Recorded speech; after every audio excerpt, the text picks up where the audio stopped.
हाँ जी, सारे दोस्तां मित्रां नूं ਅੱਜ ਦੀ ਸੰਗਤ ਦੇ ਵਿੱਚ ਜੀ ਆਇਆਂ ਨੂੰ। ਤੇ ਇਹ ਸਾਡਾ ਸੰਗਤ ਦਾ ਪੰਜਾਬੀ ਅਰਬੀ ਸੰਗਤ ਦਾ 22ਵਾਂ ਸੈਸ਼ਨ ਹੈ। ਤੇ ਅੱਜ ਦੇ ਇਸ ਸੈਸ਼ਨ ਦੇ ਵਿੱਚ ਜਿਹੜੀ ਖਾਸ ਗੱਲ ਹੈ ਉਹ ਜਨਾਬ ਡਾਕਟਰ ਮਨਜ਼ੂਰ ਸਾਹਿਬ ਦੀ ਨਜ਼ਮਾਂ ਨੇ। ਦੋ ਪਰਤੀ ਨਜ਼ਮਾਂ ਨੇ, ਬਹੁਤ ਹੀ ਸ਼ਾਨਦਾਰ। ਤੇ ਅੱਜ ਦਾ ਨਜ਼ਮ ਦਾ ਸੈਸ਼ਨ ਉਹਨਾਂ ਦੇ ਨਾਂ ਸਮਝ ਲਓ ਅੱਧੀ ਸ਼ਾਮ ਜਿਹੜੀ ਹੈ, ਅੱਧੀ ਤੋਂ ਜ਼ਿਆਦਾ ਡਾਕਟਰ ਮਨਜ਼ੂਰ ਜੀ ਦੇ ਨਾਲ ਤੇ ਉਹਨਾਂ ਦੀ ਨਜ਼ਮ ਉਹ ਨਜ਼ਮ ਪੇਸ਼ ਕਰਾਂਗੇ। ਡਾਕਟਰ ਸਾਹਿਬ ਦਾ ਤੇ ਤਾਰਫ ਜਿਹੜਾ ਹੈ ਉਹ ਮੇਰੇ ਕੋਲ ਤੇ ਕੋਈ ਲਫ਼ਜ਼ ਨਹੀਂ ਹੈਗੇ, ਨਹੀਂ ਕੋਈ ਸਾਰੇ ਨਹੀਂ, ਛੱਡੋ, ਦੋਸਤ ਜਾਣਦੇ ਨੇ, ਸਭ ਨੂੰ ਜਾਣਦੇ ਹੀ ਨੇ। ਨਹੀਂ ਥੋੜਾ ਜਿਹਾ ਫੇਰ ਵੀ ਜ਼ਰੂਰੀ ਹੈਗਾ ਹੈ ਸਾਡਾ ਇੱਕ ਦੇਖੋ ਨਾ, ਇੱਕ ਤੁਹਾਡੀ ਮਰਜ਼ੀ ਜੀ। ਨਹੀਂ ਹਾਂ, ਤੇ ਮੈਂ ਬਸ ਹਾਂਜੀ ਮੈਂ ਇਹੋ ਹੀ ਕਹਾਂਗੀ ਕਿ ਕੁਝ ਬੋਲਣਾ ਡਾਕਟਰ ਸਾਹਿਬ, ਮੈਂ ਇਹੋ ਹੀ ਕਹਾਂਗੀ ਕਿ ਜੀ ਕਿ ਡਾਕਟਰ ਸਾਹਿਬ ਦਾ ਤਾਰਫ ਜ਼ਰੂਰ ਕਰਾਓ। ਇਹ ਜਿਹੜੀ ਬਿਲਕੁਲ ਮੈਂ ਕਰਵਾ ਰਹੀ ਹਾਂ, ਮੈਂ ਕਰਵਾ ਰਹੀ ਹਾਂ ਤਾਰਫ, ਕਿਉਂਕਿ ਸਾਡੇ ਦੇਖੋ ਨਾ ਦੋਸਤ ਮਿੱਤਰ ਨਵੇਂ ਵੀ ਆਉਣ ਵਾਲੇ ਹੁੰਦੇ ਨੇ ਤੇ ਉਹਨਾਂ ਲਈ ਜ਼ਰੂਰੀ ਹੈ ਉਹਨਾਂ ਨੂੰ ਦੱਸਣਾ ਕਿ ਡਾਕਟਰ ਸਾਹਿਬ ਜਿਹੜੇ ਨੇ ਪੰਜਾਬੀ ਦੇ ਬਹੁਤ ਹੀ ਵੱਡੇ ਸੇਵਕ ਨੇ, ਬਹੁਤ ਵੱਡੇ ਪਿਆਰੇ ਨੇ। ਇਹਨਾਂ ਦੀਆਂ ਜਿਹੜਾ ਸਭ ਤੋਂ ਵੱਡੀ ਗੱਲ ਹੈ ਕਿ ਪਿਛਲੇ ਸਾਲ 2021 ਦੇ ਵਿੱਚ ਇਹਨਾਂ ਦੀਆਂ ਤਕਰੀਬਨ 20 ਤੋਂ ਉੱਤੇ ਕਿਤਾਬਾਂ ਆਈਆਂ ਨੇ। ਮੇਰੇ ਖਿਆਲ 'ਚ ਇੱਕ ਰਿਕਾਰਡ ਦੀ ਗੱਲ ਹੈਗੀ ਹੈ। ਤੇ ਇਹਨਾਂ ਨੇ ਬੇਸ਼ੁਮਾਰ ਕਿਤਾਬਾਂ ਇਹਨਾਂ ਦੀਆਂ ਆਈਆਂ ਨੇ, ਵਾਰਸਨਾਮਾ, ਬੁੱਲਾਨਾਮਾ, ਤੇ ਇਹਦੇ ਇਲਾਵਾ ਫਲਸਫੇ, ਹਿਸਟਰੀ, ਕੋਈ ਵੀ ਇਹਨਾਂ ਨੇ ਨਹੀਂ ਛੱਡਿਆ, ਕੋਈ ਵੀ ਜਿਹੜਾ ਹੈ ਉਹ ਟੌਪਿਕ ਨਹੀਂ ਛੱਡਿਆ ਜਿਹਦੇ ਉੱਤੇ ਇਹਨਾਂ ਦੀ ਕਿਤਾਬ ਨਾ ਹੋਈ। ਸ਼ਾਇਰੀ ਦੇ ਉੱਤੇ ਇਹਨਾਂ ਦੀਆਂ 5 ਕਿਤਾਬਾਂ ਆ ਚੁੱਕੀਆਂ ਨੇ ਔਰ 6ਵੀਂ ਜਿਹੜੀ ਹੈ ਉਹ ਸਾਡੇ ਹੱਥ ਵਿੱਚ ਹੋਏਗੀ, ਉਹ ਵੀ ਕੁਝ ਦਿਨਾਂ ਵਿੱਚ। ਤੇ ਇਹਦੇ ਇਲਾਵਾ ਇਹਨਾਂ ਦਾ ਜਿਹੜਾ ਵੱਡਾ ਕੰਮ ਅੱਜ ਕੱਲ੍ਹ ਹੋ ਰਿਹਾ ਹੈ, ਮਲੋਹਾ ਪੰਜਾਬੀ ਯੂਨੀਵਰਸਿਟੀ ਆਨਲਾਈਨ ਜਿਹੜੇ ਚਲਾ ਰਹੇ ਨੇ ਬੜੀ ਕਾਮਯਾਬੀ ਦੇ ਨਾਲ, ਇਹ ਇੱਕ ਬਹੁਤ ਵੱਡਾ ਆ ਰਿਹਾ ਤੇ ਬਹੁਤ ਵੱਡੀ ਗੱਲ ਹੈ ਕਿ ਇਹਨਾਂ ਨੇ ਉਹਦੇ ਵਿੱਚ ਲਗਾਤਾਰ ਇਹਨਾਂ ਦੇ ਲੈਕਚਰ ਆ ਰਹੇ ਨੇ, ਇਹ ਸੈਸ਼ਨਸ ਲੈ ਰਹੇ ਨੇ ਡਿਫਰੈਂਟ ਟੌਪਿਕਸ ਦੇ ਉੱਤੇ, ਹਿਸਟਰੀ, ਫਲਸਫਾ, ਕਲਾਸੀਕਲ ਸ਼ਾਇਰੀ, ਤੇ ਹਰ ਟੌਪਿਕ ਤੇ ਪੰਜਾਬੀ ਦੇ ਉੱਤੇ ਗੱਲਬਾਤ ਉਹ ਕਲਾਸਾਂ ਲੈ ਰਹੇ ਨੇ। ਤੇ ਇਹਨਾਂ ਲਈ ਸਾਡੀਆਂ ਦੁਆਵਾਂ ਨੇ, ਬਹੁਤ ਜ਼ਿਆਦਾ ਇਹਨਾਂ ਲਈ ਦੁਆਵਾਂ ਨੇ ਕਿ ਅੱਲਾਹ ਤਾਲਾ ਇਹਨਾਂ ਨੂੰ ਸਿਹਤ ਵਾਲੀ ਜ਼ਿੰਦਗੀ ਦੇਵੇ ਔਰ ਤਾਂ ਕਿ ਮਜ਼ੀਦ ਜਿਹੜੇ ਨੇ ਉਹ ਲਿਖਣ ਔਰ ਪੰਜਾਬੀ ਦੀ ਖਿਦਮਤ ਜਿਹੜੀ ਹੈ ਜਾਰੀ ਰੱਖਣ। ਤੇ ਅੱਜ ਇਹਨਾਂ ਦੀ ਜਿਹੜੀ ਇਹ ਨਜ਼ਮ ਹੈ ਤੇ ਬਹੁਤ ਸੋਹਣੀਆਂ ਇਹਨਾਂ ਦੀਆਂ ਨਜ਼ਮਾਂ। ਮੁਖ ਤੇ ਚਾਨਣ ਯਾਰਾਂ ਵਾਲਾ, ਅੱਖ ਵਿੱਚ ਬੇਪਰਵਾਹੀ ਸੀ, ਧੁੱਪ 'ਚ ਜਿਵੇਂ ਗੁੰਨ ਹਨੇਰਾ, ਸ਼ਾਮ ਸਲੋਣੀ ਆਈ ਸੀ। ਤੇ ਜੀ ਮਨਜ਼ੂਰ ਜੀ, ਡਾਕਟਰ ਮਨਜ਼ੂਰ ਜੀ। ਹਾਂ ਜੀ, ਮੈਂ ਜੀ ਆਪਣਾ ਕੱਢ ਲਵਾਂ, ਸ਼ਾਇਦ ਪੜ੍ਹਦਿਆਂ ਤੁਹਾਨੂੰ ਸ਼ਕਲ ਨਾ ਨਜ਼ਰ ਆ ਜਾਏ ਕਿ ਮੈਂ ਉਹ ਉਦੋਂ ਤੋਂ ਹੀ ਪੜ੍ਹਨਾ ਹੈ ਜੀ ਫੋਨ ਤੋਂ ਹੀ। ਇਹ ਜੀ 2 ਪਰਤੀ ਨਜ਼ਮ ਹੈ। ਇਹਨਾਂ ਵਿੱਚੋਂ ਜਿਹੜੀ ਕੋਈ ਪਰਤ ਪਹਿਲੇ ਆ ਸਕਦੀ ਸੀ, ਲੇਕਿਨ ਜਿਸ ਤਰ੍ਹਾਂ ਮੇਥੋਂ ਲਿਖੀਆਂ ਗਈਆਂ ਜਿਸ ਤਰਤੀਬ 'ਚ, ਉਸੇ ਤਰਤੀਬ 'ਚ ਮੈਂ ਇਹਨਾਂ ਨੂੰ ਪੇਸ਼ ਕੀਤਾ ਹੈ। ਪਹਿਲਾ ਹਿੱਸਾ ਪਰਤ ਦਾ ਦੀਦਾਰ। ਪੰਛੀ ਪਰਤ ਪਿਆ,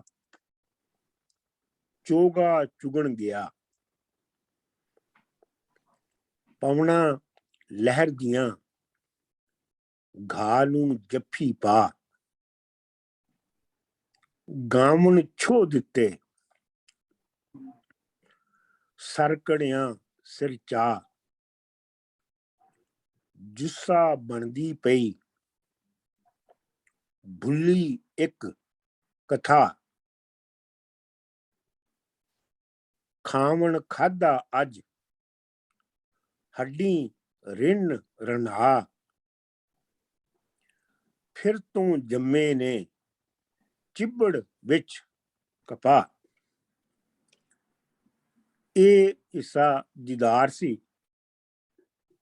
ਦੂਜਾ ਹਿੱਸਾ, ਦੂਜਾ ਪਰਤ ਹੈ ਜੀ ਸਿੱਖ, ਯਾਨੀ ਹਿਜਰ। ਸ਼ਾਮੀ ਝੁੱਲ ਪੈਂਦੀ ਗਮ ਦੀ ਲਵੀ ਹਵਾ। ਲਵੀ ਦਾ ਮਤਲਬ ਹੁੰਦਾ ਤਾਜ਼ਾ।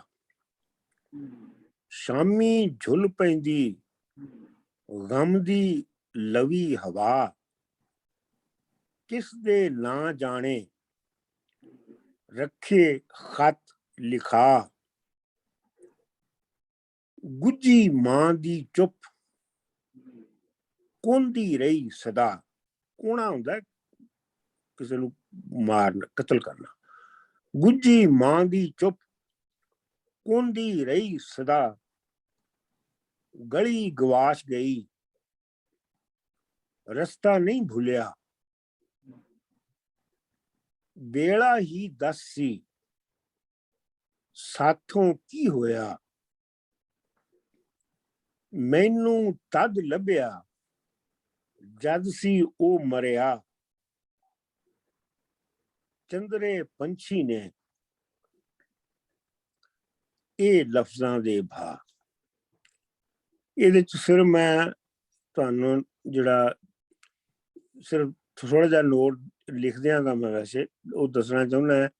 ਇਹ ਜਿਹੜਾ ਸ਼ੇਰ ਹੈ ਨਾ, ਫਿਰ ਤੋਂ ਜੰਮੇ ਨੇ ਚਿੱਬੜ ਵਿੱਚ ਕਪਾਹ, ਇਹਦੀ ਬੈਕਗਰਾਉਂਡ ਇਹ ਹੈਗੀ ਹੈ ਕਿ ਉਹ ਸਾਡੀਆਂ ਜ਼ਮੀਨਾਂ ਸੇਮ ਹੋ ਗਈਆਂ ਸਨ, ਤੇ ਉਸ ਤੋਂ ਪਹਿਲੇ ਜਦੋਂ ਅਸੀਂ ਛੋਟੇ ਹੁੰਦੇ ਸਾਂ ਤੇ ਆਪਣਾ ਚਿੱਬੜ ਜਿਹੜੇ ਨਾ, ਉਹ ਚਿੱਬੜ ਇੱਕ ਵਾਈਲਡ ਫਰੂਟ ਹੈਗਾ ਜਿਹੜਾ ਆਪੇ ਹੀ ਉੱਗਦਾ ਹੈ ਜ਼ਮੀਨ ਚੋਂ, ਤੇ ਉਹ ਚਿੱਬੜ ਹੁੰਦੇ ਸਨ, ਤੇ ਵੱਡੇ ਜਿਹੜੇ ਹੁੰਦੇ ਸਨ ਉਹਨਾਂ ਨੂੰ ਖੜੇਬੜ ਕਹਿੰਦੇ ਸਨ। ਉਹ ਫਿਰ ਹੌਲੀ ਹੌਲੀ ਉਹ ਮੰਦ ਹੋ ਗਏ, ਉਹ ਨਹੀਂ ਉੱਗਦੇ ਫਿਰ ਖਾਦਾਂ ਵਾਦਾਂ ਪੈਣ ਨਾਲ ਤੇ ਸਾਰਾ ਕੁਝ ਹੋਣਾ। ਅੱਛਾ, ਜਦੋਂ ਜ਼ਮੀਨ ਸੇਮ ਹੋ ਗਈ ਤਾਂ ਜਦੋਂ ਦੁਬਾਰਾ ਰੀਹੈਬਿਲਿਟੇਟ ਹੋਈ ਤੇ ਉਹ ਫਿਰ ਚਿੱਬੜ ਜਿਹੜੇ ਨੇ ਉਹ ਫਿਰ ਕਈਆਂ 40-50 ਸਾਲਾਂ ਬਾਅਦ ਫਿਰ ਉੱਗਣੇ ਸ਼ੁਰੂ ਹੋ ਗਏ। ਤੇ ਜਿਹੜਾ ਕਪਾਹ ਹੈ ਉਹ ਇੱਕ ਡੋਮੈਸਟੀਕੇਟਡ ਪਲਾਂਟ ਹੈ। ਚਿੱਬੜ ਜਿਹੜਾ ਇੱਕ ਵਾਈਲਡ ਨੈਚੁਰਲ ਉਗਦਾ ਫਰੂਟ ਹੈ। ਤੇ ਤੁਸੀਂ ਆਪ ਇਹਦੇ ਮੈਨੇ ਕੱਢ ਲਓ, ਫਿਰ ਤੋਂ ਜੰਮੇ ਨੇ ਚਿੱਬੜ ਵਿੱਚ ਕਪਾਹ। ਤੇ ਤੁਸੀਂ ਦਿਲ ਖੋਲ ਕੇ ਤਨਕੀਦ ਕਰੋ ਤਾਂ ਕਿ ਮੈਂ ਵੀ ਤੁਹਾਡੇ ਤੇ ਤਨਕੀਦਾਂ ਕਰ ਸਕਾਂ। ਬਹੁਤ ਅੱਛਾ, ਬਹੁਤ ਸੋਹਣੀਆਂ ਨਜ਼ਮਾਂ ਨੇ ਜੀ, ਬਹੁਤ ਸੋਹਣੀ ਨਜ਼ਮ ਹੈ। ਇਹ ਤੇ ਮਨਜ਼ੂਰ ਸਾਹਿਬ ਨੇ ਕਿਹਾ ਕਿ ਉਹ ਆਪਣੀ ਛੁਰੀ ਤੇਜ਼ ਕਰਦੇ ਪਏ ਨੇ। ਡਾਕਟਰ ਸਾਹਿਬ ਸਾਹਿਬ ਕੋਈ ਤੁਹਾਡੇ ਨਾਲ ਯੁੱਧ ਤੇ ਨਹੀਂ ਨਾ ਜੀ ਪਾਣਾ ਹੁਣ, ਇਹ ਤੇ ਨਾ ਗੱਲ ਜੀ ਸਹੀ। ਤੇ ਤੁਸੀਂ ਤਾਂ ਕਮਾਲ ਕਰ ਛੱਡਿਆ ਡਾਕਟਰ ਸਾਹਿਬ, ਮੈਂ ਤਾਂ ਪੈਲੀਆਂ ਚ ਫਿਰਨਾ, ਚਿੱਬੜ ਮੈਂ ਖਾਦੇ ਨੇ ਉਤੋਂ ਤਰੋੜ ਇੰਨਾ ਹੀ ਆਖਾਂਗਾ ਜੀ। ਮਾਸ਼ਾਅੱਲਾ ਡਾਕਟਰ ਸਾਹਿਬ, ਸਿਰਫ ਮੈਂ ਥੋੜਾ ਜਿਹਾ ਅੱਗੇ ਜਾਣਾ ਚਾਹੁੰਦਾ। ਭਾ ਦਾ ਮਤਲਬ ਕੀਮਤ ਹੈ ਜੀ, ਬਸ ਇੰਨਾ ਹੀ ਪੁੱਛਣਾ। ਨਹੀਂ, ਭਾ ਦਾ ਮਤਲਬ ਹੁੰਦਾ ਹੈ ਜਜ਼ਬਾ। ਸ਼ੁਕਰੀਆ ਜੀ, ਸ਼ੁਕਰੀਆ।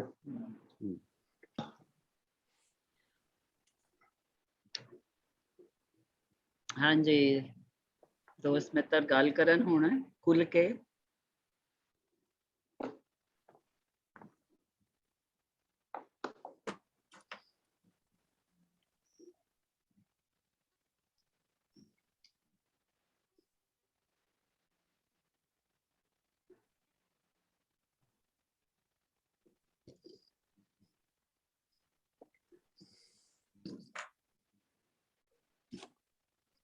ਡਾਕਟਰ ਸਾਹਿਬ ਇੱਕ ਛੋਟੀ ਜਿਹੀ ਮੇਰੀ ਹੋਰ ਕੁਆਰੀ ਹੈ ਜੀ, ਜੁੱਸਾ ਦੀ ਇਮਲਾ ਸੀਨ ਨਾਲ ਹੈ ਜਾਂ ਸੇ ਨਾਲ ਹੈ ਜੀ? ਬਸ ਇਹ ਥੋੜਾ ਜਿਹਾ ਦੋ ਚੀਜ਼ਾਂ ਮੈਂ ਤੇ ਸੀਨ ਨਾਲ ਹੀ ਪੜਿਆ ਹਮੇਸ਼ਾ।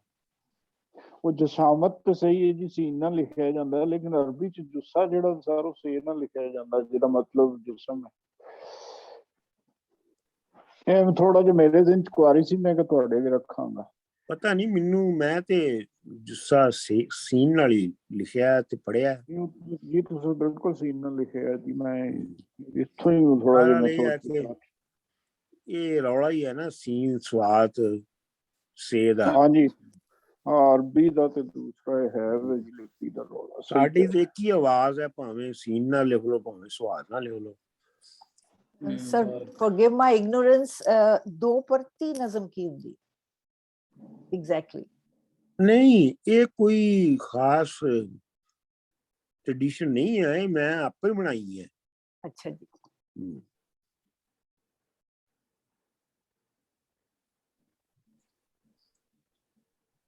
जी जवेद बूटा जी। नहीं जी, डॉक्टर साहब ने तो कमाल कर दिता है, क्या बात है।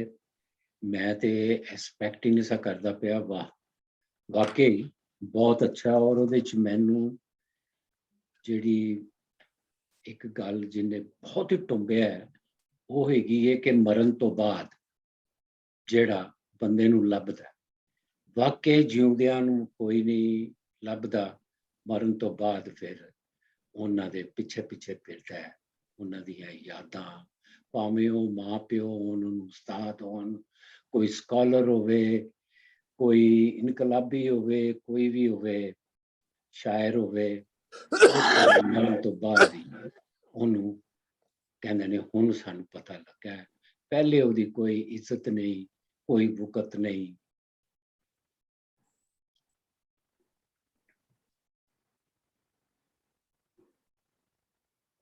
बिल्कुल जवेद बूटा साहब ने बहुत अच्छी गल की है और बिल्कुल इस तरह ही है।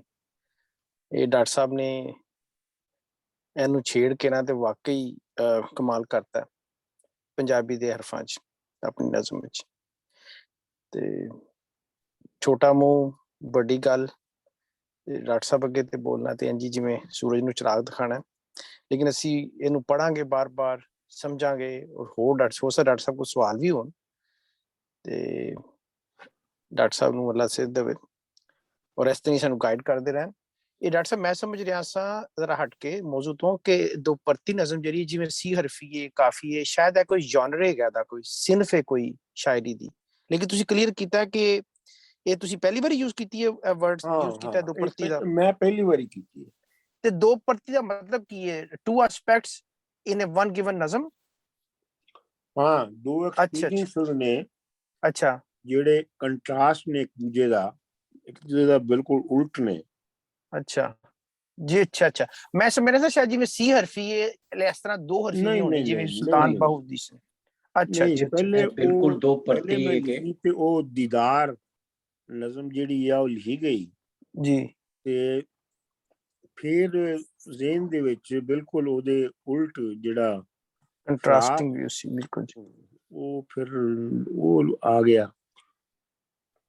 अच्छा, कंट्रास्ट बड़ा खूबसूरत डॉक्टर साहब, क्योंकि कंट्रास्ट के बगैर इल्म मेरी नजर च नामुमकिन है, क्योंकि जब तक तुसी ऑपोजिट या ओपोजिंग व्यूज या कंट्रास्टिंग व्यूज नहीं वेखदे ते तुहानू क्लैरिटी नहीं आंदी, तुसी डिस्टिंग्विश नहीं कर सकदे एक चीज नू दूजे कोलों। ते बहुत अच्छा, बहुत वधिया। ਅਸੀਂ ਪੜਾਂਗੇ ਬਾਰ-ਬਾਰ, ਇਹਨੂੰ ਸਮਝਣ ਦੀ ਹੋਰ ਕੋਸ਼ਿਸ਼ ਕਰਾਂਗੇ, ਤੁਹਾਡੀ ਸੋਚ ਦੀ ਡੂੰਘਾਈ ਨੂੰ, ਤੁਹਾਡੇ ਜਿਹੜੇ ਖਿਆਲਾਤ ਨੇ, ਡੂੰਘੇ ਖਿਆਲ ਨੇ, ਤੁਹਾਡਾ ਜਿਹੜਾ ਡੂੰਘਾ ਇਲਮ ਹੈ, ਤੁਹਾਡਾ ਜਿਹੜਾ ਕਮਾਂਡ ਹੈ ਲੈਂਗੁਏਜ ਤੇ, ਜ਼ੁਬਾਨ ਤੇ, ਉਹ ਖਿਆਲ ਤੇ, ਇਮੇਜਿਨੇਸ਼ਨ ਤੇ, ਤਖਯਲ ਤੇ, ਔਰ ਹੋਰ ਖੁੱਲੇਗੀ ਪਰਤ ਸਾਡੇ ਤੇ।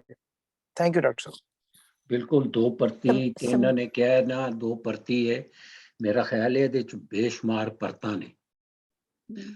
ਮਨਜ਼ੂਰ ਸਾਹਿਬ ਨੇ ਤੇ ਦੋ ਪਰਤਾਂ ਦੀ ਗੱਲ ਕੀਤੀ ਹੈ ਨਾ, ਉਹਨਾਂ ਪਰਤਾਂ ਦੇ ਅੰਦਰ ਜਿਹੜੀਆਂ ਲੁਕੀਆਂ ਹੋਈਆਂ ਪਰਤਾਂ ਨੇ ਨਾ, ਉਹ ਖੁੱਲਣਗੀਆਂ ਬਾਰ-ਬਾਰ ਪੜ੍ਹਨ ਤੇ, ਔਰ ਮੁਖਤਲਿਫ ਡਿਫਰੈਂਟ ਮਾਹੌਲ ਵਿੱਚ ਬੈਠ ਕੇ ਪੜ੍ਹਨ ਤੇ। ਜੀ ਬਿਲਕੁਲ ਬੂਟਾ ਸਾਹਿਬ, ਐਗਜ਼ੈਕਟਲੀ ਖੁੱਲਣਗੀਆਂ, ਕਿਉਂਕਿ ਜਿਸ ਵੇਲੇ ਕੁਝ ਚੀਜ਼ਾਂ ਹੁੰਦੀਆਂ ਤੁਸੀਂ ਕਿਸੇ ਹੋਰ ਬੈਕਗਰਾਉਂਡ ਦੇ ਵਿੱਚ ਬੈਠ ਕੇ ਪੜ੍ਹਦੇ ਹੋ ਜਾਂ ਮਾਹੌਲ ਵਿੱਚ ਬੈਠ ਕੇ ਪੜ੍ਹਦੇ ਹੋ, ਤੁਹਾਡੇ ਉੱਤੇ ਕਿਸੇ ਹੋਰ ਤਰ੍ਹਾਂ ਦੀ ਸੋਚ ਜਿਹੜੀ ਹੈ ਉਹਨੇ ਮੱਲ ਮਾਰੀ ਹੁੰਦੀ ਹੈ, ਤੇ ਉਹਦੇ ਨਾਲ ਬਹੁਤ ਸਾਰੀਆਂ ਪਰਤਾਂ ਜਿਹੜੀਆਂ ਨੇ ਉਹ ਬਾਰ-ਬਾਰ ਖੁੱਲਦੀਆਂ ਨੇ। ਇਹਦੇ 'ਚ ਕੋਈ ਸ਼ੱਕ ਵਾਲੀ ਗੱਲ ਨਹੀਂ ਹੈਗੀ। ਸਮੀਨਾ ਜੀ, ਮੈਂ ਕੁਝ ਕਹਿ ਸਕਦੀ ਹਾਂ? ਜੀ ਜ਼ਰੂਰ, ਬਿਲਕੁਲ ਬੀਬਾ ਜੀ। ਜਿੱਦਾਂ ਜਾਵੇਦ ਸਾਹਿਬ ਨੇ ਕਿਹਾ ਨਾ ਕਿ ਵੀ ਮੈਨੂੰ ਤਦ ਲੱਭਿਆ ਜਦ ਸੀ ਉਹ ਮਰਿਆ, ਮੈਨੂੰ ਲੱਗਦਾ ਹੈ ਕਿ ਵੀ ਇਹ ਹਰ ਕ੍ਰੀਏਟਿਵ ਬੰਦੇ ਦਾ ਦੁਖਾਂਤ ਹੈ ਕਿ ਇਨ ਹਿਸ ਲਾਈਫ ਟਾਈਮ ਉਹਨੂੰ ਕੋਈ ਓਡੀ ਗਹਿਰਾਈ 'ਚ ਸਮਝ ਨਹੀਂ ਸਕਦਾ ਕਿ ਜਿੰਨੀ ਗਹਿਰਾਈ 'ਚ ਉਹ ਆਪਣੀ ਗੱਲ ਦੱਸਣਾ ਚਾਹੁੰਦਾ। ਸੋ ਆਈ ਥਿੰਕ ਇਹ ਯੂਨੀਵਰਸੈਲਿਟੀ ਹੈਗੀ ਹੈ ਇਸ ਗੱਲ ਦੀ ਕਿ ਵੀ ਇਹ ਹਰ ਕ੍ਰੀਏਟਿਵ ਬੰਦੇ ਦਾ, ਜਿਹੜੇ ਕੋਈ ਆਪਣੀ ਕੋਈ ਇੱਕ ਨਵੇਕੜੀ ਸੋਚ ਅੱਗੇ ਵਧਾਉਣਾ ਚਾਹੁੰਦਾ, ਉਹਨੂੰ ਉਹਦੇ ਜੀਵਨ ਦੇ ਵਿੱਚ ਨਹੀਂ ਕੋਈ ਸਮਝਦਾ। ਸੋ I think this is more, ਮੈਨੂੰ ਇਹ ਲੱਗਦਾ ਕਿ ਵੀ ਇਹ ਇਹਨਾਂ ਨੇ ਬੜੀ ਵੱਡੀ ਗੱਲ ਇੱਥੇ ਕੀਤੀ ਹੈ। ਸ਼ੁਕਰੀਆ ਜੀ। ਸਹੀ ਅੱਛਾ ਹੈ। ਜੀ, ਮੈਂ ਹਾਂਜੀ ਥੋੜੀ ਜਿਹੀ ਗੱਲ ਕਰਨਾ। ਦੋ ਪ੍ਰਤੀ ਜਿਹੜਾ ਉਹਨਾਂ ਨੇ ਜਿਸੇ ਥੋੜਾ ਜਿਹਾ ਦੱਸਿਆ ਵੀ ਹੈ, ਪਰਤਾਂ ਦਾ ਹੁੰਦੀ ਡਾਇਮੈਂਸ਼ਨਸ ਨੇ ਜਾਂ ਉਹਦੇ ਦੋ ਐਸਪੈਕਟਸ ਨੇ। ਉਹ ਜਿਹੜੇ ਟਾਈਟਲ ਨੇ ਨਜ਼ਮਾਂ ਦੇ ਉਹ ਬਿਲਕੁਲ ਉਹਨੂੰ ਦੋ ਪਰਤ ਬਣਾ ਰਹੇ ਨੇ। ਪਹਿਲੀ ਜਿਹੜਾ ਟਾਈਟਲ ਹੈ ਉਹ ਦੀਦਾਰ ਹੈ, ਦਰਸ਼ਨ ਹੈ, ਮਿਲਣ ਹੈ। दूसरा जरा सिक है, विछोड़ा है और सेपरेशन है। पहली नज़म जड़ी है वो एक खुशी दी नज़म है, नेचर च गुजी हुई है।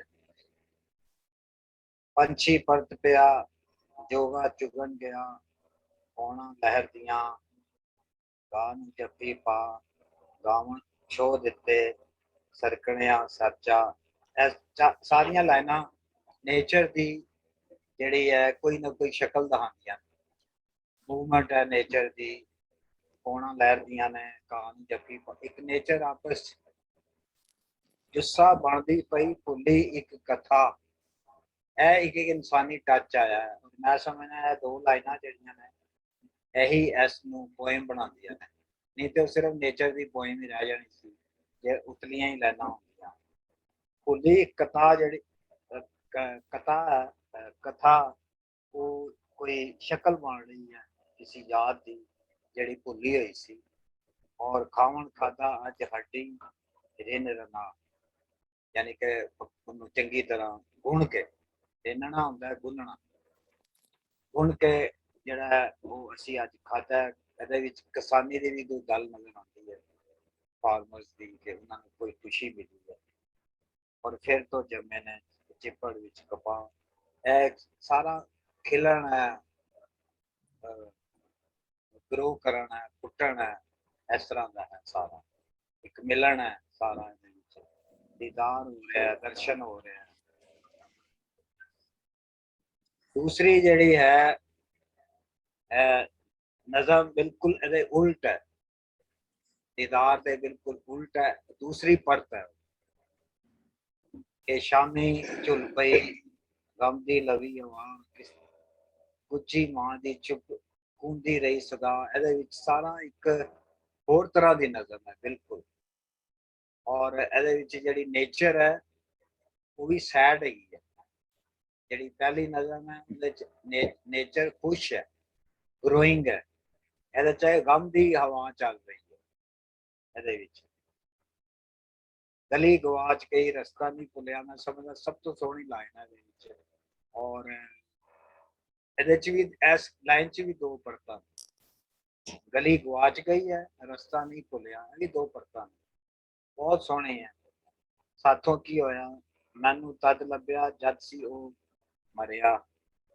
बुट्टा जी ने बिल्कुल सही की है कि बंदे जद तक जिंदे होंदे ने असीं उन्हां नूं वेखदे ही नहीं, पहचानते ही नहीं, गल नहीं करते। जब चले जाते हैं और सिख भी यही है, वो मोए दी सिख है, वो विचोले दी सिख है। चंद्रे पंछी ने ए लफ्ज़ां दे पा, आखिर च एक हंबलनेस है, एक नमानता है जो शाह हुसैन भी करता है कि यार मैं बस चंद्रे च लफ्ज़ लिख दिते ने, एवं जज्बे च है ने, जे तुहानूं समझ आ जाए, जे तुहाडे कोल पल्ले पै जाए।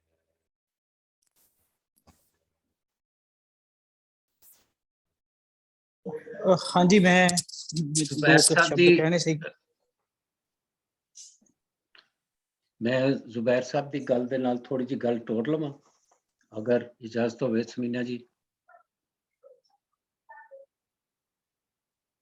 आवाज नहीं आई ताड़ी। समीना जी अनम्यूट करो। ਜ਼ੁਬੈਰ ਦੀ, हाँ जी, मैं ਜ਼ੁਬੈਰ ਦੀ ਵਜ੍ਹਾ ਨਾਲ ਕੀਤਾ ਸੀ ਮਿਊਟ ਆਪਣੇ ਆਪ। अच्छा ठीक है, मैं हाँ जी, जुबैर हाँ साहब जी। की गल दे नाल थोड़ी जी गल टोर लवां। जी जी, तोरो तोरो। अच्छा देखो, जुबैर साहब ने जेड़ा शुरू दा पढ़िया पंछी परत गया परत पिया, ये सारी जेड़ी गल है ये ओही गल है जेड़ी उन्होंने दूसरी नज़म विच कही है कि मैनू तद लभ्या जद सी ओ मरिया।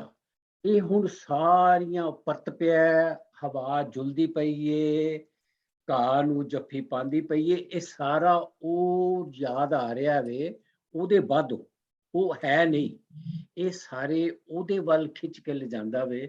ਕਿ ਇਸੇ ਤਰ੍ਹਾਂ ਹੀ ਅਸੀਂ ਜਿਹੜੇ ਇੰਟਲੈਕਚੁਅਲ ਨੇ, ਸਕਾਲਰ ਨੇ, ਇਨਕਲਾਬੀ ਨੇ, ਜਿਹੜੇ ਵੀ ਜਾਂ ਲਿਟਰੇਚਰ ਲਿਖਦੇ ਨੇ, ਉਹਨਾਂ ਦੀਆਂ ਚੀਜ਼ਾਂ ਨੂੰ ਮੁੜ ਕੇ ਜਿਸਲੇ ਫੋਲਨੇ ਆ ਤੇ ਫਿਰ ਉਹ ਸਾਡੇ ਸਾਹਮਣੇ ਲਹਿਰਾਉਂਦੇ ਨੇ। ਇਸੇ ਤਰ੍ਹਾਂ ਹੀ ਜਿਸ ਤਰ੍ਹਾਂ ਪੰਛੀ ਪਰਤ ਪੈਂਦੇ ਨੇ ਔਰ ਘਾਹ ਲਹਿਰਾਉਂਦਾ ਹੈ, ਔਰ ਉਹਦੇ ਵਿੱਚ ਬੜੀ ਖੂਬਸੂਰਤ ਇੱਕ ਗੱਲ ਹੈਗੀ ਹੈ ਕਿ ਫੇਰ ਤੋਂ ਜੰਮੇ ਨੇ ਚਿੱਬੜ ਵਿੱਚ ਕਪਾਹ, ਕਿ ਇਹ ਹੁਣ ਉਹਦੇ ਅੰਦਰ ਉਹ ਬੰਦਾ ਜਿਹੜੇ ਗਵਾਚ ਗਏ ਨੇ, ਜਿਨ੍ਹਾਂ ਨੂੰ ਕਦੀ ਮਤਲਬ ਇਹ ਕਹਿਣਾ ਚਾਹੀਦਾ ਕਿ ਉਹਨਾਂ ਨੂੰ ਫੀਲ ਹੀ ਨਹੀਂ ਸੀ ਕੀਤਾ, ਮਹਿਸੂਸ ਹੀ ਨਹੀਂ ਸੀ ਕੀਤਾ ਕਿ ਹੈ ਵੀ ਨੇ, ਉਹ ਹੁਣ ਅੰਦਰ।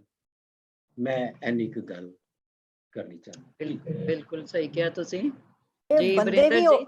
ਇਹ ਬੰਦੇ ਵੀ ਹੋ ਸਕਦੇ ਨੇ ਤਾਂ ਪੈਸ਼ਨਸ ਵੀ ਹੋ ਸਕਦੇ ਨੇ। ਕੁਝ ਵੀ ਹੋ ਸਕਦਾ। ਹਾਂ, ਇਹ ਦਿਸ ਕੁਡ ਬੀ ਪੈਸ਼ਨਸ, ਜਿਹੜੀ ਜਵਾਨੀ, ਚੜ੍ਹਦੀ ਜਵਾਨੀ ਦੇ ਜਦ ਤੁਹਾਡੇ ਪੈਸ਼ਨਸ ਤੇਜ਼ ਹੁੰਦੇ ਨੇ ਸਾਰੇ, ਔਰ ਜਦ ਤੁਹਾਡੀ ਢਲਦੀ ਜ਼ਿੰਦਗੀ ਹੁੰਦੀ ਹੈ, ਉਦੋਂ ਤੁਹਾਨੂੰ ਇਹ ਅਫਸੋਸ ਵੀ ਹੁੰਦਾ ਆ, ਤੁਹਾਨੂੰ ਹਿਰਖ ਵੀ ਹੁੰਦਾ, ਮੇਰੇ ਹੱਥੋਂ ਚੀਜ਼ਾਂ ਨਿਕਲ ਵੀ ਗਈਆਂ। ਇਹ ਉਹ ਵੀ ਗੱਲ ਹੋ ਸਕਦੀ, ਨਾਟ ਨੈਸੈਸਰਲੀ ਪੀਪਲ। ਜੀ ਬਿਲਕੁਲ ਬਿਲकुल ਇਹ ਵੀ ਹੋ ਸਕਦਾ ਹੈ। ਬਿਲਕੁਲ ਬਿਲਕੁਲ ਸਹੀ ਕਿਹਾ ਬੀਬਾ ਜੀ। ਜੀ ਵਰਿੰਦਰ ਜੀ ਕੁਝ ਕਹਿਣਾ ਚਾਹ ਰਹੇ ਸੀ? ਹਾਂਜੀ, ਮੈਂ ਵੈਸੇ ਗੱਲਾਂ ਸਾਰੀਆਂ ਹੋ ਗਈਆਂ ਨੇ ਲਗਭਗ। ਮੈਂ ਦੋ ਚੀਜ਼ਾਂ ਦੇ ਉੱਤੇ ਗੱਲ ਕਰਨੀ ਸੀਗੀ ਥੋੜੀ ਜੀ, ਕਿ ਇੱਕ ਤਾਂ ਇਹ ਹੈ ਕਿ ਜਦੋਂ ਪਹਿਲੀ ਜਿਹੜੀ ਸੀਗੀ ਦਦਾਰ, ਉਹਦਾ ਜਿਹੜਾ ਸਿਖਰ ਹੈ ਨਾ, ਮੈਨੂੰ ਲੱਗਦਾ ਕਿ ਉਹ ਤਾਂ ਉਸ ਗੱਲ ਦੇ ਵਿੱਚ ਹੁੰਦਾ, ਜਿਹੜੀਆਂ ਅਖੀਰਲੀਆਂ ਲਾਈਨਾਂ ਨੇ ਉਹਦੀਆਂ, ਕਿ ਫਿਰ ਤੋਂ ਜੰਮੇ ਨੇ ਚਿੱਬੜ ਵਿੱਚ ਕਪਾਹ। ਮਤਲਬ ਬਹੁਤ ਜਿਹੜੇ ਆ ਉਹ ਕੰਟਰਾਡਿਕਟਰੀ ਹਾਲਾਤਾਂ ਦੇ ਵਿੱਚ ਕਿਸੇ ਦਾ ਕੰਸਟਰਕਸ਼ਨ ਹੋਣੀ, ਜੈਨੇਸਿਸ ਹੋਣਾ, ਉਹ ਆਪਣੇ ਆਪ ਦੇ ਵਿੱਚ ਕੁਦਰਤ ਦਾ ਜਿਹੜਾ ਹੈ ਉਹ ਸਿਖਰ ਆਪਾਂ ਉਹਨੂੰ ਕਹਿ ਸਕਦੇ ਹਾਂ ਕਿ ਉਹ ਨੇਚਰ ਦਾ ਸਿਖਰ ਹੈ, ਤੇ ਉਹਦੇ ਤੇ ਹੈਗਾ। ਤੇ ਦੂਜੀ ਜਿਹੜੀ ਵਿਛੜਨ ਵਾਲੀ ਸੀਗੀ, ਤੇ ਉਹਦੇ ਚ ਮੈਨੂੰ ਲੱਗਦਾ ਕਿ ਉਹਦਾ ਜਿਹੜਾ ਪੀਕ ਪੁਆਇੰਟ ਹੈ ਉਹ ਗਲੀ ਗਵਾਚ ਗਈ, ਰਸਤਾ ਨਹੀਂ ਭੁੱਲਿਆ। ਇਹਨਾਂ ਦੋ ਫਿਕਰਿਆਂ ਦੇ ਉੱਤੇ ਜਿਹੜਾ ਆ ਹੁੰਦਾ। ਸੋ ਮੈਨੂੰ ਬਹੁਤ ਚੰਗਾ ਲੱਗਾ ਇਸ ਨਜ਼ਮ ਨੂੰ ਪੜ੍ਹਦਿਆਂ। ਪਰ ਮਸ਼ੀਨ ਟਰਾਂਸਲੇਸ਼ਨ ਜਿਹੜੀ ਹੈ, ਇਹ ਪੜ੍ਹਦਿਆਂ ਨਾਲੋਂ ਜ਼ਿਆਦਾ ਜਿਹੜਾ ਸੁਣਨ ਦਾ ਮੈਨੂੰ ਆਨੰਦ ਆਇਆ, ਕਿਉਂਕਿ ਮਸ਼ੀਨ ਟਰਾਂਸਲੇਸ਼ਨ ਨੇ ਕਾਫੀ ਕੁਝ ਜਿਹੜਾ ਹੈ ਉਹ ਗਲਤ ਕੀਤਾ ਹੋਇਆ ਸੀ ਇਹਦੇ ਵਿੱਚ। ਤੇ ਦੂਜਾ ਮੈਨੂੰ ਇਹ ਲੱਗਦਾ ਕਿ ਜਿਹੜੀ ਦੂਜੀ ਕਵਿਤਾ ਸੀਗੀ ਉਹਨੂੰ ਪਹਿਲੇ ਨੰਬਰ ਤੇ ਹੋਣਾ ਚਾਹੀਦਾ ਸੀ, ਤੇ ਪਹਿਲੀ ਨੂੰ ਦੂਜੇ ਨੰਬਰ ਤੇ ਹੋਣਾ ਚਾਹੀਦਾ ਸੀ। ਉਹ ਵੈਸੇ ਡਾਕਟਰ ਸਾਹਿਬ ਨੇ ਕਹਿ ਹੀ ਦਿੱਤਾ ਕਿ ਇਹਦਾ ਕੋਈ ਸੀਕੁਐਂਸ, ਜਿਹੜੇ ਸੀਕੁਐਂਸ ਚ ਉਹਨਾਂ ਨੇ ਲਿਖੀ ਹੈ ਉਹਦੇ ਚ ਇਹਦਾ ਕੋਈ ਰੋਲ ਨਹੀਂਗਾ ਵੀ ਉਹ ਪਹਿਲਾਂ ਜਾਂ ਦੂਜੇ, ਪਰ ਮੈਨੂੰ ਐਵੇਂ ਪਰਸਨਲੀ ਫੀਲ ਹੁੰਦਾ। ਠੀਕ ਹੈ, ਠੀਕ ਹੈ, ਠੀਕ ਹੈ ਵਰਿੰਦਰ ਜੀ। ਹਾਂਜੀ, ਕੋਈ ਹੋਰ ਮਿੱਤਰ ਗੱਲ ਕਰਨਾ ਚਾਹਣ?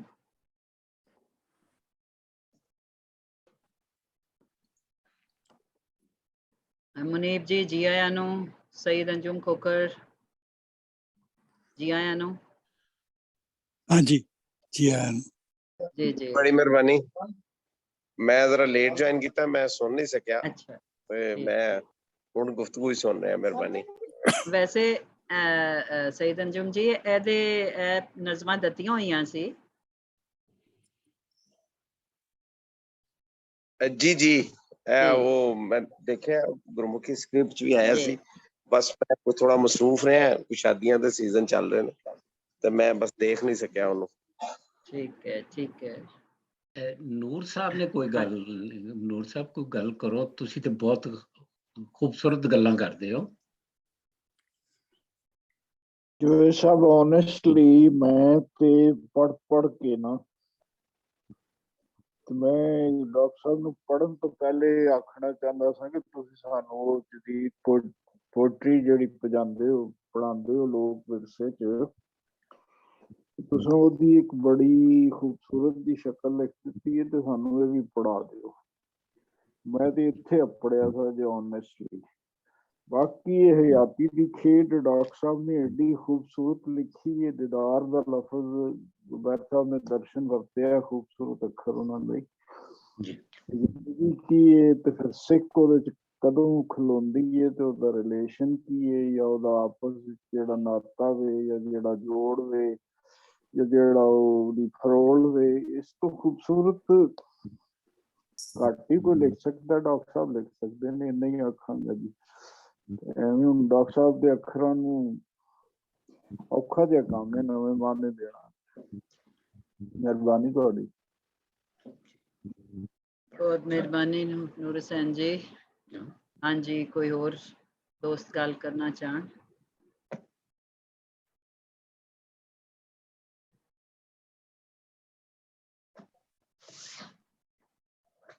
ਮੇਰੇ ਇਹਨਾਂ ਨਜ਼ਮਾਂ 'ਚ ਨਾ ਇੱਕ ਖਾਸ ਤਰ੍ਹਾਂ ਦੀ ਪਹਿਲੀਆਂ ਨਜ਼ਮਾਂ ਦੇ ਮੁਕਾਬਲੇ ਬਹੁਤ ਜ਼ਿਆਦਾ ਇੰਪਰੂਵਮੈਂਟ ਹੈ। ਔਰ ਜਿਹੜਾ ਰਿਦਮ ਹੈ ਇਹਨਾਂ ਦਾ, ਜਿਹੜਾ ਰਿਦਮ ਹੈ ਉਹ ਬਹੁਤ ਜ਼ਬਰਦਸਤ ਹੈ, ਬਹੁਤ ਰਿਦਮਿਕ ਨਜ਼ਮਾਂ ਨੇ ਔਰ ਕੋਈ ਲਾਈਨ ਨਹੀਂ ਜਿਹੜੀ ਮੀਟਰ ਤੋਂ ਬਾਹਰ ਨਾ ਨਿਕਲੇ। ਜ਼ੁਬੈਰ ਸਰ ਤੁਹਾਡੀ ਨਾ ਬੜੀ ਆਵਾਜ਼ ਗੁਆਚੀ ਜੀ ਆ हाँ। ਰਹੀ ਹੈ, it's not clear at all. ਉਹ ਦੀਪਾ ਜੀ ਮੇਰਾ ਨਵਾਂ ਲੈਪਟਾਪ ਹੈ ਨਾ ਉਹ ਸਮੀਨਾ ਕੋਲ ਹੈ, ਮੇਰਾ ਬੁੱਢਾ ਲੈਪਟਾਪ ਹੈ, ਆਵਾਜ਼ ਵੀ ਬੁੱਢੀ ਹੈ। देख लो मेरे ते सुट देता जे है, फिर मेरे ते सुट देता है आवाज आप होली बोल रहे ने। ਇਹ ਦੋ ਪਰਤੀਆਂ ਗੱਲਾਂ ਹੋ ਰਹੀਆਂ ਜੀ ਇੱਥੇ ਵੀ ਦੇਖੋ ਇੱਕ। ਨਹੀਂ ਮੈਂ ਸਿਰਫ ਇਹ ਕਹਿ ਰਿਹਾ ਕਿ ਇਹ ਜਿਹੜੀ ਇਹਨਾਂ ਦੀ ਜਿਹੜੀ ਪੋਇਟਰੀ ਇਹ ਜਿਹੜੀਆਂ ਦੋ ਨਜ਼ਮਾਂ ਪੜ੍ਹੀਆਂ ਨੇ, ਜਿਵੇਂ ਡਾਕਟਰ ਸਾਹਿਬ ਨੇ ਕਿਹਾ ਤਾਜ਼ਾ ਨੇ, ਤੇ ਇਹਨਾਂ ਦਾ ਰਿਦਮ ਬਹੁਤ ਸ਼ਾਨਦਾਰ ਹੈ ਔਰ ਬੜਾ ਇਹਦੇ 'ਚ ਰਮਜ਼ੀ ਨਜ਼ਮਾਂ ਨੇ, ਸਿੰਬੋਲਿਕ ਜਿਹਨੂੰ ਅਸੀਂ ਕਹਿੰਦੇ ਹਾਂ ਅੰਗਰੇਜ਼ੀ 'ਚ, ਬੜੀਆਂ ਰਮਜ਼ਾਂ ਭਰੀਆਂ ਨੇ, ਬੈਠ ਕੇ ਆਰਾਮ ਨਾਲ ਪੜ੍ਹਨ ਵਾਲੀਆਂ, ਸੋਚਣ ਵਾਲੀਆਂ ਨੇ ਔਰ ਰਿਦਮ ਇਹਨਾਂ ਦਾ ਕਮਾਲ ਹੈ, ਇਹਨਾਂ ਦਾ ਬਹੁਤ ਰਿਦਮਿਕ ਨੇ ਔਰ ਬਹੁਤ ਜ਼ਿਆਦਾ ਇੰਪਰੂਵਮੈਂਟ ਹੈ ਪਿਛਲੀਆਂ ਨਜ਼ਮਾਂ। ਜੇ ਇਸ ਤਰ੍ਹਾਂ ਦੀ ਹੀ ਕਿਤਾਬ ਆਉਂਦੀ ਰਹੀ, ਕਿਤਾਬ ਆਈ ਇਸ ਤਰ੍ਹਾਂ ਦੀ ਨਜ਼ਮਾਂ ਦੀ, ਤੇ ਮਨਜ਼ੂਰ ਸਾਹਿਬ ਦੀ ਬੱਲੇ ਬੱਲੇ ਹੋ ਜਾਣੀ। ਬਿਲਕੁਲ ਤੁਸੀਂ ਠੀਕ ਕਿਹਾ ਵੇ ਕਿ ਜਿਸ ਤਰ੍ਹਾਂ ਪਹਿਲੀਆਂ ਵੀ ਇਹਨਾਂ ਦੀਆਂ ਨਜ਼ਮਾਂ ਸੁਣੀਆਂ ਨੇ, ਇਹ ਤੇ ਮੈਂ ਸਭ ਤੋਂ ਪਹਿਲੇ ਕਿਹਾ ਸੀ ਕਿ ਮੈਂ ਇਸ ਤਰ੍ਹਾਂ ਦੀ ਐਕਸਪੈਕਟੇਸ਼ਨ ਨਹੀਂ ਸਾ ਕਰਦਾ ਪਿਆ। ਕਮਾਲ ਹੈ। ਮੈਂ ਗੱਲ ਕਰਾਂ ਜੀ? हाँ जी जी जी। ਮੈਨੂੰ ਜਿਹੜੀ ਚੀਜ਼ ਬਹੁਤ ਹੀ ਇੰਪ੍ਰੈਸ ਕੀਤੀ ਹੈ ਹੁਣ, ਖਾਸ ਕਰਕੇ ਜਦੋਂ ਆ ਥੋੜੀ ਕਰੈਕਸ਼ਨ ਹੋਈ ਹੈ, ਕਿਉਂਕਿ ਸਾਡੇ ਗੁਰਮੁਖੀ ਦੇ ਵਿੱਚ ਕਾਫੀ ਗਲਤ ਮਸ਼ੀਨ ਨੇ ਟਰਾਂਸਲੇਟ ਕੀਤਾ ਸੀ, ਕਿ ਇਹਦੇ ਵਿੱਚ ਦੋਹਾਂ ਪੋਇਮਾਂ ਦੇ ਵਿੱਚ ਇੱਕ ਗਹਿਰਾਈ from musical point of view ਦੇ ਨਾਲ ਬਹੁਤ ਸੋਹਣਾ ਰਿਦਮ ਮਿਊਜ਼ਿਕ ਜਿਹੜਾ ਪਿੱਛੇ ਚੱਲ ਰਿਹਾ ਔਰ ਫੀਲਿੰਗਸ ਦੇ ਨਾਲ ਭਰਿਆ ਪਿਆ।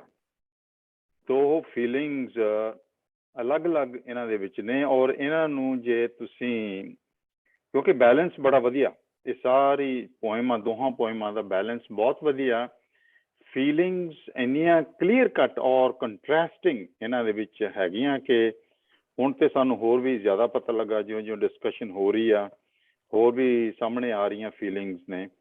ਪਰ ਇਹ musical point of view, poetry point of view ਦੇ ਨਾਲ ਬਹੁਤ ਬੈਲੈਂਸਡ ਔਰ ਬਹੁਤ ਫੁੱਲ ਆਫ ਗਹਿਰਾਈ ਦੇ ਨਾਲ ਇਹ ਚੀਜ਼ ਗਾਉਣੀ ਜਾਂ ਬੋਲਣੀ ਜਾਂ ਇਹ ਚਾਹੀਦੀ ਆ, ਜਿਹਦੇ 'ਚ ਇਹਨੂੰ ਹੋਰ ਉਭਾਰਿਆ ਜਾ ਸਕੇ, ਇਸ ਚੀਜ਼ਾਂ ਨੂੰ, ਦੋਹਾਂ ਚੀਜ਼ਾਂ ਨੂੰ। ਸਮੀਰਾ ਜੀ ਮੈਂ ਇੱਕ ਕਮੈਂਟ ਕਰਨਾ ਚਾਹ ਰਿਹਾ ਜ਼ਿਆਦਾ। जी जी जी जरूर करो। ਡਾਕਟਰ ਸਾਹਿਬ ਦੀ ਨਜ਼ਮ ਨੂੰ ਇੱਕ ਦੋ ਵਾਰੀ ਪੜ੍ਹਿਆ ਸੰਗਤ ਤੋਂ ਪਹਿਲੇ, ਉਹਦੇ ਬਾਅਦ ਜ਼ੁਬੈਰ ਸਾਹਿਬ ਨੇ ਇਹਨਾਂ ਦੀਆਂ ਪਰਤਾਂ ਖੋਲੀਆਂ ਦੋ ਪਰਤੀ ਦੀਆਂ, ਔਰ ਜੋ ਡਿਸਕਸ਼ਨ ਵੱਧਦੀ ਪਈ ਹੈ, ਸਾਡਾ ਇਲਮ ਵੀ ਫੈਲਦਾ ਪਿਆ, ਡਾਕਟਰ ਸਾਹਿਬ ਦੀ ਡੂੰਘਾਈ ਜ਼ਿਆਦਾ ਸਮਝ ਆ ਰਹੀ ਹੈ ਔਰ ਜਿੰਨੀ ਗੱਲ ਹੋ ਰਹੀ ਹੈ ਹੋਰ ਡੂੰਘੀ ਹੋਈ ਜਾ ਰਹੀ ਹੈ, ਜਿੰਨੀ ਖੁੱਲ ਰਹੀ ਹੈ। ਤੇ ਪਤਾ ਨਹੀਂ, ਮੈਂ ਬਾਰ-ਬਾਰ ਮੇਰਾ ਪਰਤ ਕੇ ਖਿਆਲ ਨਾ ਆਪਣੀ ਨਿਆਜ਼ੀ ਵੱਲ ਜਾ ਰਿਹਾ, ਕਿਉਂਕਿ ਉਹਨਾਂ ਨੂੰ ਅਸੀਂ ਆਪਣੀ ਜਵਾਨੀ 'ਚ ਐਮਏ ਇੰਗਲਿਸ਼ ਤੇ ਉਹਦੇ ਬਾਅਦ ਬਹੁਤ ਪੜ੍ਹਿਆ ਜਦੋਂ ਅਸੀਂ ਲਿਟਰੇਚਰ 'ਚ ਇਨਵੋਲਵ ਹੋਏ। ਤੇ ਉਹ ਜਿਹੜਾ ਫਲੋ ਹੈ, ਉਹ ਜਿਹੜਾ ਕੰਟਰਾਸਟਿੰਗ ਸਿੰਬੋਲਿਜ਼ਮ ਹੈ ਨੇਚਰ ਦਾ, ਲਾਈਫ ਦਾ ਔਰ ਉਹਦੇ ਜਿਹੜੇ ਰਮਜ਼ਾਂ ਨੇ, ਮੈਨੂੰ ਬਾਰ-ਬਾਰ ਮੁਨੀ ਨਿਆਜ਼ੀ ਸਾਹਿਬ ਦਾ ਫਲੋ ਨਜ਼ਰ ਆ ਰਿਹਾ ਐਜ਼ ਅ ਸਟੂਡੈਂਟ, ਕਿ ਉਹ ਫਲੋ ਹੋ ਗਿਆ ਉਹਨਾਂ ਦੇ ਵਿੱਚ, ਕੰਟਰਾਸਟਿੰਗ ਵਿਊਜ਼ ਨੇ ਔਰ ਇਮੇਜਰੀ ਬੜੀ ਜਿਹੜੀ ਹੈ ਸਟਾਰਕ ਹੈ, ਬੜੀ ਖੁੱਲ ਕੇ ਸਾਹਮਣੇ ਆ ਰਹੀ ਹੈ। ਤੁਸੀਂ ਪੜ੍ਹਦੇ ਹੋ ਤੇ ਇਮੇਜਰੀ ਸਾਹਮਣੇ ਤੁਹਾਡੇ ਅੱਖਾਂ ਕੇ ਖਿਲਰ ਜਾਂਦੀ। ਤੇ doctor Sahib is a jam, ਅਸੀਂ ਲੱਕੀ ਹਾਂ ਕਿ ਡਾਕਟਰ ਸਾਹਿਬ ਨੂੰ ਅਸੀਂ ਵੇਖਣੇ ਪਏ ਹਾਂ ਔਰ ਵਾਕਈ ਇਹਨਾਂ ਦੀ ਕਿਤਾਬ ਆਏਗੀ, ਬਹੁਤ ਮਜ਼ਾ ਆਏਗਾ ਪੜ੍ਹਨ ਦਾ ਔਰ ਆਉਣ ਵਾਲੇ ਵਕਤ ਦੇ ਵਿੱਚ ਹੋਰ ਮਜ਼ੀਦ ਪੜ੍ਹੀ ਜਾਏਗੀ। Thank you. ਵੀਰਾ ਸਾਹਿਬ ਮੈਂ ਜੀ ਥੋੜਾ ਜਿਹਾ ਇੱਕ ਗੱਲ ਕਰਨੀ ਚਾਹੁੰਦਾ जी। ਡਾਕਟਰ ਸਾਹਿਬ, ਜਿਸ ਵੇਲੇ ਜੀ ਮੈਂ ਤੁਹਾਡੀ ਦੀਦਾਰ ਪੜ੍ਹਿਆ ਨਾ, ਤੇ ਹੱਡੀ ਰਿੰਨ ਰਣਾ ਜਿਸਲੇ ਮੈਂ ਪੜਿਆ ਹੋਵੇ ਨਾ ਜੀ ਤੇ ਮੈਂ ਪਰਤ ਕੇ ਫੌਰਨ ਤੁਰ ਗਿਆ ਵਾਂ ਜੀ ਉੱਥੇ ਬਾਬੇ ਬੁੱਲੇ ਸ਼ਾਹ ਕੋਲ। ਪਰ ਬਾਲ ਹੱਡਾਂ ਦੀ ਅੱਗ, ਬੁੱਲਿਆ ਪੀ ਸ਼ਰਾਬ ਤੇ ਖਾ ਕਬਾਬ, ਪਰ ਬਾਲ ਹੱਡਾਂ ਦੀ ਅੱਗ। ਸਭ ਤੋਂ ਸਭ ਤੇ ਹੱਦਾਂ ਮੁਕਾ ਦਿੱਤੀਆਂ ਨੇ। ਮੈਂ ਤੇ ਇਹੀ ਆਖਾਂ ਕਿੱਥੇ ਮਿਲਾ ਦਿੱਤੀਆਂ ਜੀ ਗੋਤਾਂ, ਕਿੱਥੋਂ ਤੋਰ। ਸ਼ੁਕਰੀਆ ਜੀ। ਮੇਰੇ ਖਿਆਲ ਚ ਡਾਕਟਰ ਸਾਹਿਬ ਦੀ ਜਿਹੜੀ ਨੌਲੇਜ ਆਫ ਮਿਊਜ਼ਿਕ ਹੈ ਨਾ, ਉਹਦੇ ਕਰਕੇ ਲਿਰਿਕੈਲਿਟੀ, ਜਿਹੜੀ ਲਿਰਿਕਸ ਦੀ ਇੱਕ ਹੈਗੀ ਹੈ ਇਹਦੇ ਵਿੱਚ ਪਰਛਾਵਾਂ, ਉਹ ਇਸੇ ਕਰਕੇ ਹੈਗਾ because I think he has a deep knowledge of ਰਾਗਦਾਰੀ। ਸੋ ਉਹਦੇ ਕਰਕੇ ਜਿੱਦਾਂ ਜ਼ੁਬੈਰ ਸਾਹਿਬ ਕਹਿ ਰਹੇ ਸੀ ਕਿ ਬੜੀ ਲਿਰਿਕਲ ਜੀ ਪੋਇਮ ਹੈਗੀ ਹੈ। So I think that was the basis। ਬਿਲਕੁਲ ਸਹੀ ਕਿਹਾ ਹੈ, ਬਿਲਕੁਲ ਠੀਕ ਹੈ। ਡਾਕਟਰ ਸਾਹਿਬ ਦੀਆਂ ਜਿਹੜੀਆਂ ਇਸ ਤੋਂ ਪਹਿਲੇ ਵੀ ਨਜ਼ਮਾਂ ਨੇ ਉਹ ਵੀ ਲਿਰਿਕਲ ਨੇ, ਉਹਨਾਂ 'ਚ ਵੀ ਬੜਾ ਰਿਦਮ ਹੈ ਤੇ ਇਹ ਤੇ ਨਾ ਚੱਲਿਆ ਆ ਰਿਹਾ ਹੈ ਸ਼ੁਰੂ ਤੋਂ ਉਹਨਾਂ ਦੀ ਸ਼ਾਇਰੀ ਜਿਹੜੀ ਹੈ। ਇਹ ਹੁਣ ਆਪੇ ਕੰਪੋਜ਼, ਇਹਦੀ ਮਿਊਜ਼ਿਕ ਆਪੇ ਕੰਪੋਜ਼ ਕਰਨਗੇ ਤੇ ਫਿਰ ਦੇਖਾਂਗੇ ਕੀ ਬਣਦਾ। ਬਿਲਕੁਲ ਬਿਲकुल ਸਹੀ ਕਿਹਾ ਹੈ। ਹਾਂ, ਮੈਂ ਸੋਚ ਰਿਹਾ ਸਾਂ ਕਿ ਕੰਪੋਜ਼ ਕਰਾਂ ਇਸ। ਜੀ ਜੀ, ਨਹੀਂ ਰਿਦਮ ਬਹੁਤ ਵੱਧ ਰਿਹਾ ਤੁਹਾਡੀ ਸ਼ਾਇਰੀ ਦੇ ਵਿੱਚ। ਇਹ ਦੋ ਨਜ਼ਮਾਂ ਜਿਹੜੀਆਂ ਨੇ ਆਪਣਾ ਮਨਜ਼ੂਰ ਜੀ, ਇਹ ਹੋਣੀ ਚਾਹੀਦੀ ਹੈ। ਇਸ ਕਰਕੇ ਨਹੀਂ ਕਿ ਤੁਹਾਡੇ ਸਾਹਮਣੇ ਕਹਿਣਾ ਪਿਆ, ਇਹ ਵਾਕਈ ਇਹਦੇ ਵਿੱਚ ਬਹੁਤ ਹੀ ਐਸੀਆਂ ਚੀਜ਼ਾਂ ਨੇ ਜਿਹੜੀਆਂ ਗਾਣ ਨਾਲ ਹੋਰ ਵੀ ਲੋਕਾਂ ਨੂੰ ਆਪਣੇ ਵੱਲ ਖਿੱਚਣਗੀਆਂ ਔਰ ਸੋਚਣ ਤੇ ਮਜਬੂਰ ਕਰਨਗੀਆਂ। ਜਿਸ ਤਰ੍ਹਾਂ ਨੂਰ ਸਾਹਿਬ ਨੇ ਗੱਲ ਕੀਤੀ ਹੈ ਬੁੱਲੇ ਸ਼ਾਹ ਵਾਲੀ ਕਿ ਹੱਡੀ ਉਹ ਗਿਆ ਨਾ, ਮੈਂ ਇਹਨੂੰ ਇਸ ਤਰ੍ਹਾਂ ਸਮਝਦਾ ਵਾਂ ਕਿ ਹੱਡੀ ਰਿਨ ਰਨਾ ਖਾਵਨ ਖਾਦਾ ਅੱਜ, ਕਿ ਅੱਜ ਜੋ ਕੁਛ ਵੀ ਮੈਂ ਹੈ ਵਾਂ ਉਹ ਮੈਂ ਸਾਰੀ ਜ਼ਿੰਦਗੀ ਆਪਣੇ ਹੱਡੀ ਆਪਣੇ ਤੇ ਬਰਦਾਸ਼ਤ ਕਰਕੇ, ਆਪਣੀਆਂ ਮਿਹਨਤਾਂ ਕਰਕੇ, ਆਪਣਾ ਜੋ ਕੁਛ ਵੀ ਧੱਕੇ ਖਾ ਕੇ, ਮੁਸੀਬਤਾਂ ਸਹਿ ਕੇ, ਤੇ ਫਿਰ ਮੈਂ ਇਹ ਜੋ ਕੁਛ ਵੀ ਇਹ ਰਿੰਨਿਆ ਔਰ ਅੱਜ ਜੋ ਕੁਛ ਵੀ ਆ ਮੈਂ ਇਹ ਸਾਰਾ ਕੁਛ ਕਰਨ ਤੋਂ ਬਾਅਦ self made, I am a self made man। ਅੱਜ ਕਹਿ ਲਓ self made। ਸਮੀਨਾ ਜੀ ਇੱਕ ਕਮੈਂਟ ਮੈਂ ਆਖਰੀ ਕਰਨਾ ਚਾਹਾਂਗਾ। ਜੀ ਡਾਕਟਰ ਸਾਹਿਬ ਦੀ ਜਿਹੜੀ ਹੱਡਾਂ ਦਾ ਰੈਫਰੈਂਸ ਸੀ ਤੇ ਗੋਂਦਲ ਸਾਹਿਬ, ਨੂਰ ਸਾਹਿਬ ਨੇ ਰੈਫਰੈਂਸ ਦਿੱਤਾ, ਮੈਨੂੰ ਹੱਡ ਵੈਸੇ ਬੜਾ ਯੂਜ਼ ਕੀਤਾ ਗਿਆ ਹੈ ਕਲਾਸੀਕਲ ਪੋਇਟਰੀ, ਸਾਡੇ ਕਲਾਸੀਕਲ ਪੋਇਟਸ ਨੇ। ਤੇ ਮੈਨੂੰ ਸ਼ਾਹ ਹੁਸੈਨ ਜੀ ਦਾ ਮਿਸਰਾ ਯਾਦ ਆ ਗਿਆ, ਇਸ਼ਕ ਮੁਹੱਬਤ ਸੋਈਓ ਜਾਣੇ ਪਈ ਜਿਨ੍ਹਾਂ ਦੇ ਹੱਡ ਵੇੜਿਆ, ਤੇ ਸੱਜਣ ਦੇ ਹੱਥ ਬਾਂਹ ਸਾਡੀ ਤੂੰ ਕਰ ਆਖਾਂ ਛੱਡ ਵੇੜਿਆ। ਬਿਊਟੀਫੁਲ, ਜ਼ਬਰਦਸਤ। ਹੱਡ ਜਿਵੇਂ ਡਾਕਟਰ ਸਾਹਿਬ ਨੇ ਇਸਤੇਮਾਲ ਕੀਤਾ ਹੈ, ਫਿਰ ਉਹ ਤੁਸੀਂ ਮਿਲਾਉਂਦੇ ਹੋ ਕਲਾਸੀਕਲ ਪੋਇਟਸ ਦੇ ਨਾਲ, ਤੇ ਵਾਕਈ ਮੇਰੇ ਤੇ ਰੂੰਗਟੇ ਖੜੇ ਹੋ ਜਾਂਦੇ ਨੇ ਸਾਰਾ ਰੈਫਰੈਂਸ ਤੇ ਕਨੈਕਸ਼ਨ ਦੇ ਨਾਲ। ਬਹੁਤ ਬਹੁਤ ਖੂਬਸੂਰਤ। ਬਿਲਕੁਲ ਇੱਥੇ ਜਿਸ ਤਰ੍ਹਾਂ ਵਰਤਿਆ ਉਹਨਾਂ ਨੇ ਹੱਡੀ ਰਿਨ ਰਨਾ। ਹਾਂਜੀ, ਬਹੁਤ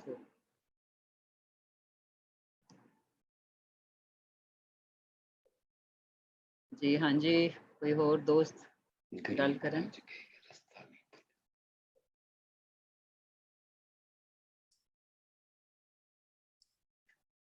ਇਹ ਜਿਹੜੀ ਗਲੀ ਗਵਾਚ ਗਈ ਰਸਤਾ ਨਹੀਂ ਭੁੱਲਿਆ, ਇਹਨੂੰ ਕੋਈ ਦੋਸਤ ਜਿਹੜੇ ਨੇ ਉਹ ਕੁਝ ਇਹਦੇ ਬਾਰੇ ਚ ਗੱਲ ਕਰਨ। ਮੈਨੂੰ ਹਾਲੀ ਤੱਕ ਇਹਦਾ ਜਿੱਦਾਂ ਮੈਂ ਤੁਹਾਨੂੰ ਪਹਿਲਾਂ ਵੀ ਆਖਿਆ ਸੀ ਨਾ ਕਿ if you consider it as passions, ਮੇਰੇ ਚ ਹਾਲੇ ਵੀ ਉਹ ਮੈਨੂੰ ਪਤਾ ਹੈ ਕਿਸ ਤਰ੍ਹਾਂ ਕਰਨਾ, ਪਰ ਮੇਰੇ ਚ ਹੁਣ ਹਿੰਮਤ ਨਹੀਂ। I don't have the time, ਜਾਂ ਮੇਰੇ ਕੋਲ ਵਕਤ ਨਹੀਂ ਬਚਿਆ, ਜਾਂ ਮੇਰੇ ਚ ਹੁਣ ਹਿੰਮਤ ਨਹੀਂ। ਪਰ ਕਿੰਜ ਕਰਨਾ ਹੈ ਔਰ ਕੀ ਕਰਨਾ ਹੈ ਉਹ ਮੈਨੂੰ ਹਾਲੇ ਵੀ ਪਤਾ ਹੈ। ਜਿਹੜੀ ਵੀ ਮੇਰੀ ਹੈਗੀ, I know the way, but I don't have either the time or the ਹਿੰਮਤ। ਇਹ ਮੈਂ ਸਮਝਿਆ ਇਹਦੇ ਚ, ਜਿਹੜੇ ਮੇਰੇ ਪੈਸ਼ਨ ਸੀਗੇ, ਜਿਹੜੀਆਂ ਮੇਰੀਆਂ ਸੋਚਾਂ ਸੀ, ਉਹਨਾਂ ਨੂੰ ਅੱਗੇ ਵਧਾਉਣ ਲਈ।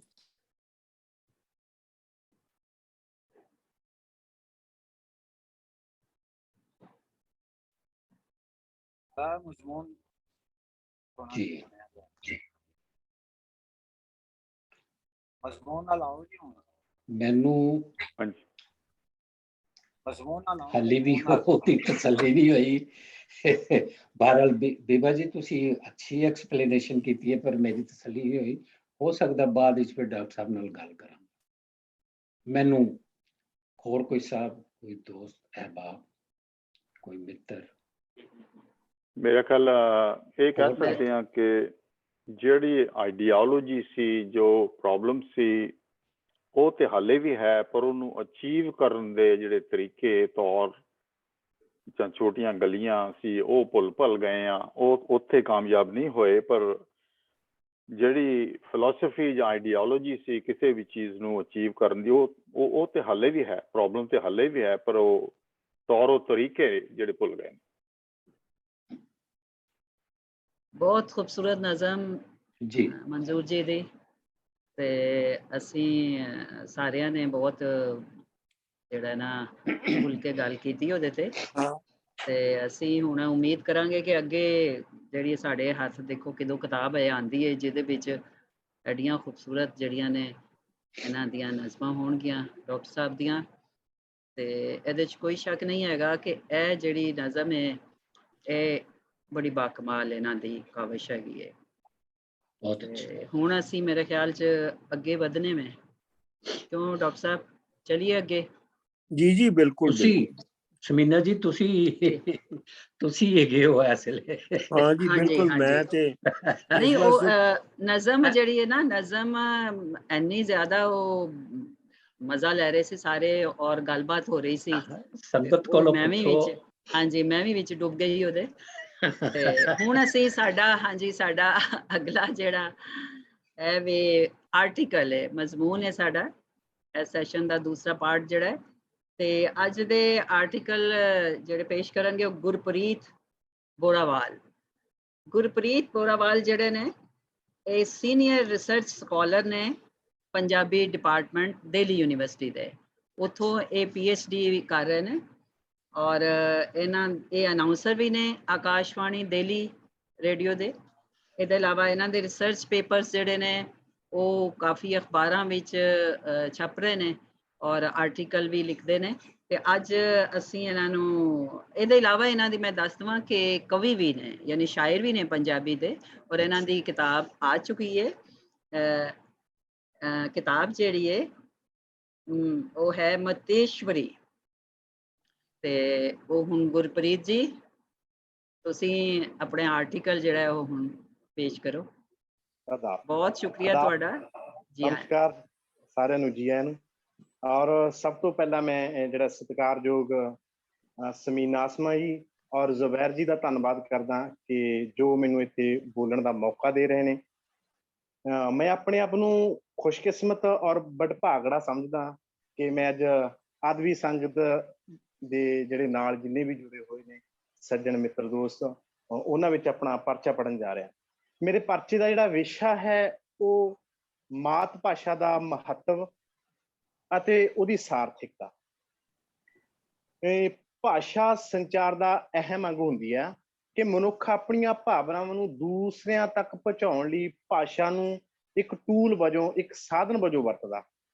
ਜੇਕਰ ਇਸ ਗੱਲ ਨੂੰ ਥੋੜੀ ਜਿਹੀ ਗਹਿਰਾਈ ਨਾਲ ਵਾਚਿਆ ਜਾਵੇ ਤਾਂ ਇਸ ਗੱਲ ਦਾ, ਇਹ ਗੱਲ ਜਿਹੜੀ ਆਪਣੇ ਆਪ 'ਚ ਵਿਸਤਾਰ ਸਿਰਜਦੀ ਆ। ਉਹ ਵਿਸਤਾਰ ਕਿਵੇਂ ਸਿਰਜਦੀ ਆ ਕਿ ਭਾਸ਼ਾ ਕੇਵਲ ਸੰਚਾਰ ਦਾ ਮਾਧਿਅਮ ਨਹੀਂ ਹੁੰਦੀ, ਸਗੋਂ ਇਹ ਮਨੁੱਖੀ ਜੀਵਨ ਦੇ ਬਹੁਤ ਸਾਰੇ ਪਹਿਲੂਆਂ ਨੂੰ ਸਿਰਜਣ ਦਾ ਅਹਿਮ ਕਾਰਜ ਵੀ ਨਿਭਾਉਂਦੀ ਹੈ। ਅਸਤਿਤਵਵਾਦੀ ਚਿੰਤਕ ਦਾ ਇੱਥੋਂ ਤੱਕ ਵੀ ਕਹਿੰਦੇ ਨੇ ਕਿ ਭਾਸ਼ਾ ਤੋਂ ਬਿਨਾਂ ਅਸਤਿਤਵ ਦੀ ਹੋਂਦ ਹੀ ਨਹੀਂ। ਭਾਸ਼ਾ ਦੀ ਅਣਹੋਂਦ ਵਿੱਚ ਵਿਚਾਰਾਂ ਨੂੰ ਗ੍ਰਹਿਣ ਨਹੀਂ ਕੀਤਾ ਜਾ ਸਕਦਾ, ਕਿਉਂਕਿ ਭਾਸ਼ਾ ਹੀ ਵਿਚਾਰਾਂ ਨੂੰ ਕੋਡਬੱਧ ਕਰਦੀ ਹੈ ਤੇ ਹੋਰਨਾਂ ਮਨੁੱਖਾਂ ਤੱਕ ਪਹੁੰਚਾਉਂਦੀ ਹੈ। ਇਹ ਧਾਰਨਾ ਸਸਿਊਰ ਦੇ ਸ਼ਾਇਦ ਇਸ ਮਤ ਵੱਲ ਵੀ ਜਿਹੜੀ ਸੰਕੇਤ ਕਰਦੀ ਹੈ ਕਿ ਭਾਸ਼ਾ ਜਿਹੜੀ ਆ ਉਹ ਚਿੰਨ੍ਹਾਂ ਦਾ ਇੱਕ ਪ੍ਰਬੰਧ ਆ। ਇਸ ਭਾਸ਼ਾਈ ਪ੍ਰਬੰਧ ਨੂੰ ਮਨੁੱਖ ਸਮਾਜ ਸੱਭਿਆਚਾਰਕ ਚੌਗਿਰਦੇ ਵਿੱਚੋਂ ਹੀ ਗ੍ਰਹਿਣ ਕਰਦਾ ਹੈ। ਇਸ ਵਿੱਚ ਕੋਈ ਸ਼ੱਕ ਨਹੀਂ ਕਿ ਜਿੱਥੇ ਵੀ ਸਮਾਜ ਦੀ ਬੁਨਿਆਦ ਬੱਝੀ ਹੈ ਉੱਥੇ ਸਮਾਜ ਦੇ ਨਾਲ ਨਾਲ ਭਾਸ਼ਾ ਨੇ ਵੀ ਆਪਣੀ ਹੋਂਦ ਗ੍ਰਹਿਣ ਕੀਤੀ ਹੈ। ਭਾਸ਼ਾ ਦਾ ਸਮਾਜ ਨਾਲ ਜਿਹੜਾ ਰਿਸ਼ਤਾ ਉਹ ਇੱਕ ਅਟੁੱਟ ਰਿਸ਼ਤਾ ਹੈ। ਇਹ ਗੱਲ ਵੀ ਅਤੀ ਕਥਨੀ ਨਹੀਂ ਹੋਵੇਗੀ ਜੇਕਰ ਮੈਂ ਇਹ ਕਹਿ ਦਿਆਂ ਕਿ ਭਾਸ਼ਾ ਬਿਨਾਂ ਮਨੁੱਖ ਦਾ ਸਮਾਜੀਕਰਨ ਅਸੰਭਵ ਆ, ਕਿਉਂਕਿ ਮਨੁੱਖੀ ਭਾਵਾਂ ਦਾ ਜਿਹੜਾ ਸੰਚਾਰ ਆ ਉਹ ਵੀ ਆਪਣੇ ਆਪ ਵਿੱਚ ਇੱਕ ਸਮਾਜਿਕ ਪ੍ਰਕਿਰਿਆ। ਸੋਸ਼ਲ ਜਿਹੜੀ ਪ੍ਰੋਸੈਸਿੰਗ ਆ, ਸੰਚਾਰ ਰਾਹੀਂ ਮਨੁੱਖ ਦਾ ਜਿਹੜਾ ਸਮਾਜਿਕ ਵਜੂਦ ਪ੍ਰਗਟ ਹੁੰਦਾ। ਸਮਾਜੀਕਰਨ ਭਾਸ਼ਾ ਬਿਨਾਂ ਸੰਭਵ ਨਹੀਂ। ਕੇਵਲ ਮਨੁੱਖ ਦਾ ਭਾਸ਼ਾ ਬਿਨਾਂ ਸਮਾਜੀਕਰਨ ਹੋਣਾ ਅਸੰਭਵ ਹੀ ਨਹੀਂ, ਸਗੋਂ ਭਾਸ਼ਾ ਤੋਂ ਬਿਨਾਂ ਸਮਾਜ ਦੀ ਬੁਨਿਆਦ ਦਾ ਹੋਣਾ ਵੀ ਅਸੰਭਵ ਹੈ। ਇਸ ਲਈ ਭਾਸ਼ਾ ਨੂੰ ਮਹਿਜ਼ ਵਿਚਾਰਾਂ ਭਾਵਨਾਵਾਂ ਦਾ ਸੰਚਾਰ ਮਾਧਿਅਮ ਸਮਝ ਲੈਣਾ ਭਾਸ਼ਾ ਨਾਲ ਬੇਇਨਸਾਫੀ ਹੋਵੇਗੀ, ਜਦ ਕਿ ਭਾਸ਼ਾ ਰਾਹੀਂ ਵਿਅਕਤੀ ਦਾ ਸਮੁੱਚਾ ਜਿਹੜਾ ਅਸਤਿਤਵ ਆ ਉਹ ਉਗੜ ਕੇ ਸਾਹਮਣੇ ਆਉਂਦਾ। ਭਾਸ਼ਾ ਮਹਿਜ਼ ਭਾਸ਼ਾ ਨਾ ਹੋ ਕੇ ਸਾਡੇ ਵੇ ਆਫ ਲਾਈਫ, ਜੀਵਨ ਜਾਚ, ਸੋਚਣ ਦਾ ਜਿਹੜਾ ਸਲੀਕਾ ਵੀ ਬਣਦੀ ਆ। ਇਹਦੇ ਵਿੱਚੋਂ ਜਿਹੜਾ ਇੱਕ ਨੁਕਤਾ ਉੱਭਰ ਕੇ ਆਉਂਦਾ ਉਹ ਇਹ ਹੈ ਕਿ ਭਾਸ਼ਾ ਕੇਵਲ ਸੰਚਾਰ ਯੁਕਤੀ ਹੀ ਨਹੀਂ ਹੁੰਦੀ, ਸਗੋਂ ਮਨੁੱਖੀ ਪਛਾਣ ਅਤੇ ਸ਼ਕਤੀ ਦਾ ਮਸਲਾ ਹੋਣ ਕਰਕੇ ਉਸਦੀ ਸੋਚ ਨੂੰ ਵੀ ਪ੍ਰਗਟ ਕਰਦੀ ਹੈ। ਇਸ ਤਰ੍ਹਾਂ ਜਿੱਥੇ ਜਿੱਥੇ ਵੱਖ-ਵੱਖ ਸਮਾਜਿਕ ਸਮੂਹਾਂ ਵਿਚਕਾਰ ਹਰ ਮਸਲੇ ਪ੍ਰਤੀ ਅੰਤਰ ਵਿਰੋਧ ਪਏ ਹੁੰਦੇ ਨੇ, ਉੱਥੇ ਭਾਸ਼ਾ ਪੱਖੋਂ ਵੀ ਅੰਤਰ ਵਿਰੋਧਾਂ ਦਾ ਹੋਣਾ ਸੁਭਾਵਿਕ ਹੈ। ਜਿਸ ਤਰ੍ਹਾਂ ਸਮਾਜ ਦੀ ਭੂਗੋਲਿਕ, ਆਰਥਿਕ, ਸੱਭਿਆਚਾਰਕ, ਰਾਜਨੀਤਿਕ ਸਥਿਤੀ ਹੁੰਦੀ ਹੈ, ਉਸੇ ਤਰ੍ਹਾਂ ਹੀ ਉਸ ਸਮਾਜ ਦੀ ਜਿਹੜੀ ਭਾਸ਼ਾ, ਵਾਕ ਬਣਤਰ ਔਰ ਸ਼ਬਦਾਵਲੀ ਹੁੰਦੀ ਹੈ। ਸ਼ਾਇਦ ਇਸੇ ਕਾਰਨ ਹੀ ਭਾਸ਼ਾ ਕਿਸੇ ਖਿੱਤੇ ਦੇ ਲੋਕਾਂ ਦੀ ਪਛਾਣ, ਰਚਨਾਤਮਕ ਸ਼ਕਤੀ, ਸੱਭਿਆਚਾਰਕ ਵਿਲੱਖਣਤਾ, ਇਤਿਹਾਸ, ਸਮਾਜਿਕ ਅਨੁਭਵ ਸਾਰ ਦਾ ਅਕਸ ਹੁੰਦੀ ਹੈ। ਇਸ ਸੰਦਰਭ ਵਿੱਚ ਸਮਾਜ ਸੱਭਿਆਚਾਰਕ ਪ੍ਰਬੰਧ ਉੱਪਰ ਭਾਸ਼ਾ ਦੇ ਪਏ ਪ੍ਰਭਾਵਾਂ ਕਾਰਨ ਭਾਸ਼ਾਈ ਪਛਾਣ ਦਾ ਮੁਲਾਂਕਣ ਕਰਨਾ ਬਹੁਤ ਜ਼ਰੂਰੀ ਹੋ ਜਾਂਦਾ। ਜਦ ਅਸੀਂ ਕਿਸੇ ਵੀ ਸਮਾਜ ਵਿੱਚ ਵਿਚਰਦੇ ਹਾਂ ਤਾਂ ਸਾਡੀ ਜਿਹੜੀ ਸਭ ਤੋਂ ਪਹਿਲੀ ਬਾਹਰਲੀ ਦਿੱਖ ਹੁੰਦੀ ਆ ਉਹ ਦੂਸਰੇ ਨੂੰ ਪ੍ਰਭਾਵਿਤ ਕਰਦੀ ਆ, ਆਊਟ ਆਫ ਪਰਸਨੈਲਿਟੀ। ਉਸ ਤੋਂ ਬਾਅਦ ਪਛਾਣ ਨੂੰ ਜਿਹੜਾ ਰੂੜ ਕਰਨ ਵਿੱਚ ਸਾਡੀ ਅੰਦਰੂਨੀ ਜਿਹੜੀ ਦਿੱਖ ਹੁੰਦੀ ਆ ਉਹ ਪ੍ਰਭਾਵਿਤ ਕਰਦੀ ਆ। ਮੇਰਾ ਪਹਿਰਾਵਾ ਇਹ ਮੇਰੀ ਆਊਟ ਆਫ ਪਰਸਨੈਲਿਟੀ ਆ, ਪਰ ਜਦੋਂ ਮੈਂ ਬੋਲਦਾ ਇਹ ਮੇਰੀ ਇਨਰ ਪਰਸਨੈਲਿਟੀ ਹੁੰਦੀ ਹੈ। ਇਹਦੇ ਵਿੱਚ ਜਿਹੜੀ ਇਨਰ ਪਰਸਨੈਲਿਟੀ ਦੇ ਵਿੱਚ ਸਾਡੀ ਬੋਲਚਾਲ ਦਾ ਜਿਹੜਾ ਅਹਿਮ ਰੋਲ ਹੁੰਦਾ। ਸਾਡੀ ਬੋਲਚਾਲ ਜਿਹੜੀ ਉਹ ਭਾਸ਼ਾ ਰਾਹੀਂ ਪ੍ਰਵਾਨ ਹੁੰਦੀ ਆ, ਭਾਸ਼ਾ ਰਾਹੀਂ ਹੀ ਪ੍ਰਵਾਨ ਚੜ੍ਹਦੀ ਹੈ। ਜਿੰਨਾ ਭਾਸ਼ਾ ਦਾ ਪੱਧਰ ਉਚੇਰਾ ਹੋਵੇਗਾ ਉਨਾ ਹੀ ਸਾਡਾ ਸਮਾਜਿਕ ਜਿਹੜਾ ਰੁਤਬਾ, ਉਹਦੀ ਕੀਮਤ ਵਧੇਗੀ। ਇਸ ਗੱਲ ਨਾਲ ਜਿਹੜੀ ਹਮਾਇਤ ਕਰਦਾ ਹੋਇਆ ਪੰਜਾਬੀ ਕਵੀ ਜਸਵੰਤ ਜ਼ਫਰ ਵੀ ਸੁਰਜੀਤ ਪਾਤਰ ਦੇ ਹਵਾਲੇ ਨਾਲ ਕਹਿੰਦਾ ਕਿ ਵੀ ਅਸੀਂ ਸਿਰਫ ਬੋਲਬਾਣੀ ਦੇ ਨਹੀਂ ਬਣੇ ਹੁੰਦੇ, ਬੋਲਬਾਣੀ ਦੇ ਨਾਲ ਨਾਲ ਅਸੀਂ ਜਿਹੜਾ ਹੈ ਉਹ ਬੋਲਬਾਣੀ ਸਿਰਫ ਅਸੀਂ ਕਹਿੰਦੇ ਵੀ ਅੰਨ ਪਾਣੀ ਦੇ ਨਹੀਂ ਬਣੇ ਹੁੰਦੇ, ਅਸੀਂ ਬੋਲਬਾਣੀ ਦੇ ਵੀ ਬਣੇ ਹੁੰਦੇ ਹਾਂ। ਭਾਵ ਭਾਸ਼ਾ ਤੋਂ ਬਿਨਾਂ ਸਾਡੀ ਮੁਕਤੀ ਨਹੀਂ ਹੋ ਸਕਦੀ। ਅੰਗਰੇਜ਼ਾਂ ਦੇ ਜਿਹੜਾ ਬਸਤੀਵਾਦ ਦੌਰ ਦੇ ਵਿੱਚ ਉਹਦੇ ਵਿੱਚ ਜਿਹੜੀ ਅੰਗਰੇਜ਼ੀ ਭਾਸ਼ਾ ਨੂੰ ਅਮੀਰ ਤੇ ਉੱਚ ਪੱਧਰ ਦੀ ਭਾਸ਼ਾ ਸਮਝਿਆ ਜਾਣ ਲੱਗਿਆ। ਸੰਸਾਰ ਪੱਧਰ ਦੀ ਇੱਕ ਵਡੇਰੀ ਜਿਹੜੀ ਅੰਗਰੇਜ਼ੀ ਭਾਸ਼ਾਈ ਪ੍ਰਵਚਨ ਨੂੰ ਉਸਾਰਿਆ ਜਾਣ ਲੱਗਿਆ। ਜਿਹੜਾ ਮਨੁੱਖ ਇਸ ਭਾਸ਼ਾ ਵਿੱਚ ਆਪਣੀ ਕਾਬਲੀਅਤ ਹਾਸਲ ਕਰੇਗਾ ਉਸ ਦਾ ਨਾਂ ਵੱਧ ਪੜ੍ਹੇ ਲਿਖੇ ਲੋਕਾਂ ਵਿੱਚ ਗਿਣਿਆ ਜਾਵੇਗਾ। ਇਹ ਭਰਮ ਅੱਜ ਵੀ ਜਿਹੜਾ ਭਾਰਤੀ ਅਵਚੇਤਨ ਮਨ ਵਿੱਚ ਬਹੁਤ ਹੀ ਡੂੰਘੀ ਤਰ੍ਹਾਂ ਖੁਣਿਆ ਹੋਇਆ। ਸਮੂਹਿਕ ਤੌਰ ਤੇ ਕਿਸੇ ਵੀ ਸਮੂਹ ਦੀ ਪਛਾਣ ਨੂੰ ਨਿਰਧਾਰਿਤ ਕਰਨ ਵਿੱਚ ਜਿਹੜੀ ਭਾਸ਼ਾ ਦੀ ਉਹ ਮੁੱਢਲੀ ਭੂਮਿਕਾ ਹੁੰਦੀ ਹੈ। ਭਾਸ਼ਾ ਇੱਕ ਅਜਿਹਾ ਪਹਿਲੂ ਹੈ ਜਿਸ ਦੇ ਆਧਾਰ ਤੇ ਦੇਸ਼, ਕੌਮ, ਇਲਾਕਾ ਆਪਣਾ ਵਿਕਾਸ ਕਰਦਾ। ਬਿਨਾਂ ਸ਼ੱਕ ਸਾਹਿਤ ਦੀ ਸਿਰਜਣਾ ਭਾਸ਼ਾ ਬਿਨਾਂ ਅਸੰਭਵ ਹੈ। ਭਾਸ਼ਾਈ ਹੱਦਬੰਦੀਆਂ ਜਿਹੜੀਆਂ ਨੇ ਉਹ ਸਾਹਿਤ ਦਾ ਮਿਆਰ ਨਿਸ਼ਚਿਤ ਕਰਦੀਆਂ ਨੇ। ਜਦ ਕੋਈ ਸਾਹਿਤਕਾਰ ਕਿਸੇ ਦੂਸਰੀ ਭਾਸ਼ਾ ਵਿੱਚ ਲਿਖਣ ਦਾ ਤਹਈਆ ਕਰਦਾ ਤਦ ਉਹ ਭਾਸ਼ਾ ਦੇ ਨਾਲ ਨਾਲ ਕਿਸੇ ਵਡੇਰੀ ਪਛਾਣ ਨਾਲ ਜੁੜਨ ਦਾ ਇੱਛੁਕ ਵੀ ਹੁੰਦਾ। ਪਰੰਤੂ ਇਹ ਵੀ ਸੱਚਾਈ ਹੈ ਕਿ ਵਿਸ਼ਵ ਦੇ ਪ੍ਰਸਿੱਧ ਕਵੀ, ਚਾਹੇ ਉਹ ਗੈਟੇ ਹੋਵੇ, ਡਾਂਟੇ ਹੋਵੇ ਜਾਂ ਰਵਿੰਦਰਨਾਥ ਟੈਗੋਰ ਹੋਵੇ, ਉਹ ਵੀ ਮਾਤ ਭਾਸ਼ਾ ਕਰਕੇ ਹੀ ਮਹਾਨ ਲੇਖਕ ਨੇ। ਇੱਥੇ ਮੈਨੂੰ ਇੱਕ ਬੜੀ ਇੰਟਰਸਟਿੰਗ ਸਟੋਰੀ ਯਾਦ ਆਉਂਦੀ ਹੈ ਕਿ ਜਦ ਰਵਿੰਦਰਨਾਥ ਟੈਗੋਰ ਨੇ ਆਪਣਾ ਜਿਹੜਾ ਹੈਗਾ ਬਲਰਾਜ ਸਾਹਨੀ ਨੂੰ ਪੁੱਛਿਆ ਕਿ ਵੀ ਤੂੰ ਅਧਿਆਪਨ ਤੋਂ ਬਿਨਾਂ ਹੋਰ ਕੀ ਕਰਦਾ। ਉਹ ਕਹਿੰਦਾ ਜੀ ਮੈਂ ਅਧਿਆਪਨ ਤੋਂ ਬਿਨਾਂ ਜਿਹੜਾ ਹਿੰਦੀ ਰਸਾਲਿਆਂ ਵਿੱਚ ਹਿੰਦੀਆਂ ਕਹਾਣੀਆਂ ਲਿਖਦਾ। ਉਹ ਬੜਾ ਹੈਰਾਨ ਹੋਏ ਰਵਿੰਦਰਨਾਥ ਟੈਗੋਰ ਜੀ, ਕਹਿੰਦੇ ਵੀ ਤੇਰੀ ਜਿਹੜੀ ਭਾਸ਼ਾ ਹੈਗੀ ਆ ਉਹ ਤਾਂ ਤੇਰੀ ਭਾਸ਼ਾ ਮਾਤ ਭਾਸ਼ਾ ਪੰਜਾਬੀ ਆ, ਪਰ ਤੂੰ ਹਿੰਦੀ ਦੇ ਵਿੱਚ ਕਿਉਂ ਲਿਖਦਾ? ਤੇ ਉਹ ਕਹਿੰਦੇ ਜੀ ਹਿੰਦੀ ਹੈ ਜਿਹੜੀ ਉਹ ਤਾਂ ਜੀ ਕਹਿੰਦੇ ਰਾਸ਼ਟਰੀ ਭਾਸ਼ਾ ਤੇ ਪੰਜਾਬੀ ਤਾਂ ਦੁਜੈਲੀ ਭਾਸ਼ਾ ਜਾਂ ਉਪ ਭਾਸ਼ਾ ਹਿੰਦੀ ਦੀ। ਇਸ ਕਰਕੇ ਵੀ ਮੈਂ ਇੱਕ ਵਡੇਰੀ ਪਛਾਣ ਨਾਲ ਜੁੜਨਾ ਚਾਹੁੰਦਾ। ਉਹ ਕਹਿੰਦਾ ਵੀ ਮੈਂ ਜਦੋਂ ਆਪਣੀ ਮਾਤ ਭਾਸ਼ਾ ਬੰਗਾਲੀ ਦੇ ਵਿੱਚ ਲਿਖਦਾ ਔਰ ਬੰਗਾਲੀ ਦੇ ਵਿੱਚ ਲਿਖਣ ਨਾਲ ਮੈਨੂੰ ਸਿਰਫ ਇਕੱਲਾ ਪੰਜਾਬ, ਭਾਰਤ ਹੀ ਨਹੀਂ ਪੜ੍ਹਦਾ ਸਗੋਂ ਸਾਰਾ ਵਿਸ਼ਵ ਪੜ੍ਹਦਾ। ਤੇ ਉਸ ਗੱਲ ਤੋਂ ਬਲਰਾਜ ਸਾਹਨੀ ਜੀ ਬਹੁਤ ਪ੍ਰਭਾਵਿਤ ਹੋਏ ਕਿ ਵੀ ਉਹ ਇੱਕ ਪਾਸੇ ਦੂਸਰੇ ਪਾਸੇ ਇਹ ਵੀ ਕਹਿੰਦੇ ਨੇ ਕਿ ਵੀ ਪੰਜਾਬੀ ਭਾਸ਼ਾ ਦਾ ਪਾਛੜੀ ਹੋਈ ਆ। ਫਿਰ ਰਵਿੰਦਰਨਾਥ ਟੈਗੋਰ ਉਹਦਾ ਫਿਰ ਜਵਾਬ ਦਿੰਦੇ ਨੇ, ਕਹਿੰਦੇ ਵੀ ਮਾਤ ਭਾਸ਼ਾ ਜਿਹੜੀ ਤੇਰੀ ਪੰਜਾਬੀ ਹੈ ਪਾਛੜੀ ਕਿਵੇਂ ਹੋ ਸਕਦੀ ਹੈ? ਕਿ ਜਿਹਦੇ ਵਿੱਚ ਬਾਬੇ ਨਾਨਕ ਨੇ ਆਰਤੀ ਲਿਖੀ ਹੋਵੇ, ਬ੍ਰਹਿਮੰਡ ਦੀ ਮਹਿਮਾ ਗਾਈ ਹੋਵੇ, ਹੈ ਤੇ ਸਰਬੱਤ ਦਾ ਭਲਾ ਮੰਗਿਆ ਹੋਵੇ, ਵੀ ਉਹ ਪਛੜੀ ਜਾਂ ਦੁਜੈਲੀ ਪੱਧਰ ਦੀ ਭਾਸ਼ਾ ਕਿਵੇਂ ਹੋ ਸਕਦੀ ਆ? ਇਹ ਸਾਰੀਆਂ ਗੱਲਾਂ ਨੂੰ ਜਦੋਂ ਉਹ ਬਲਰਾਜ ਸਾਹਨੀ ਚਿੰਤਨ ਮੰਥਨ ਕਰਦਾ ਤਾਂ ਉਹਦੀਆਂ ਧਾਰਨਾਵਾਂ ਕੁਛ ਬਣਦੀਆਂ ਨੇ। ਉਹ ਧਾਰਨਾਵਾਂ ਇਸ ਪ੍ਰਕਾਰ ਨੇ ਕਿ ਮਾਤ ਭਾਸ਼ਾ ਤੋਂ ਬਿਨਾਂ ਵਿਅਕਤੀ ਉਸ ਤਵਾਇਫ ਵਾਂਗ ਹੁੰਦਾ ਜੋ ਸਾਰੀ ਉਮਰ ਸੰਪਤੀ ਇਕੱਠੀ ਕਰਨ ਦੇ ਬਾਵਜੂਦ ਸਤਿਕਾਰ ਅਤੇ ਪਿਆਰ ਹਾਸਲ ਨਹੀਂ ਕਰ ਸਕਦਾ। ਬਲਰਾਜ ਸਾਹਨੀ ਦਾ ਮੰਨਣਾ ਕਿ ਤੁਸੀਂ ਸਾਰੀ ਉਮਰ ਚਾਹੇ ਬੇਗਾਨੀ ਭਾਸ਼ਾ ਵਿੱਚ ਲਿਖਦੇ ਰਹੋ, ਨਾ ਤਾਂ ਬੇਗਾਨੀ ਭਾਸ਼ਾ ਦੇ ਲੋਕ ਤੁਹਾਨੂੰ ਸਵੀਕਾਰ ਕਰਨਗੇ, ਨਾ ਹੀ ਆਪਣੇ। ਮੈਨੂੰ ਲੱਗਦਾ ਹੁੰਦਾ ਵੀ ਇਹ ਮੇਰੀ ਵੀ ਹੈਗੀ ਕਿ ਧਾਰਨਾ ਹੈਗੀ ਕਿ ਮਾਤ ਭਾਸ਼ਾ ਤੋਂ ਬਿਨਾਂ ਵਿਅਕਤੀ ਦੀ ਜਿਹੜੀ ਸੰਪੂਰਨ ਮੁਕਤੀ ਨਹੀਂ ਹੋ ਸਕਦੀ। ਮੈਂ ਇਹ ਸਾਰੀਆਂ ਗੱਲਾਂ ਨੂੰ ਸਮੇਟਦਾ ਹੋਇਆ ਮੈਨੂੰ ਪੰਜਾਬੀ ਦੇ ਜਿਹੜੇ ਬੁਲੰਦ ਔਰ ਵਫਾਦਾਰ ਜਿਹੜੇ ਪੰਜਾਬੀ ਸ਼ਾਇਰ ਨੇ ਬਾਬਾ ਨਜ਼ਮੀ ਦੀਆਂ ਇਹ ਪੰਕਤੀਆਂ ਨਾਲ ਮੈਂ ਆਪਣੇ ਜਿਹੜੇ ਪਰਚੇ ਨੂੰ ਸਮੇਟਦਾ ਕਿ ਅੱਖਰਾਂ ਦੇ ਵਿੱਚ ਸਮੁੰਦਰ ਰੱਖਾਂ ਮੈਂ ਇਕਬਾਲ ਪੰਜਾਬੀ ਦਾ, ਝੱਖੜਾਂ ਦੇ ਵਿੱਚ ਰੱਖ ਦਿੱਤਾ ਦੀਵਾ ਬਾਲ ਪੰਜਾਬੀ ਦਾ, ਜਿਹੜੇ ਆਖਣ ਵਿੱਚ ਪੰਜਾਬੀ ਵਸਤ ਨਹੀਂ ਤਹਿਜ਼ੀਬ ਨਹੀਂ, ਪੜ੍ਹ ਕੇ ਵੇਖਣ ਵਾਰਸ ਬੁੱਲਾ ਬਾਹੂ ਲਾਲ ਪੰਜਾਬੀ ਦਾ। ਧੰਨਵਾਦ, ਸ਼ੁਕਰੀਆ।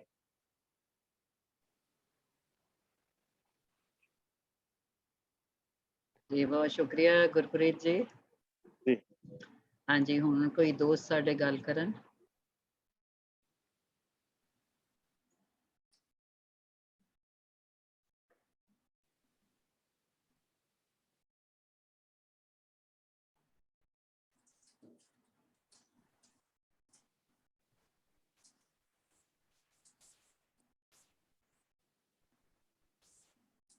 ਹਾਂਜੀ ਗੁਰਦਾਸ ਜੀ। ਜੀ ਜਵੇਦ ਬੁੱਟਾ ਜੀ। ਸਮੀਨਾ ਜੀ, ਜੀ ਜੀ ਜਿਹੜੀ ਇਸ ਆਰਟੀਕਲ ਦੇ ਵਿੱਚ ਜਾਂ ਲਿਖਤ ਦੇ ਵਿੱਚ ਸੋਚ ਹੈ ਉਹ ਤੇ ਬਹੁਤ ਅੱਛੀ ਹੈ, ਉਹਦੇ 'ਚ ਕੋਈ ਸ਼ੱਕ ਵਾਲੀ ਗੱਲ ਨਹੀਂ ਗੀ। ਔਰ ਇਹਨਾਂ ਨੇ ਮਿਸਾਲਾਂ ਵੀ ਦਿੱਤੀਆਂ ਨੇ ਅੱਛੇ ਲੋਕਾਂ ਦੀਆਂ, ਔਰ ਸੁਰਜੀਤ ਪਾਤਰ ਨੂੰ ਵੀ ਉਹਦੇ 'ਚ ਇਹਨਾਂ ਨੇ ਉਹਨਾਂ ਦਾ ਵੀ ਜ਼ਿਕਰ ਕੀਤਾ ਹੈ। ਪਰ ਮੈਨੂੰ ਇਹ ਜਿਹੜੀ ਉਹਨਾਂ ਨੇ ਆਪ ਬੋਲੀ ਲਿਖੀ ਹੈ, ਮੈਨੂੰ ਉਹਦੀ ਕੋਈ ਬਹੁਤ ਜ਼ਿਆਦਾ ਸਮਝ ਨਹੀਂ ਆਈ ਜੋ ਉਹਨਾਂ ਨੇ ਲਿਖਿਆ। ਕਈਆਂ ਜਗ੍ਹਾ ਤੇ ਜਿਵੇਂ ਜੀਵਨ ਜਾਚ ਹੈ, ਹੁਣ ਇਹ ਤੇ ਪੱਕੀ ਗੱਲ ਹੈ, ਹਰ ਕੋਈ ਸਮਝਦਾ ਕਿ ਜੀਵਨ ਜਾਚ ਕੀ ਹੁੰਦੀ। ਇਹਨਾਂ ਨੇ ਸੰਚਾਰ, ਅਸਤਿਤਵ, ਇਸ ਤਰ੍ਹਾਂ ਦੇ ਜਿਹੜੇ ਬੇਸ਼ੁਮਾਰ ਇਚਕ, ਸੰਪੂਰਨਾ, ਇਸ ਤਰ੍ਹਾਂ ਦੇ ਜਿਹੜੇ ਲਫ਼ਜ਼ ਨੇ, ਇਹ ਜਿਹੜੇ ਨੇ ਇਹਦੇ ਵੱਲ ਇਹਨਾਂ ਨੂੰ ਧਿਆਨ ਦੇਣ ਦੀ ਲੋੜ ਹੈਗੀ ਹੈ। ਔਰ ਖ਼ਾਸ ਤੌਰ ਤੇ ਜਿਹੜੀ ਜਿਸ ਤਰ੍ਹਾਂ ਇਹਨਾਂ ਨੇ ਬਲਰਾਜ ਸਾਹਨੀ ਦੀ ਗੱਲ ਕੀਤੀ ਹੈ ਔਰ ਆਪਣੇ ਪਾਤਰ ਹੋਰਾਂ ਦੀ ਗੱਲ ਕੀਤੀ ਹੈ, ਪਾਤਰ ਹਰੀ ਤੇ ਇਸ ਗੱਲ ਤੇ ਤੜਫਦੇ ਨੇ, ਕਲਪਦੇ ਨੇ ਕਿ ਤੁਸੀਂ ਆਪਣੀ ਜ਼ੁਬਾਨ, ਆਪਣੀ ਬੋਲੀ, ਆਪਣੀ ਲਫ਼ਜ਼ਾਲੀ ਨੂੰ ਵਰਤੋ, ਇੱਧਰੋਂ ਉਧਰੋਂ ਹੱਥ ਨਾ ਮਾਰੋ, ਤੁਹਾਡੇ ਕੋਲ ਬਹੁਤ ਵੱਡਾ ਭੰਡਾਰ ਹੈ, ਤੁਸੀਂ ਇਹਨੂੰ ਕਿਉਂ ਨਹੀਂ ਵਰਤਦੇ। ਬਾਕੀ ਜੋ ਕੁਛ ਵੀ ਇਹਨਾਂ ਨੇ ਕਿਹਾ ਬਿਲਕੁਲ ਠੀਕ ਹੈ, ਇਹ ਉਹਦੇ ਵਿੱਚ ਮੈਨੂੰ ਕੋਈ ਇਖਤਲਾਫ ਨਹੀਂ ਹੈਗਾ। ਪਰ ਬੋਲੀ ਜਿਹੜੀ ਹੈ ਨਾ, ਇਹ ਫਿਰ ਉਹ ਗੱਲ ਆ ਜਾਣੀ ਹੈ ਕਿ ਇਹਨੂੰ ਪੰਜਾਬੀ 'ਚ ਟਰਾਂਸਲੇਟ ਕਰਕੇ ਤੇ ਫਿਰ ਹੀ ਸਮਝਿਆ ਜਾ ਸਕਦਾ। ਸੌਰੀ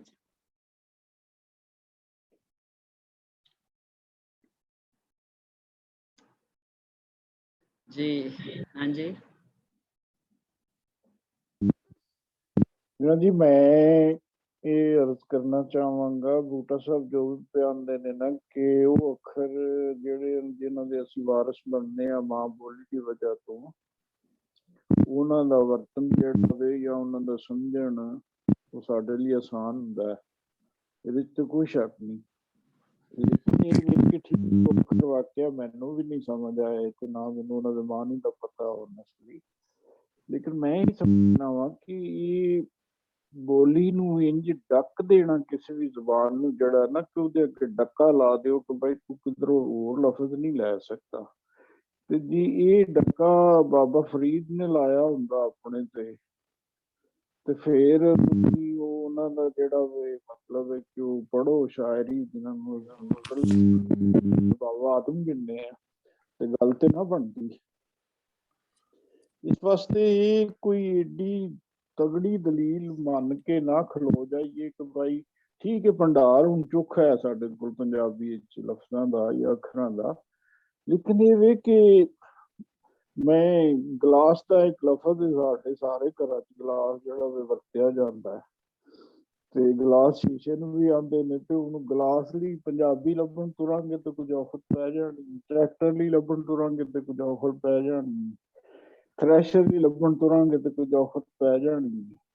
ਤੇ ਇਹ ਅੱਖਰ ਹੁਣ ਵੇਲੇ ਦੇ ਨਾਲ ਜਿਹੜੇ ਨੇ ਨਾ ਜੀ ਉਹ ਮਾਂ ਬੋਲੀ ਸਾਡੀ ਦਾ ਵੀ ਇੱਕ ਹਿੱਸਾ ਬਣ ਗਏ ਨੇ ਜਾਂ ਪੰਜਾਬੀ ਦਾ ਕਹਿ ਲਵੋ ਬਣ ਗਏ ਨੇ।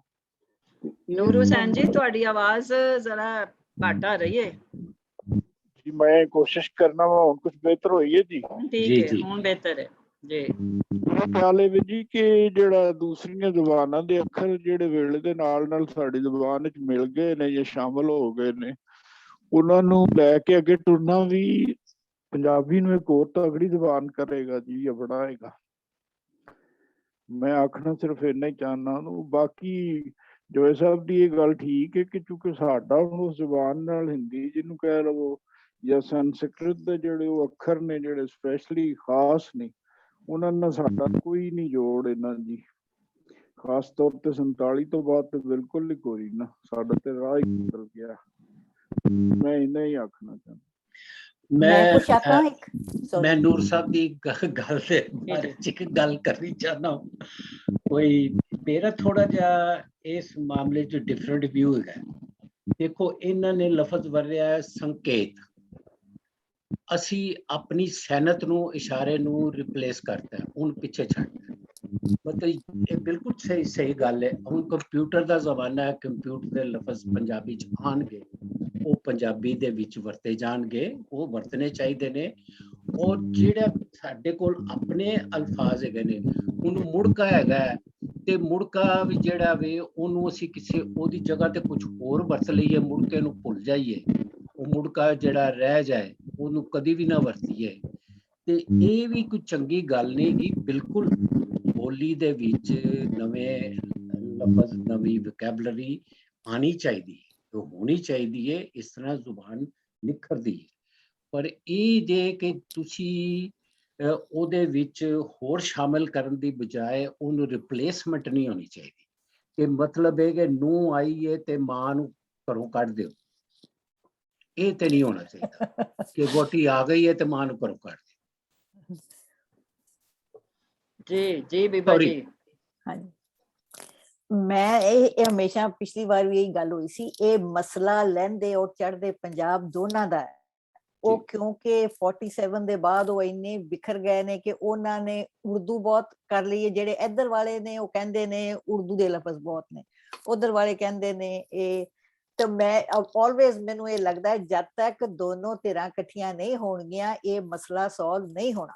we have to collaborate। ਮੇਰੀ ਤਾਂ ਹਮੇਸ਼ਾ ਇਹੀ ਦਲੀਲ ਰਹੀ ਹੈ ਕਿ this something has to happen, ਕਿਉਂਕਿ ਅਦਰਵਾਈਜ਼। ਅੱਛਾ, ਇੱਕ ਹੋਰ ਗੱਲ ਤੇ ਦੂਜੀ ਗੱਲ ਜਿਹੜੀ ਮੈਨੂੰ ਇਹਨਾਂ ਦੀ ਪਸੰਦ ਆਈ ਨਾ, ਮੈਨੂੰ ਇਹਦੇ ਵਿੱਚ ਜਿਹੜੀ ਇਹਨਾਂ ਨੇ ਦੋ ਪਰਸਨੈਲਿਟੀਜ਼, ਜਿਹੜੀ ਕਿ ਆਊਟਰ ਪਰਸਨੈਲਿਟੀ ਉਹ ਕਹਿੰਦੇ ਤੁਹਾਡੇ ਕੱਪੜਿਆਂ ਨਾਲ ਪਛਾਣੀ ਜਾਂਦੀ ਹੈ, ਜਿਹੜੀ ਇਨਰ ਪਰਸਨੈਲਿਟੀ ਹੈ ਉਹਦੀ ਝਾਤ ਤੁਹਾਨੂੰ ਤੁਹਾਡੀ ਜ਼ੁਬਾਨ ਪਾਉਂਦੀ। ਇਹ ਮੈਨੂੰ ਇਹਨਾਂ ਦੀ ਗੱਲ ਬੜੀ ਪਸੰਦ ਆਈ। ਬਿਲਕੁਲ। ਸੋ ਇਹ ਗੱਲ ਸੀਗੀ। ਪਰ ਇਹ ਹਮੇਸ਼ਾ ਇਹ ਜਿਹੜਾ ਰੌਲਾ ਹੈ ਨਾ ਲਫ਼ਜ਼ਾਂ ਦਾ, ਇਹ ਹੀ ਰਾਈਟ, ਇਹ ਮੈਨੂੰ ਵੀ ਨਹੀਂ ਸਮਝ ਆਈ ਬਹੁਤੀ ਕਾਫੀ ਚੀਜ਼ਾਂ ਦੀ, ਕਿਉਂਕਿ ਅਸੀਂ ਹਿੰਦੁਸਤਾਨ ਤੋਂ ਨਿਕਲਿਆ ਨੂੰ ਬਹੁਤ ਦੇਰ ਹੋ ਗਈ ਹੈ। ਐਂਡ ਸਾਡੇ ਵਰਗੇ ਲੋਕ ਜਿਹੜੇ ਬਾਹਰ ਆ ਗਏ ਨੇ ਉਹ ਦੋਨੋਂ ਪੰਜਾਬੀਆਂ, ਐਕਚੁਅਲੀ ਅਸੀਂ ਚੰਗੇ ਰਹਿ ਗਏ ਹਾਂ ਕਿਉਂਕਿ ਸਾਨੂੰ ਦੋਨੋਂ ਪੰਜਾਬੀਆਂ ਕੰਚ ਪੈਂਦੀਆਂ ਨੇ, ਸੋ ਸਾਨੂੰ ਜ਼ਿਆਦਾ ਸਮਝ ਆਉਂਦੀ ਹੈ। ਪਰ ਇਹ ਜਦ ਤੱਕ ਇਹ ਐਟ ਸਮ ਹਾਇਰ ਲੈਵਲ ਤੇ ਕੋਲੈਬੋਰੇਸ਼ਨ ਨਹੀਂ ਹੋਣੀ, ਇਹ ਮਸਲਾ ਰਹਿਣਾ ਹੀ ਰਹਿਣਾ। ਮੈਂ ਇੱਕ ਹੋਰ ਛੋਟੀ ਜਿਹੀ ਗੱਲ ਮੈਂ ਹੀ ਬੋਲੀ ਜਾ ਰਿਹਾ, ਇੱਕ ਛੋਟੀ ਜਿਹੀ ਗੱਲ ਕਿਉਂਕਿ ਮੇਰੇ ਵਾਸਤੇ ਖਾਸਾ। ਦੇਖੋ ਬਿਫੋਰ ਪਾਰਟੀਸ਼ਨ ਜਿੰਨੀ ਵੀ ਲਿਖਤਾਂ ਨੇ ਮੈਂ ਕਮ ਅਜ਼ ਕਮ ਮੈਂ ਪੜ੍ਹੀਆਂ ਨੇ, ਮੈਨੂੰ ਅਗਰ ਉਹਦੇ ਤੋਂ ਉੱਤੋਂ ਰਾਈਟਰ ਦਾ ਨਾਂ ਹਟਾ ਦਿਓ ਤੇ ਉਹ ਬੰਦਾ ਪਤਾ ਹੀ ਨਹੀਂ ਲੱਗਦਾ ਕਿ ਇਹ ਕੌਣ ਰਾਈਟਰ ਸੀ, ਹਿੰਦੂ ਸੀ, ਮੁਸਲਮਾਨ ਸੀ, ਸਿੱਖ ਸੀ, ਕੌਣ ਸੀ। ਠੀਕ ਹੈ ਜੀ, ਕ੍ਰਿਸਚੀਅਨ ਸੀ। ਹੁਣ ਅੱਜ ਤੁਸੀਂ ਇਹ ਬਿਲਕੁਲ ਬੀਬਾ ਜੀ ਨੇ ਟਾਲ ਕਰੀ, ਅੱਜ ਅਸੀਂ ਜਿਹੜੀ ਲਿਖਤ ਪੜ੍ਹਨੇ ਆ ਉਹਦੇ ਤੋਂ ਵੀ ਰਾਈਟਰ ਦਾ ਨਾਂ ਹਟਾ ਦਿਓ ਤੇ ਪੜ੍ਹਦੇ ਹੀ ਪਤਾ ਲੱਗ ਜਾਂਦਾ ਇਹ ਚੜ੍ਹਦੇ ਪੰਜਾਬ ਦੀ ਹੈ, ਲਹਿੰਦੇ ਪੰਜਾਬ ਦੀ। ਇਹ ਲਿਖਤ ਜਿਹੜੀ ਹੈ ਇਹ ਉਧਰੋਂ ਆਈ ਹੈ ਜਾਂ ਇਧਰੋਂ ਆਈ, ਇਧਰੋਂ ਚੜ੍ਹਦੇ ਪੰਜਾਬ ਚ ਲਹਿੰਦੇ ਪੰਜਾਬ ਦੀ ਇਹ ਵੀ ਹੈ। ਔਰ ਪਹਿਲੀਆਂ ਜਿਹੜੀਆਂ ਲਿਖਤਾਂ ਸਨ ਉਹਦੇ ਵਿੱਚ ਐਸੀ ਸਾਂਝੀ ਵੋਕੈਬਲਰੀ ਸੀ ਕਿ ਉਹਦੇ ਵਿੱਚ ਅਗਰ ਸੰਸਕ੍ਰਿਤ ਦੇ ਜਿਹੜੇ ਲਫ਼ਜ਼ ਸਨ ਆਮ ਵਰਤੋਂ ਦੇ ਉਹ ਵਰਤੇ ਜਾਂਦੇ ਸੀ, ਹਰ ਬੰਦੇ ਨੂੰ ਸਮਝ ਆਉਂਦੀ ਸੀ, ਹਰ ਬੰਦੇ ਨੂੰ। ਹੁਣ ਅਰਬੀ ਦੇ ਜਿਹੜੇ ਵਰਤੇ ਜਾਂਦੇ ਸੀ, ਫਾਰਸੀ ਦੇ ਜਿਹੜੇ ਵਰਤੇ ਜਾਂਦੇ ਸੀ, ਉਹ ਬਿਲਕੁਲ ਇੱਕ ਕਾਮਨ ਲੈਵਲ ਦੇ ਉੱਤੇ ਪ੍ਰਚਲਿਤ ਹੈਗੇ ਸਨ। ਔਰ ਹੁਣ ਉਹ ਜਿਹੜੇ ਨੇ ਉਹ ਜਿਹੜੇ ਆਮ ਪੰਜਾਬੀ ਦੇ ਲਫ਼ਜ਼ ਹੈਗੇ ਨੇ ਜਿਹੜੇ ਆਮ ਬੋਲ ਚਾਲ ਤੇ ਪ੍ਰਚਲਿਤ ਨੇ ਉਹਨਾਂ ਨੂੰ ਵੀ ਕੱਢਿਆ ਜਾਂਦਾ ਹੈ। ਔਰ ਖਾਸ ਤੌਰ ਤੇ ਜਿਸਲੇ ਆਰਟੀਕਲ ਲਿਖੇ ਜਾਂਦੇ ਨੇ, ਤਨਕੀਦ ਲਿਖੀ ਜਾਂਦੀ ਹੈ, ਉਹਦੇ ਵਿੱਚ ਤੇ ਬਿਲਕੁਲ ਹੀ। ਜੀ ਜੀ ਬਿਲਕੁਲ ਸਹੀ ਕਿਹਾ ਤੁਸੀਂ। ਹਾਂਜੀ ਗੁਰਦਾਸ ਜਦਵਾਲ ਜੀ। ਇਹ ਸਾਡੀ ਯੂਨੀਕਨੈਸ ਆਫ ਪੰਜਾਬੀ ਜ਼ਬਾਨ ਵੀ ਹੈ ਕਿਉਂਕਿ ਇੱਕ ਵਾਹਿਦ ਜ਼ਬਾਨ ਆ ਜਿਹੜੀ ਕਿ ਦੋ ਹਿੱਸਿਆਂ 'ਚ ਐਡੀ ਬੁਰੀ ਤਰ੍ਹਾਂ ਇਹਦੇ ਟੋਟੇ ਦੋ ਹੋਏ ਨੇ। This is the tragedy of Punjabi. ਜੀ ਮੈਂ ਸਾਰੇ ਤੋਂ ਮਾਫੀ ਮੰਗਦਾ, ਮੈਂ ਲੇਟ ਸ਼ੁਰੂ ਹੋਇਆ। ਮੈਂ ਇਹਨੂੰ ਅਖੀਰਲਾ ਪਾਸਾ ਸੁਣਿਆ ਇਹਨਾਂ ਦਾ। ਅਸੀਂ ਮੇਲੇ ਤੇ ਗਏ ਸੀਗੇ ਹਨਾ, ਪਰ ਜਿਹੜੀਆਂ ਗੱਲਾਂ ਹੁੰਦੀਆਂ ਉਹ ਮੈਨੂੰ ਸਮਝ ਲੱਗ ਗਈ ਆ ਕਿਹੜੀਆਂ ਹੁੰਦੀਆਂ। ਉਹ ਆਮ ਹੀ ਇਹ ਹੋ ਜਾਂਦਾ ਜਿਹੜੇ ਪੰਜਾਬ ਤੋਂ ਹੁਣ ਲਿਖਾਰੀ ਲਿਖਦੇ ਆ, ਉਹ ਜਿਹੜੀ ਸ਼ੁੱਧ ਪੰਜਾਬੀ ਆ ਉਹ ਨਹੀਂ ਲਿਖਦੇ ਹੈਗੇ ਹਨਾ। ਜਿੱਦਾਂ ਤੁਸੀਂ ਕਿਹਾ ਸੰਕੇਪ ਮੈਨੂੰ ਵੀ ਨਹੀਂ ਸਮਝ ਆਉਂਦੀ ਇਹਦਾ ਮਤਲਬ ਕੀ ਆ, ਜਾਂ ਚੇਤਨਾ ਇਹ ਸਾਰੇ ਲਫ਼ਜ਼ ਜਿਹੜੇ ਹੈਗੇ ਨਵੇਂ ਆ। ਇੰਡੀਆ ਵਾਲਿਆਂ ਨੂੰ ਤਾਂ ਛੇਤੀ ਸਮਝ ਆ ਜਾਂਦੇ ਆ, ਰੋਜ਼ ਯੂਜ਼ ਕਰਦੇ ਆ। ਪਰ ਜਿਹੜੇ ਬਾਹਰ ਆ, ਜਿੱਦਾਂ ਬੀਬਾ ਜੀ ਨੇ ਕਿਹਾ ਹੀ ਆ, ਅਸੀਂ ਕਿਰਾਂ ਦੇ ਆਏ ਹੋ ਜਾਂ ਇੱਥੋਂ ਦੇ ਜੰਪ ਵਾਲੇ ਆ, ਉਹ ਸਾਨੂੰ ਸਮਝ ਨਹੀਂ ਆਉਂਦੀ ਹੈਗੀ। ਪਰ ਮੈਂ ਫਿਰ YouTube ਤੇ ਦੁਬਾਰਾ ਸੁਣੂਗਾ ਵੀ ਕੀ ਲਿਖਿਆ ਹਨਾ। ਪਰ ਉਹਦੀ ਜਿਹੜੀ ਐਂਡ ਤੇ ਜਿਹੜੀ ਉਹਨੇ ਗੱਲ ਕਹੀ ਸੀ ਮਾਤ ਭਾਸ਼ਾ ਦੀ, ਉਹ ਤਾਂ ਸਹੀ ਆ ਕਿ ਆਪਣੀ ਬੋਲੀ ਵਿੱਚ ਲਿਖਣਾ ਚਾਹੀਦਾ। ਤੇ ਆਪਣੀ ਬੋਲੀ ਜਿੱਦਾਂ ਜਵੇਦ ਬੂਟਾ ਜੀ ਨੇ ਵੀ ਕਿਹਾ ਕਿ ਆਪਣੇ ਲਫ਼ਜ਼ ਜਿਹੜੇ ਹੈਗੇ ਉਹਨਾਂ ਨੂੰ ਇਸਤੇਮਾਲ ਕਰੀਏ, ਉਹਨਾਂ ਨੂੰ ਵਰਤੀਏ, ਤੇ ਇਸ ਤਰ੍ਹਾਂ ਫਿਰ ਗਾਂਹ ਬੋਲੀ ਵਧੂਗੀ। ਪਰ ਮੈਂ ਹੋਰ ਕੁਝ ਨਹੀਂ ਕਹਿ ਸਕਦਾ ਕਰਕੇ ਮੈਂ ਸਾਰਾ ਸੁਣਿਆ ਨਹੀਂ, ਸੌਰੀ। ਜੀ ਮੇਰੇ ਖਿਆਲ 'ਚ ਮੈਂ ਕਰਾਂ ਜੀ ਗੱਲ ਥੋੜੀ ਜੀ। ਜੀ ਜੀ ਜੀ ਜੀ ਜੀ ਜੀ ਕਿਉਂਕਿ ਮੇਰਾ ਤੁਹਾਨੂੰ ਪਤਾ ਹੈ ਲਿੰਗੁਇਸਟਿਕਸ ਦੇ ਵਿੱਚ ਬਹੁਤ ਦਿਲਚਸਪੀ ਹੈ, ਕਿਤਾਬਾਂ ਵੀ ਲਿਖੀਆਂ ਨੇ। ਇਹ ਬਾਵਜੂਦ ਜਵੇਦ ਬੂਟਾ ਸਾਹਿਬ ਦੇ ਇਤਰਾਜ਼ ਦੇ, ਜਿਹੜਾ ਕਿ ਦਰੁਸਤ ਇਤਰਾਜ਼ ਹੈ, ਲੇਕਿਨ ਇਹ ਮਜ਼ਮੂਨ ਦੇ ਵਿੱਚ ਬਹੁਤ ਮੁੱਢਲੀਆਂ ਗੱਲਾਂ ਦਾ ਜਿਨ੍ਹਾਂ ਦਾ ਜ਼ਿਕਰ ਇਹਨਾਂ ਨੇ ਕੀਤਾ ਉਹ ਬਹੁਤ ਅੱਛੀਆਂ ਸਨ। ਕਿਉਂਕਿ ਜਿਹੜੀ ਜ਼ਬਾਨ ਸ਼ਨਾਖਤ ਬਣਦੀ ਹੈ ਨਾ, ਉਹਦੀ ਇੱਕ ਵਜ੍ਹਾ ਬਹੁਤ ਡੂੰਘੀ ਹੈ। ਡੂੰਘੀ ਇਸ ਵਜ੍ਹਾ ਤੋਂ ਹੈ ਕਿ ਲਫ਼ਜ਼ ਜਿਹੜਾ ਹੈ ਉਹਦੀ ਕੋਈ ਲੌਜਿਕ ਨਹੀਂ ਹੈ। ਮਤਲਬ ਜਿਵੇਂ ਹੈ ਨਾ, ਤੁਸੀਂ ਸਾਇੰਸ ਦੇ ਵਿੱਚ ਜਾਂ ਕਿਸੇ ਹੋਰ ਦੇ ਵਿੱਚ ਤੁਸੀਂ ਚੀਜ਼ ਨੂੰ ਜਿਵੇਂ ਘੜਦੇ ਹੋ, ਬਣਾਉਂਦੇ ਹੋ, ਤੇ ਉਹਦਾ ਇੱਕ ਤਰੀਕਾ ਹੁੰਦਾ ਹੈ। ਲੇਕਿਨ ਜਿਹੜੇ ਲਫ਼ਜ਼ ਨੇ ਇਹ ਐਕਚੁਅਲੀ ਇਹਨਾਂ ਦੇ ਪਿੱਛੇ ਕੋਈ ਲੌਜਿਕ ਨਹੀਂ ਹੈਗੀ। ਮਤਲਬ ਅਸੀਂ ਕੁੱਤੇ ਨੂੰ ਕੁੱਤਾ ਕਿਉਂ ਕਹਿੰਦੇ ਆ, ਅੰਗਰੇਜ਼ ਉਹਨੂੰ ਡੌਗ ਕਿਉਂ ਕਹਿੰਦਾ ਹੈ, ਤੇ ਫਾਰਸੀ ਵਾਲਾ ਉਹਨੂੰ ਸੱਗ ਕਿਉਂ ਕਹਿੰਦਾ ਹੈ। ਇਹ ਤਿੰਨ ਤਰ੍ਹਾਂ ਦੇ ਲਫ਼ਜ਼ ਜਿਹੜੇ ਨੇ ਕੁੱਤੇ ਲਈ, ਔਰ ਕੁੱਤੇ ਲਈ ਸਾਰੀ ਦੁਨੀਆ ਦੇ ਵਿੱਚ ਜਿੰਨੀਆਂ ਜ਼ਬਾਨਾਂ ਨੇ ਉਹਨਾਂ 'ਚ ਵੱਖਰੇ ਵੱਖਰੇ ਲਫ਼ਜ਼ ਹੋਣਗੇ। ਇਹਦਾ ਮਤਲਬ ਇਹ ਹੈ ਕਿ ਲਫ਼ਜ਼ ਕੁੱਤੇ ਦੇ ਵਿੱਚ ਜਾਂ ਡੌਗ ਦੇ ਵਿੱਚ ਜਾਂ ਸੱਗ ਦੇ ਵਿੱਚ ਕੋਈ ਐਸੀ ਗੱਲ ਨਹੀਂ ਹੈਗੀ ਕਿ ਉਹਨੂੰ ਕੁੱਤੇ ਨਾਲ ਜੋੜਿਆ ਜਾਵੇ। ਇਹ ਇੱਕ ਪੂਰੇ ਸਮਾਜ ਨੇ ਆਪਣੇ ਤੌਰ ਦੇ ਉੱਤੇ ਉਸ ਸਿਗਨਲ ਨੂੰ ਸ਼ੇਅਰ ਕੀਤਾ ਹੈ। ਯਾਨੀ ਜਦੋਂ ਇਹ ਖਾਸ ਚੀਜ਼ ਸਾਹਮਣੇ ਆਉਂਦੀ ਹੈ ਤਾਂ ਉਹਦਾ ਜਿਹੜਾ ਸਿਗਨਲ ਹੈ ਕੁੱਤੇ ਦਾ, ਉਹਨੂੰ ਇੱਕ ਲਫ਼ਜ਼ ਦਿੱਤਾ ਕੁੱਤਾ। इस वजह तो चूंकि लफ्ज की मंतक नहीं है, लफ्ज के पिछे लॉजिक नहीं होंगी, इस वजह तो ये टोटल तुहाडा एग्जिस्टेंशियल एक्सपीरियंस होता है सोसाइटी का जबान के बारे च।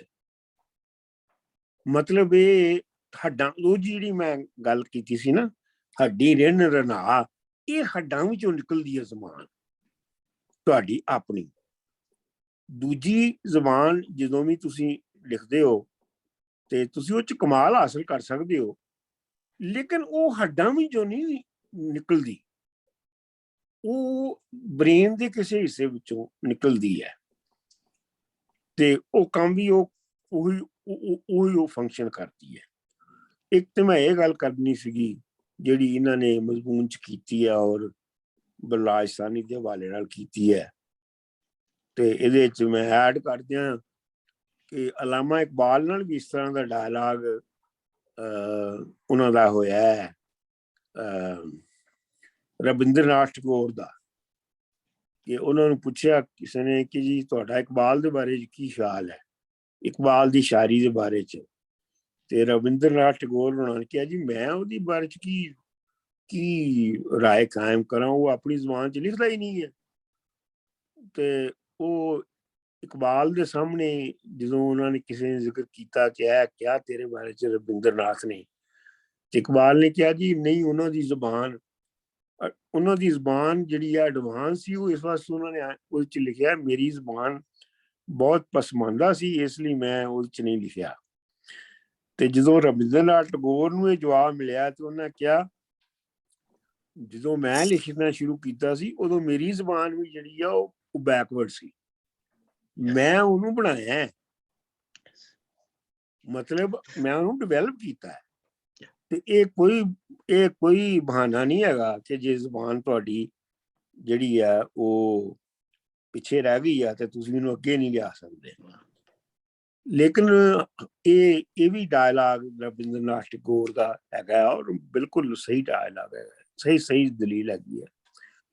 लेकिन मेरा जो असीं जबान की रीकनस्ट्रक्शन के उत्ते गल कर रहे हैं तो मैं हमेशा जिहड़ा जोर दिना वो अज फिर कहांगा कि जिन्ना चिर तक तुसी अपनी जबान दे विच नवां अज दी लोड़ां दे मुताबिक इल्म क्रिएट नहीं करोगे, उन्ना चिर तक जबान ने सरवाइव नहीं करना।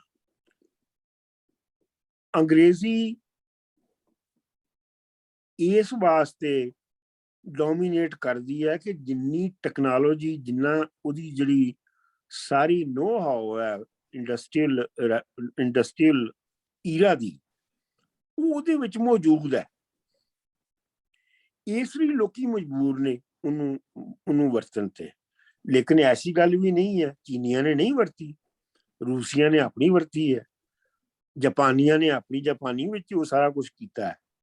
ये सिर्फ बीमारी हिंदुस्तान पाकिस्तान दे विच बहुत ही है कि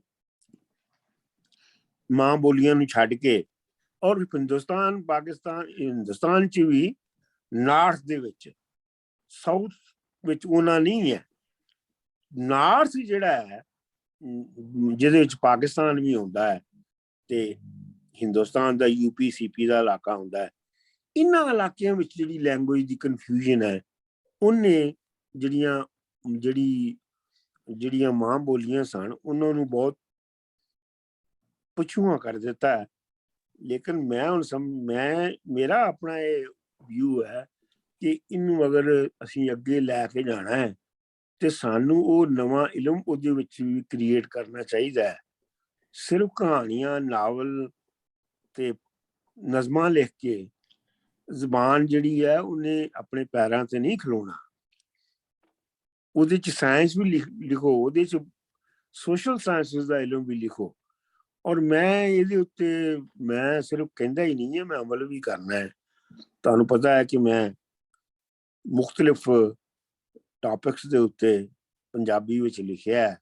हुण जिहड़ी मैं किताब पब्लिशिंग लई गई है वो फिजिक्स के उत्ते है, तो उहदे च मैं कोशिश की है कि फिजिक्स की टर्मिनोलॉजी नूं कॉमन पंजाबी जिहड़ी कि ईस्ट और वैस्ट दोवां च समझ आउंदे होण लफ्ज़ ਉਹਨਾਂ ਵਿੱਚ ਲਿਖਾਂ। ਤੇ ਇਸ ਲਈ ਮੇਰੀ ਤੇ ਇਹੋ ਹੀ ਹੈ ਕਿ ਜਿਹੜੀ ਗੱਲ ਇਹਨਾਂ ਨੇ ਕੀਤੀ ਹੈ ਮਜ਼ਮੂਨ ਨਗਾਰ ਨੇ ਬੜੀ ਚੰਗੀ ਕੀਤੀ ਹੈ, ਪਰ ਸਾਨੂੰ ਨਵਾਂ ਇਲਮ ਕ੍ਰੀਏਟ ਕਰਨਾ ਚਾਹੀਦਾ ਹੈ ਆਪਣੀ ਜ਼ਬਾਨ 'ਚ।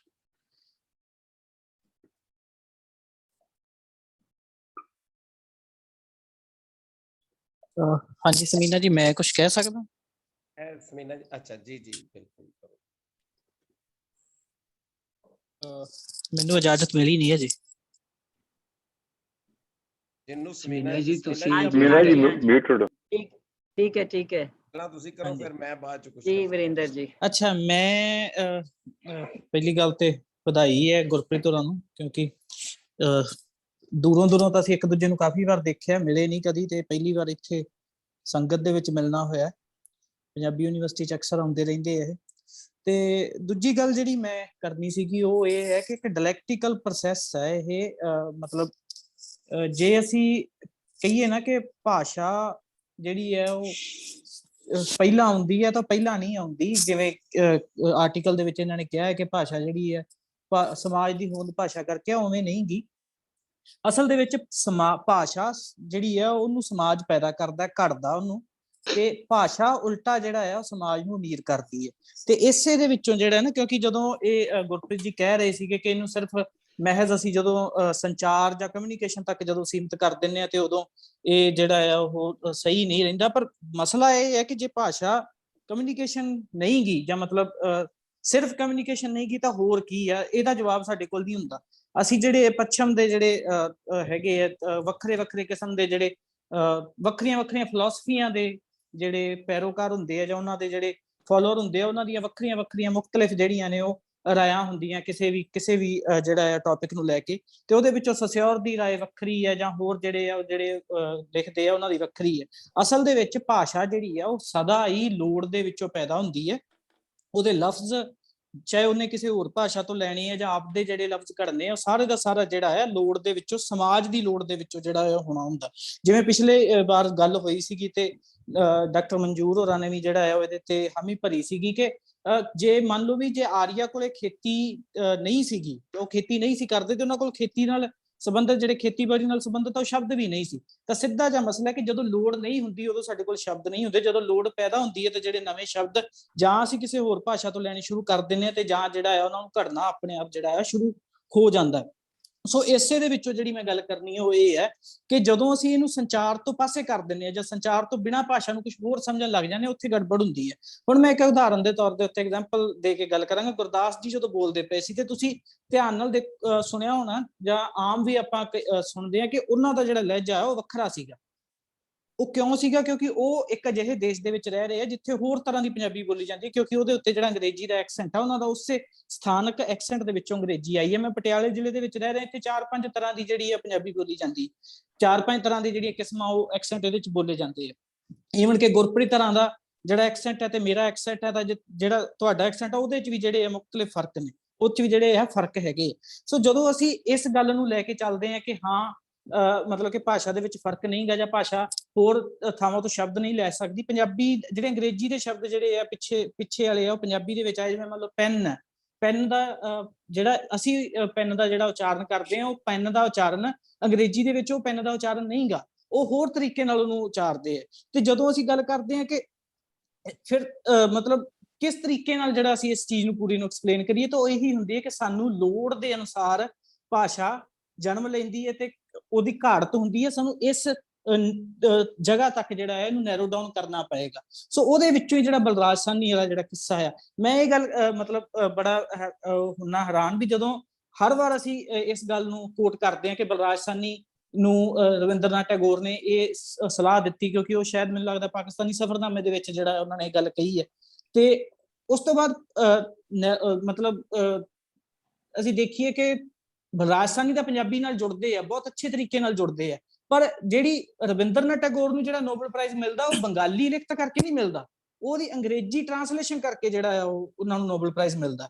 ਤੇ ਈਵਨ ਕਿ ਜੇ ਬਲਰਾਜ ਸਾਹਨੀ ਦੀ ਵੀ ਜਿਹੜੀ ਪ੍ਰਸਿੱਧੀ ਹੈ ਉਹ ਜਿਹੜੀ ਉਹਦਾ ਫੇਮਸ ਹੋਣ ਦਾ ਜਿਹੜਾ ਉਹ ਹੈ ਉਹ ਉਰਦੂ ਫਿਲਮਾਂ ਕਰਕੇ ਹੈ, ਨਾ ਕਿ ਉਹਦਾ ਪੰਜਾਬੀ ਦੇ ਇੱਕ ਲਿਟਰੇਚਰ ਪੰਜਾਬੀ ਦੇ ਇੱਕ ਸਾਹਿਤਕਾਰ ਹੋਣ ਦੇ ਉਹਦੇ ਨਾਲ। ਮੈਂ ਇੱਥੇ ਇਹ ਨਹੀਂ ਕਹਿਣਾ ਚਾਹੁੰਦਾ ਕਿ ਅਸੀਂ ਪੰਜਾਬੀ ਨੂੰ ਇਗਨੋਰ ਕਰੀਏ। ਅਸੀਂ ਜਿਹੜੀ ਚੀਜ਼ ਇੱਥੇ ਇਗਨੋਰ ਕਰਦੇ ਹਾਂ ਉਹ ਕਰਦੇ ਹਾਂ ਕਿ ਲੋੜ ਅਨੁਸਾਰ ਜਿਹੜਾ ਹੈ ਉਹ ਭਾਸ਼ਾ ਨੇ ਵਿਕਾਸ ਕਰਨਾ ਹੁੰਦਾ ਤੇ ਭਾਸ਼ਾ ਨੇ ਨਵੀਆਂ ਚੀਜ਼ਾਂ ਲੈਣੀਆਂ ਹੁੰਦੀਆਂ। ਸਾਡੀ ਮਾਤ ਭਾਸ਼ਾ ਸਦਾ ਹੀ ਜਿਹੜੀ ਹੈ ਉਹ ਪੰਜਾਬੀ ਰਹੇਗੀ, ਪਰ ਅੱਜ ਦੀ ਪੰਜਾਬੀ ਜਿਹੜੀ ਆ ਉਹ 100 ਸਾਲ ਬਾਅਦ ਵਾਲੀ ਪੰਜਾਬੀ 100 ਸਾਲ ਬਾਅਦ ਵਾਲੀ ਜਿਹੜੀ ਪੰਜਾਬੀ ਉਹ ਅੱਜ ਦੀ ਪੰਜਾਬੀ ਤੋਂ ਵੱਖਰੀ ਹੋਏਗੀ। ਇਹਦੇ 'ਚ ਅਸੀਂ ਰੋਕ ਹੀ ਨਹੀਂ ਸਕਦੇ।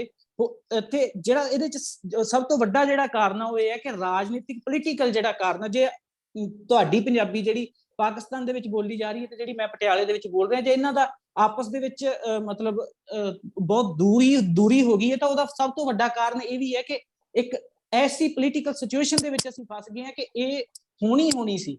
ਜੇ ਇਹਨੂੰ ਮਤਲਬ ਠੀਕ ਪੋਲੀਟੀਕਲ ਤੌਰ ਦੇ ਉੱਤੇ ਨਾ ਕੀਤਾ ਗਿਆ ਆਉਣ ਵਾਲੇ ਸਮੇਂ ਦੇ ਵਿੱਚ, ਤਾਂ ਇਹਨੇ ਵੱਖਰੇ ਤੌਰ ਦੇ ਉੱਤੇ ਮਤਲਬ ਇੰਡੀਪੈਂਡੈਂਟ ਜਿਹੜੀਆਂ ਵੱਖਰੀਆਂ ਜ਼ਬਾਨਾਂ ਦੇ ਤੌਰ ਦੇ ਉੱਤੇ ਵੀ ਅੱਗੇ ਜਾ ਕੇ ਇਹ ਵਿਕਾਸ ਕਰ ਸਕਦੀਆਂ। ਤੇ ਇਹਦੇ 'ਚ ਮਤਲਬ ਭਾਸ਼ਾ ਕਿਉਂਕਿ ਇੱਕ ਸਜੀਵ ਚੀਜ਼ ਹੈ, ਭਾਸ਼ਾ ਜਿਹੜੀ ਹੈ ਇੱਕ ਜਿਉਂਦੀ ਜਾਗਦੀ ਚੀਜ਼ ਹੈ ਤੇ ਅਸੀਂ ਇਹਨੂੰ ਰੋਕ ਹੀ ਨਹੀਂ ਪਾਵਾਂਗੇ ਜਿੰਨਾ ਮਰਜ਼ੀ ਜ਼ੋਰ ਲਾ ਲਈਏ। ਧੰਨਵਾਦ ਜੀ, ਬਹੁਤ ਸ਼ੁਕਰੀਆ ਵਰਿੰਦਰ ਜੀ।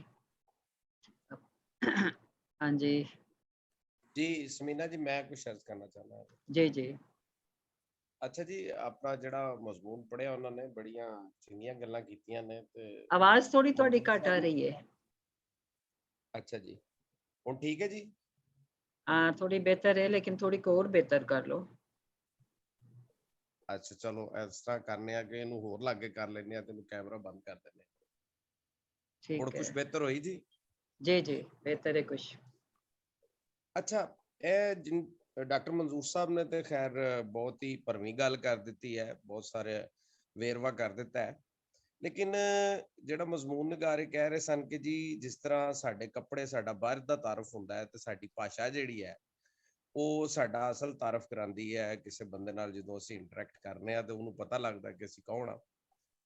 ਤੇ ਮੇਰਾ ਖਿਆਲ ਹੈ ਕਿ ਇਹੋ ਹੀ ਤੇ ਸਾਡਾ ਮਸਲਾ ਹੈ ਇਸ ਵਕਤ ਕਿ ਜਿਹੜਾ ਮੇਰਾ ਤਾਰਫ ਮੇਰੀ ਭਾਸ਼ਾ ਰਾਹੀਂ ਹੋਣਾ ਹੈ ਉਹਦੇ 'ਚ ਬਹੁਤ ਸਾਰੇ ਐਸਪੈਕਟ ਮੈਂ ਦੇਖਣੇ ਨੇ ਕਿ ਮੈਂ ਕਿਸ ਜਗ੍ਹਾ ਤੇ ਉਹਨੂੰ ਇਸਤੇਮਾਲ ਕਰ ਰਿਹਾ, ਵਰਤ ਰਿਹਾ, ਔਰ ਉਹ ਮੇਰਾ ਮਕਸਦ ਕੀ ਹੈ ਅੱਗੇ।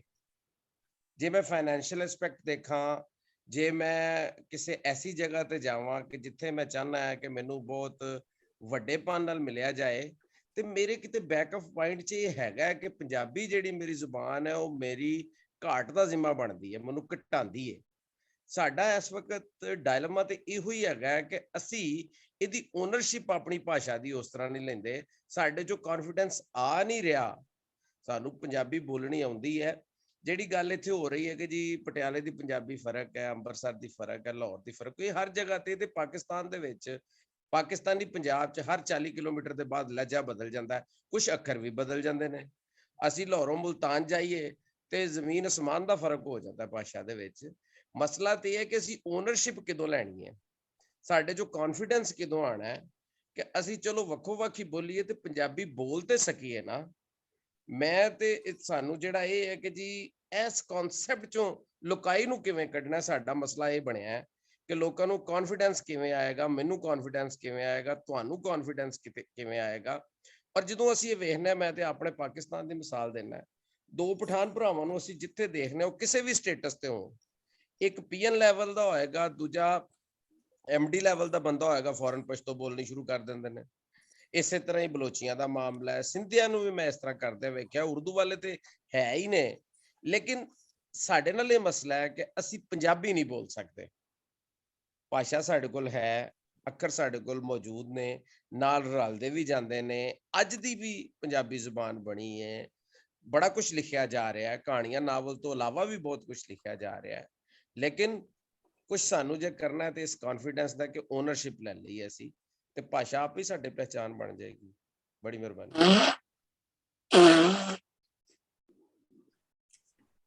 ਹਾਂਜੀ, ਮੈਂ ਫੇਰ ਇੱਕ ਛੋਟੀ ਜਿਹੀ ਗੱਲ ਲਗਾ ਕਰਨ, ਅਗਰ ਇਜਾਜ਼ਤ ਹੋਵੇ ਤੇ।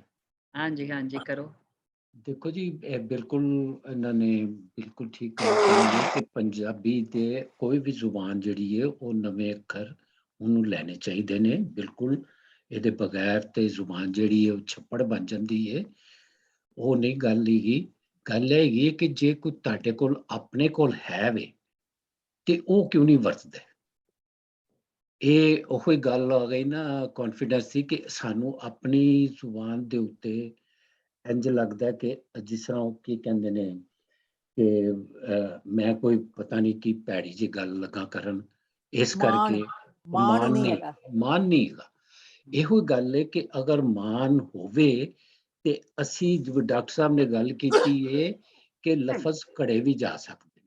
ਚੀਨੀਆਂ ਨੇ ਘੜੇ, ਇਹਨਾਂ ਨੇ ਅਰਬੀਆਂ ਨੇ ਘੜੇ, ਜਾਪਾਨੀਆਂ ਨੇ ਆਪਣੇ ਲਫ਼ਜ਼ ਘੜੇ। ਠੀਕ ਹੈ, ਕੰਪਿਊਟਰ ਜਿਹੜਾ ਪੰਜਾਬ ਵਿੱਚ ਆਜ਼ਾਦ ਨਹੀਂ ਹੋਇਆ, ਕੰਪਿਊਟਰ ਜਿੱਥੇ ਆਜ਼ਾਦ ਹੋਇਆ ਉਹਨਾਂ ਨੇ ਆਪਣੀ ਉਹਦੀ ਟੈਕਨੋਲੋਜੀ ਰੱਖੀ, ਅਸੀਂ ਉਹਨੂੰ ਅਡਾਪਟ ਕਰ ਲੈਂਦੇ ਹਾਂ। ਬਿਲਕੁਲ ਠੀਕ ਹੈ, ਕਰਨੀ ਵੀ ਚਾਹੀਦੀ ਹੈ। ਅਗਰ ਨਹੀਂ ਕਰਾਂਗੇ ਤੇ ਫਿਰ ਆਪਣੇ ਕੋਈ ਲਫ਼ਜ਼ ਘੜ ਲਵੋ ਉਹਨਾਂ ਦੀ ਤਰ੍ਹਾਂ। ਮਤਲਬ ਹੈਗਾ ਕਿ ਅਗਰ ਤੁਹਾਨੂੰ ਮਾਣ ਨਹੀਂ ਹੈਗਾ, ਤੁਹਾਨੂੰ ਉਹਦੇ ਤੇ ਕੌਨਫੀਡੈਂਸ ਨਹੀਂ ਹੈਗਾ, ਤੇ ਤੁਸੀਂ ਘੜੋਗੇ ਵੀ ਨਹੀਂ। ਮੈਂ ਇਸ ਕਰਕੇ ਮਨਜ਼ੂਰ ਸਾਹਿਬ ਦੀ ਗੱਲ ਤੇ ਬਹੁਤ ਐਗਰੀ ਕਰਨਾ ਵਾ ਕਿ ਕਹਾਣੀਆਂ ਨਜ਼ਮਾਂ ਨਹੀਂ, ਬਾਕੀ ਗੱਲਾਂ ਵੀ ਜਿਹੜੀਆਂ ਬਾਕੀ ਜਿਹੜੇ ਜ਼ਿੰਦਗੀ ਦੇ ਸ਼ੋਭੇ ਹੈਗੇ ਨੇ ਉਹਦੇ ਵਿੱਚ ਵੀ ਲਿਖਣਾ ਚਾਹੀਦਾ ਹੈ, ਔਰ ਉਹਦੇ ਵਿੱਚ ਵੀ ਆਪਣੀ ਬੋਲੀ ਤੋਂ ਘੜਨਾ ਚਾਹੀਦਾ ਹੈ। ਲਫ਼ਜ਼ ਘੜਨੇ ਚਾਹੀਦੇ ਨੇ, ਉਹਨਾਂ ਨੂੰ ਨਵੇਂ ਲਫ਼ਜ਼ ਲਵੋ, ਲੇਕਿਨ ਰਿਪਲੇਸ ਨਾ ਕਰੋ। ਆਪਣੇ ਲਫ਼ਜ਼ਾਂ ਨੂੰ ਰਿਪਲੇਸ ਨਾ ਕਰ ਦਿਓ ਕਿ ਉਹਨਾਂ ਨੂੰ ਮੁਕਾ ਦਿਓ ਤੇ ਨਵੇਂ ਸ਼ਾਮਲ ਕਰ ਲਓ। ਇਹ ਨਹੀਂ ਹੋਣਾ ਚਾਹੀਦਾ। ਨਵੇਂ ਲਫ਼ਜ਼ ਘੜੋ, ਨਵੇਂ ਲਫ਼ਜ਼ ਘੜੋ। ਜੇ ਨਹੀਂ ਕੱਢ ਸਕਦੇ ਤੇ ਐਜ਼ ਇਟ ਇਜ਼ ਕੰਪਿਊਟਰ, ਮੈਂ ਬਾਰ-ਬਾਰ ਮੇਰੇ ਜ਼ਿਹਨ 'ਚ ਕੰਪਿਊਟਰ ਹੀ ਆਉਂਦਾ ਵੇ, ਤੇ ਉਹਨੂੰ ਤੁਸੀਂ ਡਾਕਟਰੀ, ਅਗਰ ਤੁਸੀਂ ਨਹੀਂ ਕਿ ਨਵੇਂ ਲਫ਼ਜ਼ ਕੱਢ ਸਕਦੇ ਤੇ ਐਜ਼ ਇਟ ਇਜ਼ ਤੁਸੀਂ ਲੈ ਲਓ। ਅਗਰ ਤੁਹਾਡੇ ਕੋਲ ਹੈ ਵੇ ਤੇ ਉਹਨੂੰ ਉੱਥੇ ਵਰਤੋ, ਜੇ ਨਹੀਂ ਹੈਗਾ ਤੇ ਲੈ ਲਓ, ਕੋਈ ਐਸੀ ਗੱਲ ਨਹੀਂ ਹੈਗੀ। ਔਰ ਲੈਣੇ ਚਾਹੀਦੇ ਨੇ। ਇਸੇ ਤਰ੍ਹਾਂ ਹੀ ਜ਼ੁਬਾਨਾਂ ਜਿਹੜੀਆਂ ਨੇ ਉਹ ਬਣਦੀਆਂ ਨੇ, ਫਲਦੀਆਂ ਫੁੱਲਦੀਆਂ ਨੇ।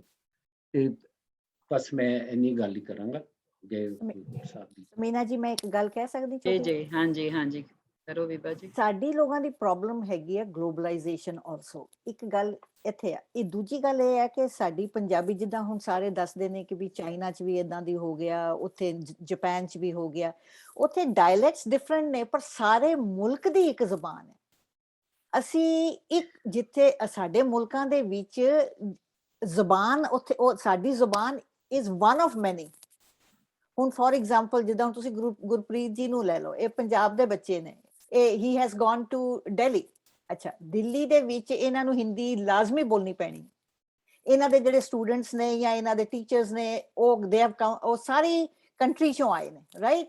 ਉਹਨਾਂ ਦੀਆਂ ਸਭ ਦੀਆਂ ਮੁਖਤਲਿਫ ਜ਼ੁਬਾਨਾਂ ਨੇ।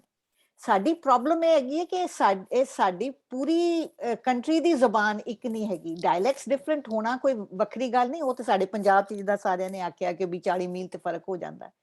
ਪਰ ਸਾਡੀ ਪ੍ਰੋਬਲਮ ਹੁਣ ਜਿੱਦਾਂ ਪੰਜਾਬ ਦਾ ਇੱਕ ਬੱਚਾ ਹੈ, ਉਹਨੇ ਹਾਈ ਸਕੂਲ ਪਾਸ ਕੀਤਾ, ਠੀਕ ਹੈ ਨਾ, ਇੱਕ ਤੇ ਉੱਥੇ ਅੰਗਰੇਜ਼ੀ ਸਿੱਖੇਗਾ ਹੀ ਸਿੱਖੇਗਾ, ਕਿਉਂਕਿ ਤੁਸੀਂ ਅੱਜ ਕੱਲ ਦੇ ਜ਼ਮਾਨੇ 'ਚ ਯੂ ਕੈਨ ਨਾਟ ਸਰਵਾਈਵ। ਫਿਰ ਸਾਡੀ ਕਿ ਹਿੰਦੀ ਹੈਗੀ ਹੈ ਨੈਸ਼ਨਲ ਲੈਂਗੁਏਜ, ਉਹ ਵੀ ਮਾੜੀ ਮੋਟੀ ਸਿੱਖਣੀ ਪੈਣੀ ਹੈ। ਪੰਜਾਬੀ ਦਾ ਤੇ ਬਹੁਤ ਦੂਰ ਰਹਿ ਜਾਂਦਾ, ਘਰੇ ਬੋਲਦਾ ਨਾ ਬੱਚਾ।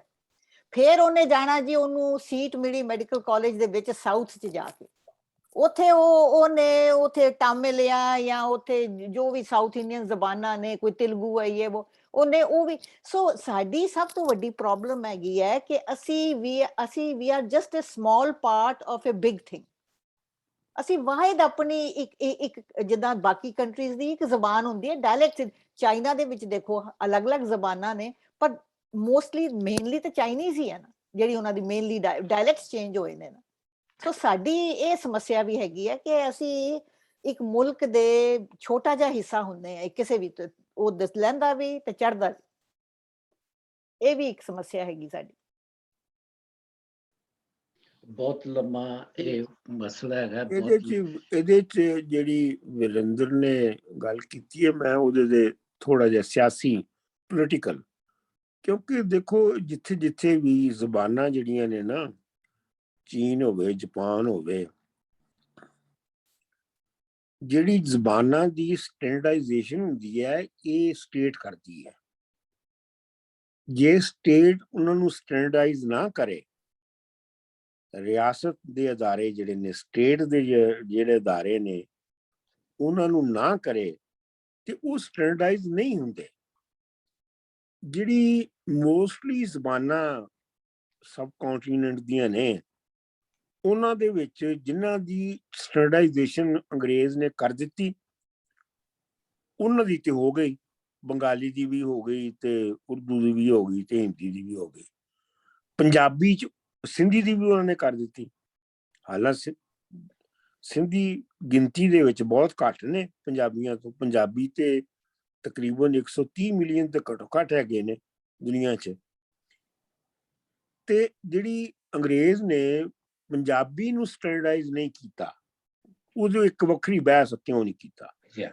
ਤੇ ਉਸ ਤੋਂ ਬਾਅਦ ਫਿਰ ਜਿਹੜੀਆਂ ਸਾਡੀਆਂ ਸਟੇਟਸ ਨੇ, ਪਾਕਿਸਤਾਨ ਦੀ ਸਟੇਟ ਤੇ ਹਿੰਦੁਸਤਾਨ ਦੀ ਸਟੇਟ, ਇਹਨਾਂ ਨੇ ਵੀ ਪੰਜਾਬੀ ਨੂੰ ਸਟੈਂਡਰਡਾਈਜ਼ ਨਹੀਂ ਕੀਤਾ ਆਪਣੀਆਂ ਲੋੜਾਂ ਪਾਰੋਂ, ਆਪਣੀਆਂ ਥੋੜਾਂ ਪਾਰੋਂ।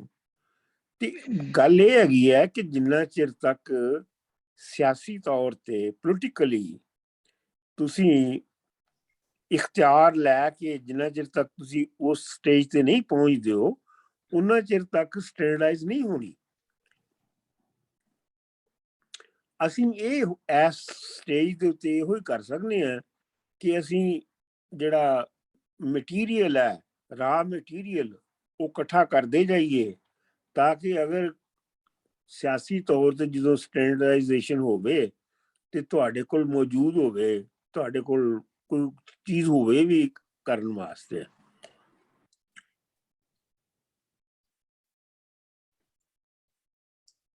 ਜੀ ਹਾਂਜੀ, ਸਰਬਤ ਸੋਹੇਲ ਜੀ, ਤੁਸੀਂ ਗੱਲ ਕਰੋਗੇ? अस्सलाम वालेकुम जी। ਵਾਲੇकुम ਸਲਾਮ ਜੀ। ਜੀ हाँ ਗੱਲ जी, ਕਰੋਗੇ ਸਰਬਤ ਜੀ? मैं काफी दानिशवरां ਦੀਆਂ ਗੱਲਾਂ ਸੁਣ ਰਹੀ ਹਾਂ, ਨਾਲ ਕੁਝ ਆਪਣੇ ਕੰਮ ਕਰ ਰਹੀ ਹਾਂ। ਤੇ ਮੇਰਾ ਵੀ ਇਹੀ ਖਿਆਲ ਜਿਹੜਾ ਇਹਨਾਂ ਨੇ ਸਰ ਨੇ ਹੁਣੇ ਗੱਲ ਕੀਤੀ ਹੈ ਕਿ ਸਾਰੇ ਫੈਕਟਰ ਹੀ ਬੜੇ ਇੰਪੋਰਟੈਂਟ ਨੇ, ਲੇਕਿਨ ਇਹ ਵੇ ਕਿ ਪੰਜਾਬੀ 'ਚ ਸਾਨੂੰ ਕੰਮ ਕਰਨਾ ਚਾਹੀਦਾ, ਜਿਹੜੀ ਫੀਲਡ ਜਿਸ ਤਰੀਕੇ ਦਾ ਕੰਮ ਕਰ ਸਕਦਾ ਨਾ।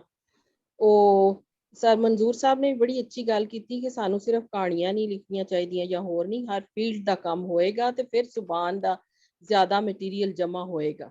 ਔਰ ਜਦੋਂ ਅਸੀਂ ਗੱਲ ਕਰਨੇ ਆ ਪੰਜਾਬੀ ਤੇ ਸਾਡੇ ਕੋਲ ਕੁਛ ਤੇ ਆਰਕਾਈਵ ਵੀ ਹੋਣਾ ਚਾਹੀਦਾ, ਕੁਛ ਜ਼ਹੀਰਾ ਵੀ ਹੋਣਾ ਚਾਹੀਦਾ, ਕੁਛ ਕੰਮ ਵੀ ਹੋਣਾ ਚਾਹੀਦਾ।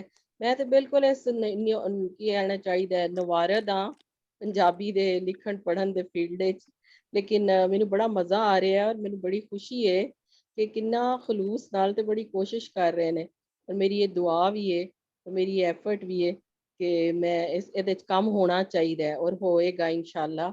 ਔਰ ਗੱਲ ਕਾਫੀ ਇੱਥੇ ਵੀ ਪ੍ਰੋਗਰਾਮ ਗੁਜਰਾਂਵਾਲੇ 'ਚ ਵੀ ਕੁਛ ਮੁਸ਼ਾਇਰੇ ਵਗੈਰਾ ਤੇ ਲੋਕ ਗੱਲ ਕਰਦੇ ਨੇ, ਤੇ ਬੁਨਿਆਦੀ ਤੌਰ ਤੇ ਜਿਹੜੀ ਮੈਨੂੰ ਫੀਲਿੰਗ ਆਉਂਦੀ ਹੈ ਨਾ, ਠੀਕ ਹੈ ਮਾਦਰੀ ਜ਼ੁਬਾਨ ਵੀ ਹੈ, ਜਿਸ ਤਰ੍ਹਾਂ ਇੱਥੇ ਉਰਦੂ ਵੀ ਮਾਦਰੀ ਜ਼ੁਬਾਨ ਕਹੀ ਜਾਂਦੀ ਹੈ।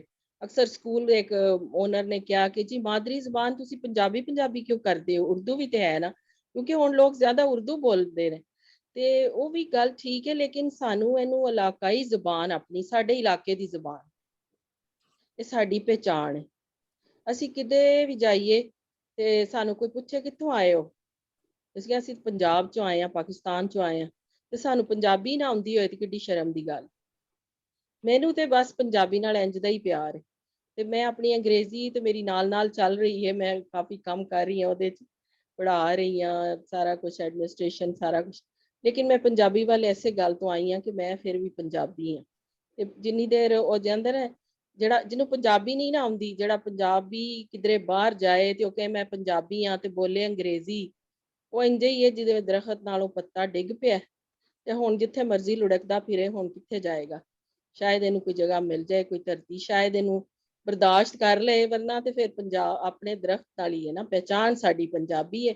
ਤੇ ਮੇਰਾ ਖਿਆਲ ਹੈ ਜਿੰਨਾ ਜਿਹਦੇ ਵਿੱਚ ਜਿੰਨਾ ਦਮ ਖਾਮੇ, ਉਹਨਾਂ ਕੰਮ ਕਰੀ ਜਾਏ ਤੇ ਆਪਣਾ ਹਿੱਸਾ ਪਾਈ ਜਾਏ, ਤੇ ਵਕਤ ਮੇਰੇ ਹਾਲੇ ਆਏਗਾ ਇਨਸ਼ਾਅੱਲਾ। ਹੁਣ ਮੈਨੂੰ ਲੱਗਦਾ ਪੰਜਾਬੀ ਦੇ ਕਾਫੀ ਕੰਮ ਸ਼ੁਰੂ ਹੋਇਆ ਹੈ ਇੰਟਰਨੈਸ਼ਨਲੀ ਵੀ ਨਾ, ਦੂਸਰਿਆਂ ਮੁਲਕਾਂ 'ਚ ਵੀ ਜਿਹੜੇ ਪੰਜਾਬੀ ਗਏ ਨੇ ਉਹਨਾਂ ਨੂੰ ਵੀ ਕਾਫੀ ਅਹਿਸਾਸ ਹੋਇਆ ਹੈ ਕਿ ਅਸੀਂ ਇੱਥੇ ਵੀ ਹਾਂ, ਅਗਰ ਅਸੀਂ ਅੰਗਰੇਜ਼ ਨਹੀਂ ਹੋ ਜਾਣਾ ਤੇ ਨਾ ਅਸੀਂ ਕੁਝ ਹੋਰ ਬਣ ਜਾਣਾ, ਅਸੀਂ ਪੰਜਾਬੀ ਹਾਂ ਤੇ ਸਾਨੂੰ ਦੱਸਣਾ ਚਾਹੀਦਾ ਕਿ ਅਸੀਂ ਪੰਜਾਬੀ। ਬਸ ਮੇਰੀ ਤੇ ਇੰਨੀ ਇੱਕ ਦਿਲ ਦੀ ਆਵਾਜ਼ ਹੈ, ਤੇ ਬਹੁਤ ਸ਼ੁਕਰੀਆ ਮੈਨੂੰ ਟਾਈਮ ਦੇਣ ਦਾ। Thank you. ਬਹੁਤ ਸ਼ੁਕਰੀਆ ਸਰਵਤ ਜੀ, ਤੁਸੀਂ ਮੇਰਾ ਇੱਕ ਸਵਾਲ ਹੈ, ਕੋਈ ਸਾਹਿਬ ਉਹਦੇ ਅਗਰ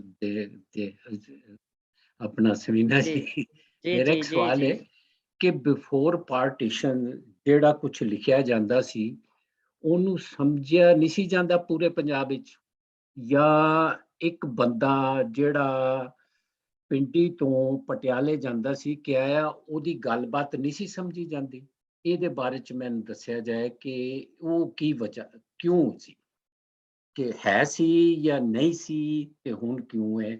ਜਿਹੜੀ ਇਸ ਮੈਂ ਉਹਨਾਂ ਨੇ ਹੁਣੇ ਗੱਲ ਕੀਤੀ ਹੈ ਕਿ ਐਕਸੈਂਟ ਦੀ ਔਰ ਲਫ਼ਜ਼ਾਲੀ ਦੀ, ਇਹਦੇ ਬਾਰੇ ਚ ਕੋਈ ਸਾਹਿਬ ਦੱਸਣਗੇ ਕਿ ਬਿਫੋਰ ਪਾਰਟੀਸ਼ਨ ਵੀ ਕੋਈ ਇਹੋ ਜਿਹੀ ਪ੍ਰੋਬਲਮ ਹੈ ਸੀ ਜਿਹੜੀ ਰੁਕਾਵਟ ਬਣਦੀ ਸੀ?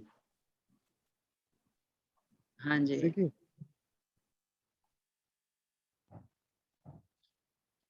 ਹਾਂਜੀ ਸਵਾਲ ਕੋਈ ਤੇ ਦੇਖੋ ਜੀ, ਗੱਲ ਇਹ ਹੈ ਕਿ ਸਵਾਲ ਤੇ ਹੈ ਕਿ ਪਾਰਟੀਸ਼ਨ ਤੋਂ ਪਹਿਲੇ ਲਿਖਿਆ ਕਿੰਨੀ ਕੁ ਪੰਜਾਬੀ ਲਿਖੀ ਜਾਂਦੀ ਸੀ ਔਰ ਕੀ ਲਿਖੀ ਜਾਂਦੀ ਸੀ, ਕਿਉਂਕਿ ਤੁਸੀਂ ਪਾਰਟੀਸ਼ਨ ਤੋਂ 1947 ਤੋਂ ਪਹਿਲੇ ਵੇਖੋ ਤੇ ਪੰਜਾਬ ਦੇ ਵਿੱਚ, ਸਾਰੇ ਪੰਜਾਬ ਦੇ ਵਿੱਚ ਜਿਹੜਾ ਮੀਡੀਅਮ ਆਫ ਐਜੂਕੇਸ਼ਨ ਸੀ ਉਹ ਉਰਦੂ ਸੀ। ਔਰ ਭਾਵੇਂ ਸਿੱਖ ਹੋਵੇ, ਭਾਵੇਂ ਹਿੰਦੂ ਹੋਵੇ, ਭਾਵੇਂ ਮੁਸਲਮਾਨ ਹੋਵੇ, ਭਾਵੇਂ ਈਸਾਈ ਹੋਵੇ, ਉਹਨਾਂ ਸਾਰਿਆਂ ਨੇ ਪੜ੍ਹਨਾ ਉਰਦੂ 'ਚ ਹੀ ਹੈ। ਸਕੂਲਿੰਗ ਉਹਨਾਂ ਦੀ ਉਰਦੂ 'ਚ ਹੋਣੀ ਹੈ।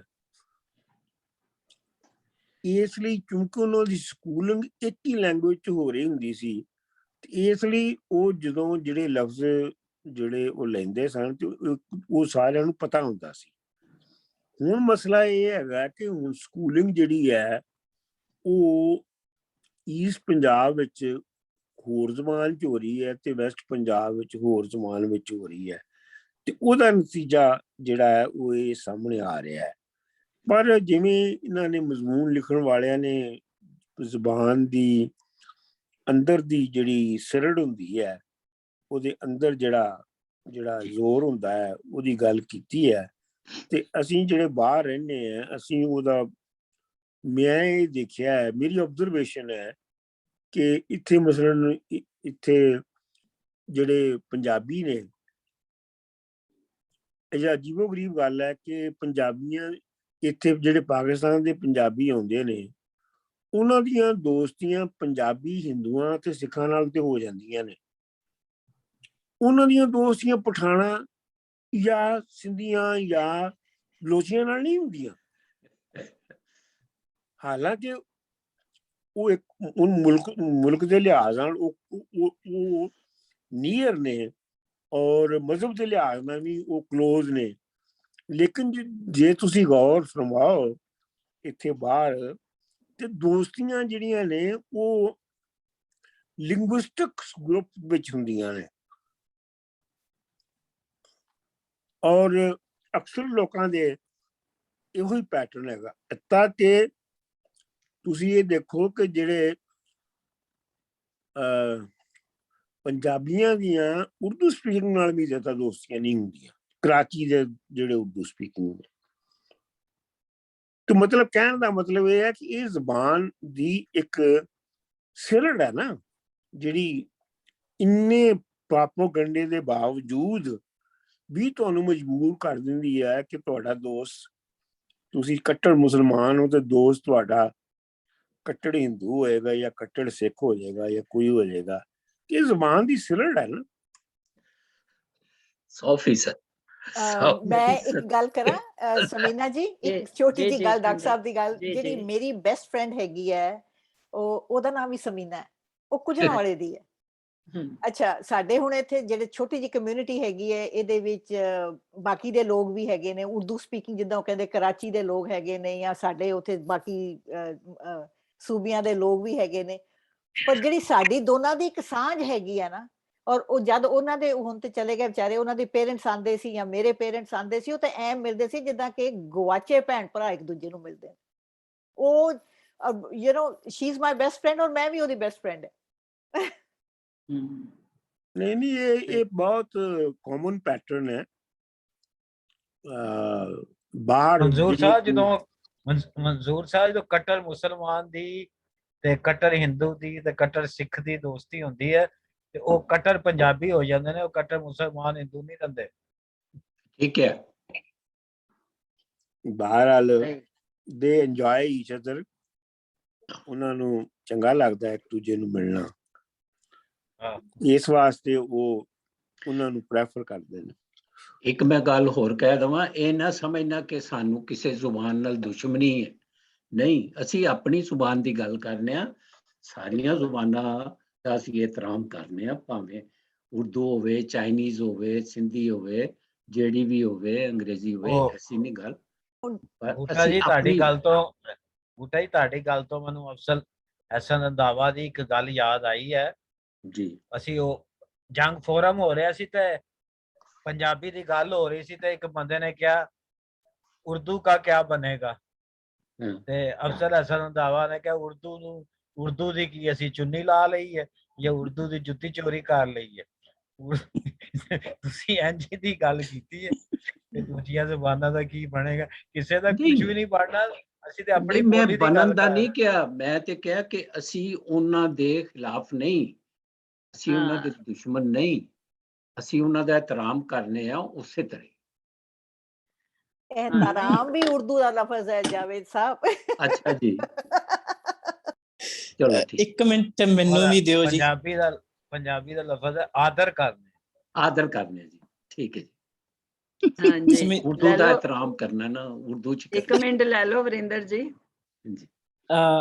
ਜਾਵੇਦ ਹੋਰਾਂ ਦਾ ਜਿਹੜਾ ਸਵਾਲ ਸੀ ਨਾ, ਮਤਲਬ ਵੀ 47 ਤੋਂ ਪਹਿਲਾਂ ਪੰਜਾਬੀ ਦਾ ਜਿਹੜਾ ਉਹ ਹੈਗਾ ਹੈ ਵੀ ਕਿਵੇਂ ਦਾ ਸੀਗਾ, ਤੇ ਇਹ ਵਾਕਿਆ ਦੇ ਵਿੱਚ ਬੜਾ ਖੋਜ ਦਾ ਇੱਕ ਹੈਗਾ ਹੈ ਕਿ ਤੇ ਖੋਜ ਕੀਤੀ ਜਾਣੀ ਚਾਹੀਦੀ ਵੀ ਕਿਵੇਂ ਸੀਗਾ। ਤੇ ਉਹਦੇ ਚ ਮਤਲਬ ਅਸੀਂ ਇੱਕ ਗੱਲ ਦੇਖੀਏ ਵੀ ਕਿ ਪੰਜਾਬੀ ਦਾ ਇੱਕ ਨੈਸ਼ਨ ਦੇ ਤੌਰ ਦੇ ਉੱਤੇ, ਇੱਕ ਕੌਮ ਦੇ ਤੌਰ ਦੇ ਉੱਤੇ ਮਤਲਬ ਵਜੂਦ ਐਕਚੁਅਲੀ ਦੇ ਵਿੱਚ ਤਾਂ ਹੈ ਆਬਜੈਕਟਿਵ ਤਰੀਕੇ ਨਾਲ, ਪਰ ਕਿ ਲੋਕਾਂ ਦੇ ਅੰਦਰ ਸਾਈਕੋਲੋਜੀਕਲ ਤੌਰ ਦੇ ਉੱਤੇ ਵੀ ਪੰਜਾਬੀ ਕੌਮ ਦੀ ਜਿਹੜੀ ਕੌਨਸ਼ੀਅਸਨੈਸ ਹੈ, ਪੰਜਾਬੀ ਨੇਸ਼ਨ ਕੌਨਸ਼ੀਅਸਨੈਸ ਹੈ, ਉਹ ਹੈਗੀ ਹੈ ਕਿ ਨਹੀਂ ਹੈਗੀ। ਮੈਨੂੰ ਲੱਗਦਾ ਕਿ ਅਜੇ ਤੱਕ ਵੀ ਜਿਹੜੀ ਹੈ ਉਹ ਪੰਜਾਬੀ ਨੇਸ਼ਨ ਕੌਨਸ਼ੀਅਸਨੈਸ ਜਿਹੜੀ ਆ ਉਹ ਨਹੀਂ ਆਈ, ਤੇ ਹਜੇ ਵੀ ਜਿਹੜਾ ਹੈ ਇੱਕ ਦੂਜੇ ਨਾਲ ਮਤਲਬ ਜਦੋਂ ਉਹ ਬਾਹਰ ਚਲੇ ਜਾਂਦੇ ਆ, ਜਿਵੇਂ ਤੁਸੀਂ ਕਿਹਾ, ਤਾਂ ਉੱਥੇ ਜਿਹੜੀ ਕੌਨਸ਼ੀਅਸਨੈਸ ਉਹਨਾਂ ਦੇ ਵਿੱਚ ਆਉਂਦੀ ਹੈ ਉਹ ਇੱਕ ਨੇਸ਼ਨ ਦੀ ਕੌਨਸ਼ੀਅਸਨੈਸ ਆਉਂਦੀ ਹੈ ਕਿ ਅਸੀਂ ਇੱਕੋ ਖਿੱਤੇ ਦੇ ਲੋਕ ਆ, ਤਾਂ ਕਰਕੇ। ਪਰ ਇੱਥੇ ਉਹ ਭਾਰਤ ਤੇ ਪਾਕਿਸਤਾਨ ਦੇ ਵਿੱਚ ਜਿਹੜਾ ਉਹ ਵੰਡੇ ਜਾਂਦੇ ਆ, ਪੰਜਾਬ ਨੇਸ਼ਨ ਉਹ ਨਹੀਂ ਰਹਿੰਦਾ ਜਦੋਂ ਉਹ ਐਕਚੁਅਲੀ ਦੇ ਵਿੱਚ ਹੈਗੇ ਆ ਇੱਥੇ।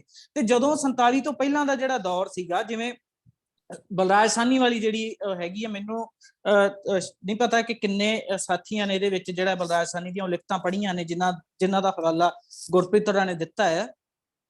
ਉਹ ਜਦੋਂ ਉਹ ਗੱਲ ਕਰ ਰਹੇ ਆ ਤਾਂ ਉਹ ਪੋਠੋਹਾਰੀ ਕੌਮੀਅਤ ਦੇ ਵਿੱਚੋਂ ਗੱਲ ਕਰ ਰਹੇ ਆ। ਉਹ ਪੰਜਾਬੀ ਮਤਲਬ ਕਿੰਨੀ ਕੁ ਪੰਜਾਬੀ ਹੈ ਤੇ ਕਿੰਨੀ ਕੁ ਜਿਹੜੀ ਹੈ ਉਹ ਇੱਕ ਉਹਨਾਂ ਦੀ ਜਿਹੜੀ ਸਾਈਕੋਲੋਜੀ ਹੈ, ਕਿੰਨੀ ਕੁ ਪੰਜਾਬੀ ਹੈ ਤੇ ਕਿੰਨੀ ਕੁ ਪੋਠੋਹਾਰੀ ਹੈ, ਕਿਉਂਕਿ ਜਦੋਂ ਗੱਲ ਕਰਦੇ ਆ ਦੇਸ਼ ਪੋਠੋਹਾਰ ਦੀ ਗੱਲ ਕਰਦੇ ਆ। ਸੋ ਸਾਨੂੰ ਮਤਲਬ ਇਹਨਾਂ ਚੀਜ਼ਾਂ ਦੇ ਵਿੱਚ ਜਾਣਾ ਚਾਹੀਦਾ ਬਹੁਤ ਮਾਈਕਰੋ ਲੈਵਲ ਦੇ ਉੱਤੇ, ਕਿ ਛੋਟੀਆਂ ਕੌਮੀਅਤਾਂ ਦੀ ਜਿਹੜੀ ਗੱਲ ਹੈ ਉਹ ਪੰਜਾਬੀ ਪੂਰੀ ਪੰਜਾਬੀ ਦੇ ਤੌਰ ਦੇ ਉੱਤੇ ਉਹ ਛੋਟੀਆਂ ਕੌਮੀਅਤਾਂ ਦੀ ਗੱਲ ਵੀ ਜਿਹੜੀ ਹੈ ਉਹ ਓਵਰਸ਼ੈਡੋ ਨਾ ਹੋ ਜੇ। ਤੇ ਜਿਹੜਾ ਪੰਜਾਬੀ ਨੇਸ਼ਨ ਕੌਨਸ਼ੀਅਸਨੈਸ ਹੈ, ਜਿਹੜਾ ਕਿ ਬੀਬਾ ਹੋਰਾਂ ਨੇ ਜਿਹੜੀ ਸ਼ਾਇਦ ਮੈਨੂੰ ਲੱਗਦਾ ਉਹਨਾਂ ਨੇ ਗੱਲ ਕੀਤੀ ਸੀਗੀ ਕਿ ਜਦੋਂ ਅਸੀਂ ਗੱਲ ਕਰਦੇ ਹਾਂ ਕਿ ਸਾਡਾ ਪੂਰੇ ਮਤਲਬ ਜਦੋਂ ਅਸੀਂ ਦਿੱਲੀ ਦੇ ਵਿੱਚ ਆ ਤਾਂ ਸਾਨੂੰ ਹਿੰਦੀ ਦੇ ਵਿੱਚ ਕਮਿਊਨੀਕੇਸ਼ਨ ਕਰਨਾ ਪਏਗਾ, ਪਰ ਜਦੋਂ ਅਸੀਂ ਪੰਜਾਬ ਦੇ ਵਿੱਚ ਤਾਂ ਪੰਜਾਬ ਦੇ ਵਿੱਚ ਪੰਜਾਬੀ ਜਿਹੜੀ ਸਟੈਂਡਰਡ ਪੰਜਾਬੀ ਉਹਦੇ ਵਿੱਚ ਤਾਂ ਅਸੀਂ ਇੱਕ ਦੂਜੇ ਨਾਲ ਸੰਪਰਕ ਕਰਕੇ ਕਮਿਊਨੀਕੇਸ਼ਨ ਕਰਦੇ ਹਾਂ। ਪਰ ਫਿਰ ਵੀ ਜਿਹੜੀ ਸਾਡੇ ਅੰਦਰ ਪੁਆਧੀ ਪਈ ਹੈ, ਸਾਡੇ ਅੰਦਰ ਮਲਵਈ ਪਈ ਹੈ, ਸਾਡੇ ਅੰਦਰ ਜਿਹੜੀ ਹੈ ਉਹ ਮਾਝੀ ਤੇ ਪੋਠੋਹਾਰੀ ਮਲਤਾਨੀ ਤੇ ਹੋਰ ਜਿਹੜੀਆਂ ਵੱਖਰੀਆਂ ਬੋਲੀਆਂ ਪਈਆਂ। ਈਵਨ ਕਿ ਮੈਂ ਮਤਲਬ ਇਹ ਕਹਿਣਾ ਹੁੰਦਾ, ਹੱਸਦਾ ਹੁੰਦਾ ਕਿ ਮੈਂ ਜਦੋਂ ਕਿਸੇ ਮਲਵਈ ਨਾਲ ਗੱਲ ਕਰਾਂ ਤਾਂ ਮੈਂ ਮਲਵਈ ਭਾਸ਼ਾ ਦੇ ਵਿੱਚ ਮਲਵਈ ਬੋਲੀ ਬੋਲਣ ਲੱਗ ਜਾਂਦਾ, ਜਦੋਂ ਮੈਂ ਕਿਸੇ ਮਾਝੇ ਵਾਲੇ ਦੇ ਨਾਲ ਗੱਲ ਕਰਾਂ ਤੇ ਹੋ ਸਕਦਾ ਵੀ ਉਹ ਜਿਹੜੀ ਉਹ ਹਾ ਜਿਹੜਾ ਹੈ ਉਹਨੂੰ ਮੈਂ ਸਕਿਪ ਕਰਕੇ ਤੇ ਪੈਸੇ ਨੂੰ ਪੈਸਾ ਕਹਿਣ ਵਾਲੇ ਪਾਸੇ ਨੂੰ ਤੁਰ ਪਵਾਂ। ਤੇ ਸੋ ਇਹਨਾਂ ਚੀਜ਼ਾਂ ਨੂੰ ਵੀ ਅਸੀਂ ਉਦੋਂ ਵੀ ਜਿਹੜਾ ਆ ਉਹ ਭਾਸ਼ਾਵਾਂ ਜਿਹੜੀਆਂ ਬੋਲੀਆਂ ਨੇ, ਅਸੀਂ ਉਹੀ ਛੋਟੀਆਂ ਕੌਮੀਅਤਾਂ ਦੀ ਬੋਲੀ ਬੋਲਦੇ ਸੀ, ਨਾ ਕਿ ਅਸੀਂ ਉਹ ਪੰਜਾਬੀ ਸਟੈਂਡਰਡ ਪੰਜਾਬੀ ਬੋਲਣ ਵਾਲਾ ਕੰਮ ਜਿਹੜਾ ਅਸੀਂ ਕਰਦੇ ਸੀ। ਸੋ ਸਾਨੂੰ ਇਹਨਾਂ ਚੀਜ਼ਾਂ ਦੇ ਵਿੱਚ ਜਾ ਕੇ ਮਾਈਕਰੋ ਲੈਵਲ ਦੇ ਉੱਤੇ ਜਿਹੜਾ ਹੈ ਉਹ ਖੋਜ ਕਰਨੀ ਪਏਗੀ ਜੇ ਅਸੀਂ ਇਤਿਹਾਸ ਦੀ ਪੰਜਾਬੀ ਦੀ ਗੱਲ ਕਰਨੀ ਹੈ। ਰਿੰਦਰ ਜੀ, ਤੁਹਾਡੀ ਜਿਹੜੀ ਸਾਰਾ ਹੈ ਨਾ, ਇਹਦਾ ਬੜਾ ਲੰਬਾ ਜਵਾਬ ਹੈ, ਇੱਕ ਅਲੱਗਾ ਡਿਬੇਟ ਹੈ, ਸਰਾਇਕੀ, ਪੋਠੋਹਾਰੀ, ਹਿੰਦਕੋ, ਮਾਝੀ, ਮਲਵਈ ਸਾਰਾ ਜਿਹੜਾ ਨਾ। ਲੇਕਿਨ ਅੱਜ ਕੱਲ੍ਹ ਇੱਥੇ ਸਾਡੇ ਪੰਜਾਬ ਵਿੱਚ ਇਹ ਗੱਲ ਧੁਖੀ ਹੋਈ ਹੈ ਔਰ ਜਿਹੜੀਆਂ ਸਰਕਾਰ ਹੈਗੀ ਹੈ ਉਹ ਕਦੀ ਪੋਠੋਹਾਰੀ ਲੈ ਆਉਂਦੀ ਹੈ, ਕਦੀ ਹਿੰਦਕੋ ਲੈ ਆਉਂਦੀ ਹੈ, ਕਦੀ ਸਰਾਇਕੀ ਲੈ ਆਉਂਦੀ। ਸਵਾਲ ਹੈਗਾ ਅਸੀਂ ਤੇ ਬੋਲੀ ਤੇ ਸਾਨੂੰ ਅਜੇ ਤੱਕ ਨਹੀਂ ਮਿਲੀ। ਜਿਹੜਾ ਬੋਲੀ ਦਾ ਹੱਕ ਹੈ ਉਹ ਤੇ ਸਾਨੂੰ ਮਿਲਿਆ ਨਹੀਂ। ਹੁਣ ਸਾਨੂੰ ਕਹਿੰਦੇ ਅੱਛਾ ਜੀ ਤੁਹਾਡੀ ਬੋਲੀ ਹੈ, ਇਹ ਜਿਹੜੇ ਲਹਿਜੇ ਨੇ ਇਹ ਵੀ ਬੋਲੀਆਂ ਨੇ। ਯਾਰ ਪੰਜਾਬੀ ਬੋਲੀ ਨੂੰ ਤੇ ਮਿਲਿਆ ਨਹੀਂ ਤੇ ਲਹਿਜਿਆਂ ਤੋਂ ਕਿੱਥੋਂ ਬੋਲੀਆਂ ਤੁਸੀਂ ਕੱਢ ਕੇ ਲੈ ਆਏ ਹੋ? ਪੰਜਾਬੀ ਨੂੰ ਤੇ ਮੰਨੋ ਨਾ, ਉਹਨੂੰ ਤੇ ਉਹਦਾ ਹੱਕ ਦਿਓ। ਫਿਰ ਪੋਠੋਹਾਰੀ ਵੀ ਲੈ ਆਣਾ, ਸਰਾਇਕੀ ਵੀ ਲੈ ਆਣਾ, ਹੋਰ ਵੀ ਲੈ ਆਣਾ। ਉਹ ਲਹਿਜਿਆਂ ਨੂੰ ਬਣਾ ਇੱਕ ਮੈਂ ਸਮਝਦਾ ਇੱਕ ਉਹੀ ਅੰਗਰੇਜ਼ਾਂ ਦੀ ਪਾਲਿਸੀ ਡਿਵਾਈਡ ਐਂਡ ਰੂਲ ਵਾਲੀ ਹੈ। ਲੇਕਿਨ ਬਲਰਾਜ ਸਾਹਨੀ ਦੇ ਵੇਲੇ ਮੈਨੂੰ ਨਹੀਂ ਲੱਗਦਾ ਇਹ ਗੱਲ ਹੈ ਸੀ। ਬਲਰਾਜ ਸਾਹਨੀ ਕਿਉਂਕਿ ਖਿੱਤਾ ਹੈ ਨਾ, ਇੱਕ ਪੋਠੋਹਾਰ ਦਾ ਇੱਕ ਖਿੱਤਾ ਵੀ ਤੇ ਹੈ ਨਾ। ਉਹਨੇ ਜਿਹੜਾ ਹੈ ਉਹਨੇ ਨਜ਼ਮ ਵੀ ਲਿਖੀ, ਉਹਨੇ ਕੁੜੀ ਪੋਠੋਹਾਰ ਦੀ, ਤੇ ਉਹ ਇੱਕ ਖਾਸ ਖਿੱਤਾ ਸੀ, ਉਹਦੀ ਆਪਣੀ ਗੱਲ ਕਰ ਰਿਹਾ ਸੀ। ਜਿਸ ਤਰ੍ਹਾਂ ਮੁਲਤਾਨ ਦੇ ਲੋਕ ਸਨ ਜਾਂ ਉਹ ਅੱਗੇ ਸਾਊਥ ਪੰਜਾਬ ਦੇ ਲੋਕ ਸਨ, ਇਸ ਤਰ੍ਹਾਂ ਮਾਝੇ ਦੇ ਲੋਕ ਸਨ। ਮੇਰਾ ਖਿਆਲ ਉਹ ਇੱਕ ਆਈਡੈਂਟਿਟੀ ਦੀ ਗੱਲ, ਪੋਠੋਹਾਰੀ ਅਲੱਗਾ ਆਈਡੈਂਟਿਟੀ ਜਿਹੜੀ ਸੂਬੇ ਦੀ ਹੈ ਜਾਂ ਜ਼ੁਬਾਨ ਦੀ ਹੈ, ਉਹ ਬਲਰਾਜ ਸਾਹਨੀ ਨਹੀਂ ਕਰ ਰਹੇ ਸੀ। ਉਹਦਾ ਇਸ਼ੂ ਤੇ ਪੰਜਾਬੀ ਹੀ ਸੀ। ਜੀ ਮੇਰੀ ਇੰਟੈਂਸ਼ਨ ਇਹ ਨਹੀਂ ਸੀਗੀ। ਮੈਂ ਬਿਲਕੁਲ ਉਸ ਲੈਂਗੁਏਜ ਮੂਵਮੈਂਟ ਨੂੰ ਜਿਹੜਾ ਆ ਉਹ ਮੰਨਦਾ ਆ ਕਿ ਹਾਂ ਉੱਥੇ ਇਹ ਕੀਤਾ ਜਾ ਰਿਹਾ। ਸੋ ਪੰਜਾਬੀ ਦੇ ਹੱਕ ਦੇ ਵਿੱਚ ਪਾਕਿਸਤਾਨ ਦਾ ਜਿਹੜੀ ਹੈਗੀ ਹੈ ਲਹਿਰ, ਉਹਦਾ ਮੈਂ ਬਿਲਕੁਲ ਹਮਾਇਤੀ ਆ। ਮੈਂ ਉਹਦੇ ਚ ਡਿਵਾਈਡ ਵਾਲਾ ਪਾਸਾ ਜਾਂ ਮੇਰੀ ਉਹ ਸੋਚ ਨਹੀਂ ਗੀ ਜਿਹੜੀ, ਮਤਲਬ ਜੇ ਮੈਂ ਗਲਤ ਹੋਇਆ ਤਾਂ ਉਹਦੇ ਲਈ ਮੈਂ ਮਾਫੀ ਮੰਗਦਾ। ਨਹੀਂ, ਦੂਸਰੀ ਗੱਲ ਇਹ ਵੀ ਹੈਗੀ ਹੈ ਕਿ ਪੰਜਾਬੀ ਜਿਹੜੀ ਹੈ ਉਹ ਪੰਜਾਬ ਦੀ ਬੋਲੀ ਹੈ, ਔਰ ਪੰਜਾਬ ਦੇ ਵਿੱਚ ਪੋਠੋਹਾਰ ਵੀ ਆਉਂਦਾ ਹੈ, ਮਾਲਵਾ ਵੀ ਆਉਂਦਾ ਹੈ। ਇਹ ਤੇ ਕਮਾਲ ਦੀ ਗੱਲ ਹੈਗੀ ਹੈ ਕਿ ਪੰਜਾਬ ਕੋਲ ਪੰਜਾਬੀ ਬੋਲੀ ਹੈ, ਔਰ ਪੰਜਾਬੀ ਕੋਲ ਇੰਨੀ ਵੋਕੈਬਲਰੀ ਹੈ ਕਿ ਬੰਦਾ ਸੋਚ ਵੀ ਨਹੀਂ ਸਕਦਾ।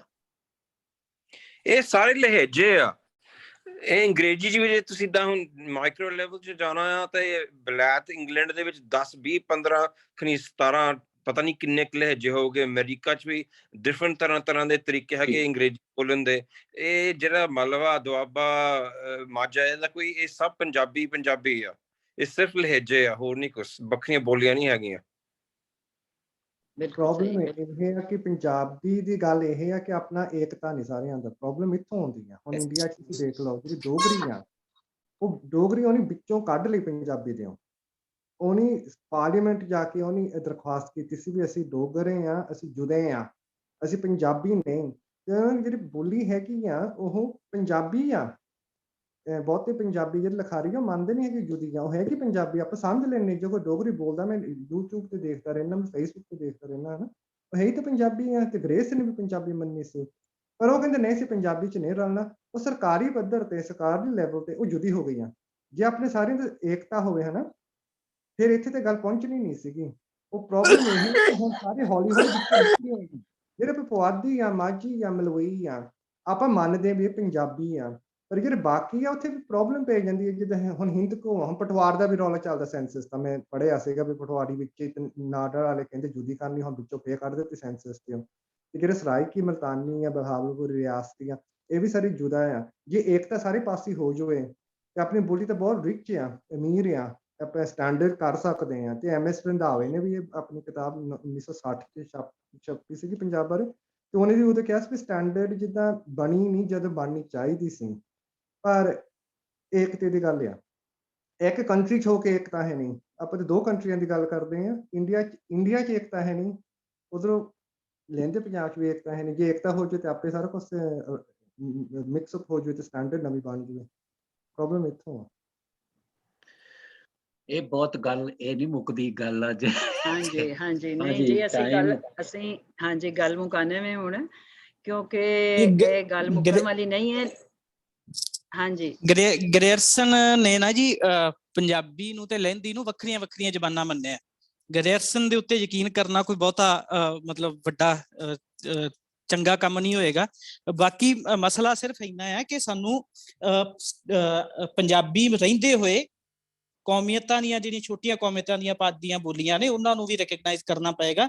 ਪਰ ਓਵਰਆਲ ਜਿਹੜਾ ਲੈਂਗੁਏਜ ਆਫ ਫਰੈਂਕਾ ਜਿਹੜਾ ਆ ਉਹ ਪੰਜਾਬੀ ਹੀ ਰਹੇਗਾ। ਸੋ ਸਾਨੂੰ ਇਸ ਪ੍ਰੋਸੈਸ ਦੇ ਵਿੱਚ ਹੀ ਜਾਣਾ ਪਏਗਾ। ਇਹੀ ਮੇਰੀ ਗੱਲ ਸੀਗੀ, ਇਸ ਤੋਂ ਵੱਖਰੀ ਕੋਈ ਮੈਂ ਗੱਲ ਨਹੀਂ ਸੀ ਕਹਿਣਾ ਚਾਹੁੰਦਾ। ਤੇ ਗ੍ਰੇਅਰਸਨ ਵਾਲਾ ਜਿਹੜਾ, ਗ੍ਰੇਅਰਸਨ ਨੇ ਤਾਂ ਬਹੁਤ ਕੁਛ ਭੰਬਲ ਭੂਸਾ ਪਾਇਆ ਹੋਇਆ, ਉਹਨੂੰ ਨਾ ਛੇੜੋ। ਨਹੀਂ ਪਰ ਗ੍ਰੇਸਨ ਦੀ ਸਾਰੀ ਆਪਾਂ ਵਿੱਚ ਅਹਿਮ ਖਾਸ ਗੱਲਾਂ ਹੈਗੀਆਂ ਵੀ ਆ ਹਨਾ, ਜ਼ਰੂਰੀ ਵੀ ਸਾਰਾ ਕੁਝ ਡਿਸਮਿਸ ਕਰ ਦੇਣਾ, ਪਰ ਉਹ ਤਾਂ ਹੁਣ 100 ਸਾਲ ਤੋਂ ਉੱਪਰ ਹੋ ਗਿਆ, ਆਪਾਂ ਹੁਣ ਨਵੇਂ ਸਿਰੇ ਵੀ ਕਰ ਸਕਦੇ ਗੱਲ ਹਨਾ, ਤੇ ਉਹ ਪ੍ਰੋਬਲਮ ਵੀ ਮੋਰੇ ਪੇਸ਼ ਆਈ ਜਾਂਦੀ ਹੈ, ਪਰ ਲੰਮਾ ਚੌੜਾ ਹੋਈ ਜਾਂਦਾ ਕੰਮ ਇਹ ਗੱਲ। ਹਾਂ ਬਿਲਕੁਲ, ਬਸ ਜੀ ਮੇਰੇ ਖਿਆਲ ਚ ਹੁਣ ਮੁਕਾਣ ਦੀ ਕਰੀਏ। ਸਮੀਨਾ ਜੀ ਅਮਰਦੀਪ ਹੋਰਾਂ ਦਾ ਹੱਥ ਬੜੀ ਦੇਰ ਦਾ ਖੜਾ, ਉਹਨਾਂ ਨੂੰ ਕੋਈ ਸ਼ਾਇਦ ਕਹਿਣਾ ਹੋਵੇ। ਅੱਛਾ ਚਲੋ, ਹਾਂਜੀ ਅਮਰ ਜੀ ਕਰਨਾ ਹੈ ਤੁਸੀਂ ਕੁਝ ਕਹਿਣਾ ਤੇ? ਹਾਂ ਨਹੀਂ, ਮੇਰਾ ਇੱਕ ਛੋਟਾ ਜਿਹਾ ਸਵਾਲ ਸੀ, ਜਿਹੜਾ ਆਪਾਂ ਕਹਿੰਦੇ ਆ ਚਾਈਨਾ, ਜਾਪਾਨ ਜਾਂ ਕੋਰੀਆ ਦੇ ਵਿੱਚ ਇੱਕੋ ਹੀ ਲੈਂਗੁਏਜ ਬੋਲੀ ਜਾਂਦੀ ਹੈ, ਮਤਲਬ ਇਹਦਾ ਕਿਸੇ ਨੂੰ ਪਤਾ ਹੈ ਕਿ ਇਹਦਾ ਪਾਸਟ ਕੀ ਸੀਗਾ? ਮਤਲਬ ਉਹਦੇ ਚ ਕਿਤੇ ਜਿਹੜੀਆਂ ਲੋਕਲ ਲੈਂਗੁਏਜਸ ਸੀਗੀਆਂ ਡਿਫਰੈਂਟ ਖਿੱਤਿਆਂ ਦੀਆਂ, ਉਹਨੂੰ ਕਿਤੇ ਸਪਰੈਸ ਕਰਕੇ ਮਤਲਬ ਇੱਕ ਐਨਫੋਰਸ ਤੇ ਨਹੀਂ ਕੀਤੀ ਗਈ, ਜਿਵੇਂ ਪਾਕਿਸਤਾਨ ਚ ਉਰਦੂ ਹੈ ਜਾਂ ਇੰਡੀਆ ਚ ਹਿੰਦੀ ਦਾ ਕੀਤਾ ਜਾਂਦਾ ਹੈ, ਜਾਂ ਇਹ ਹਮੇਸ਼ਾ ਤੋਂ ਇੱਕੋ ਸੀ? ਚਾਈਨਾ ਦੀ ਇੱਕੋ ਹੀ ਬੋਲੀ ਨਹੀਂ ਹੈਗੀ, ਚਾਈਨਾ ਦੀਆਂ ਬਹੁਤ ਬੋਲੀਆਂ ਆ, ਉਹਨੇ ਇਹ ਉਹਨੇ ਮਨਜ਼ੂਰ ਨਹੀਂ ਕੀਤੀਆਂ ਵੀ ਇਹ ਜੁਦੀਆਂ ਹੋ ਗਈਆਂ, ਉਹ ਚਾਈਨੀਜ਼ ਹੀ ਕਹਿਣਗੇ ਮੈਂਡਰੀਨ। ਜੇ ਨੌਰਥ ਚਾਈਨਾ ਦੇ ਕਰਕੇ ਹੋਣਗੇ ਤੇ ਸਾਊਥ ਚਾਈਨਾ ਦੇ ਹੋਣਗੇ, ਉਹਨਾਂ ਦੇ ਆਪਸ ਵਿੱਚ ਗੱਲਬਾਤ ਨਹੀਂ ਹੋ ਸਕਦੀ ਜਿੱਦਾਂ ਆਪਾਂ ਕਰ ਦਿੰਦੇ ਹਾਂ ਨਾ, ਕੋਈ ਮਲਤਾਨ ਦਾ ਹੋਵੇ ਜਾਂ ਪਿੰਡੀ ਦਾ ਹੋਵੇ, ਜਲੰਧਰ ਦਾ ਹੋਵੇ, ਉਹ ਗੱਲ ਕਰ ਨਹੀਂ ਸਕਦੇ ਕਿ ਮੇਰੀ ਚਾਈਨਾ ਵਾਲਿਆਂ ਨਾਲ ਗੱਲ ਹੋ ਚੁੱਕੀ ਹੈ ਨਾ, ਇੱਥੇ ਜਿਹੜੇ ਹੈਗੇ ਚਾਈਨਾ ਦੇ, ਪਰ ਉਹ ਰਿਫਿਊਜ਼ ਕਰਦੇ ਆ ਐਕਸੈਪਟ ਕਰਨੇ ਨੂੰ ਵੀ ਜੁਦੀ ਹੋ ਗਈ ਹੈ, ਫਰਕ ਇਹ ਆ, ਉਹ ਏਕਤੇ ਤੇ ਗੱਲ ਆ ਜਾਂਦੀ ਹੈ ਨਾ। ਹਾਂ ਬਹੁਤ ਸ਼ੁਕਰੀਆ ਜੀ ਗੁਰਦਾਸ ਜੀ, ਤੇ ਸਾਰੇ ਦੋਸਤਾਂ ਦਾ ਬਹੁਤ ਸ਼ੁਕਰੀਆ, ਬੜੀ ਪਰਵੀਨ ਗੱਲ ਹੋਈ ਹੈ, ਤੇ ਇਹ ਜਿਸ ਤਰ੍ਹਾਂ ਜਵੇਦ ਬੂਟਾ ਜੀ ਨੇ ਕਿਹਾ ਕਿ ਮੁੱਕਣ ਵਾਲੀ ਗੱਲ ਨਹੀਂ, ਔਰ ਇਹ ਮੁੱਕਣੀ ਵੀ ਨਹੀਂ ਚਾਹੀਦੀ, ਇਹਦੇ ਤੇ ਗੱਲਬਾਤ ਹੋਣੀ ਚਾਹੀਦੀ ਹੈ। ਬਹਰਹਾਲ ਅੱਜ ਸਾਡੀ ਬੜੀ ਪਰਵੀਨ ਇਹਦੇ ਤੇ ਗੱਲ ਹੋਈ ਹੈ, ਤੇ ਮੈਂ ਆਪਣੇ ਪ੍ਰਾਹੁਣਿਆਂ ਦਾ ਜਨਾਬ ਡਾਕਟਰ ਮਨਜ਼ੂਰ ਇਜਾਜ਼ ਨੂੰ ਤੇ ਅਸੀਂ ਪ੍ਰਾਹੁਣੇ ਨਹੀਂ, ਉਹ ਤੇ ਮਜਮਾਨ ਨੇ, ਤੇ ਗੁਰਪ੍ਰੀਤ ਬੋਰੇਵਾਲ ਜੀ ਤੁਹਾਡਾ ਬਹੁਤ ਸ਼ੁਕਰੀਆ, ਤੁਸੀਂ ਸਾਡੇ ਮਹਿਮਾਨ ਸੀ, ਤੁਹਾਡਾ ਆਰਟੀਕਲ ਸੀ ਤੇ ਉਹਦੇ ਤੇ ਲੰਬੀ ਬਹਿਸ ਫਿਰ ਛਿੜੀ ਹੈ, ਬੜੀ ਸੋਹਣੀ ਗੱਲਬਾਤ ਹੋਈ, ਤੇ ਬਾਕੀ ਆਪਣੇ ਸਾਰੇ ਮਿੱਤਰਾਂ ਦਾ, ਸਾਰੇ ਦੋਸਤਾਂ ਦਾ, ਨਵੇਂ ਆਉਣ ਵਾਲਿਆਂ ਦਾ, ਪੁਰਾਣਿਆਂ ਦਾ, ਸਭ ਦਾ ਮੈਂ ਸ਼ੁਕਰੀਆ ਅਦਾ ਕਰਨੀ ਹੈ, ਤੇ ਸਭ ਨੂੰ ਜੀ ਆਇਆਂ ਨੂੰ, ਤੇ ਮੇਰੇ ਖਿਆਲ 'ਚ ਹੁਣ ਸਭ ਨੂੰ ਰੱਬ ਰਾਖਾ ਕਹਿ ਦਈਏ। ਰੱਬ ਰਾਖਾ ਜੀ, ਰੱਬ ਰਾਖਾ ਸਾਰਿਆਂ ਨੂੰ। ਰਿਕਾਰਡਿੰਗ ਬੰਦ ਕਰ।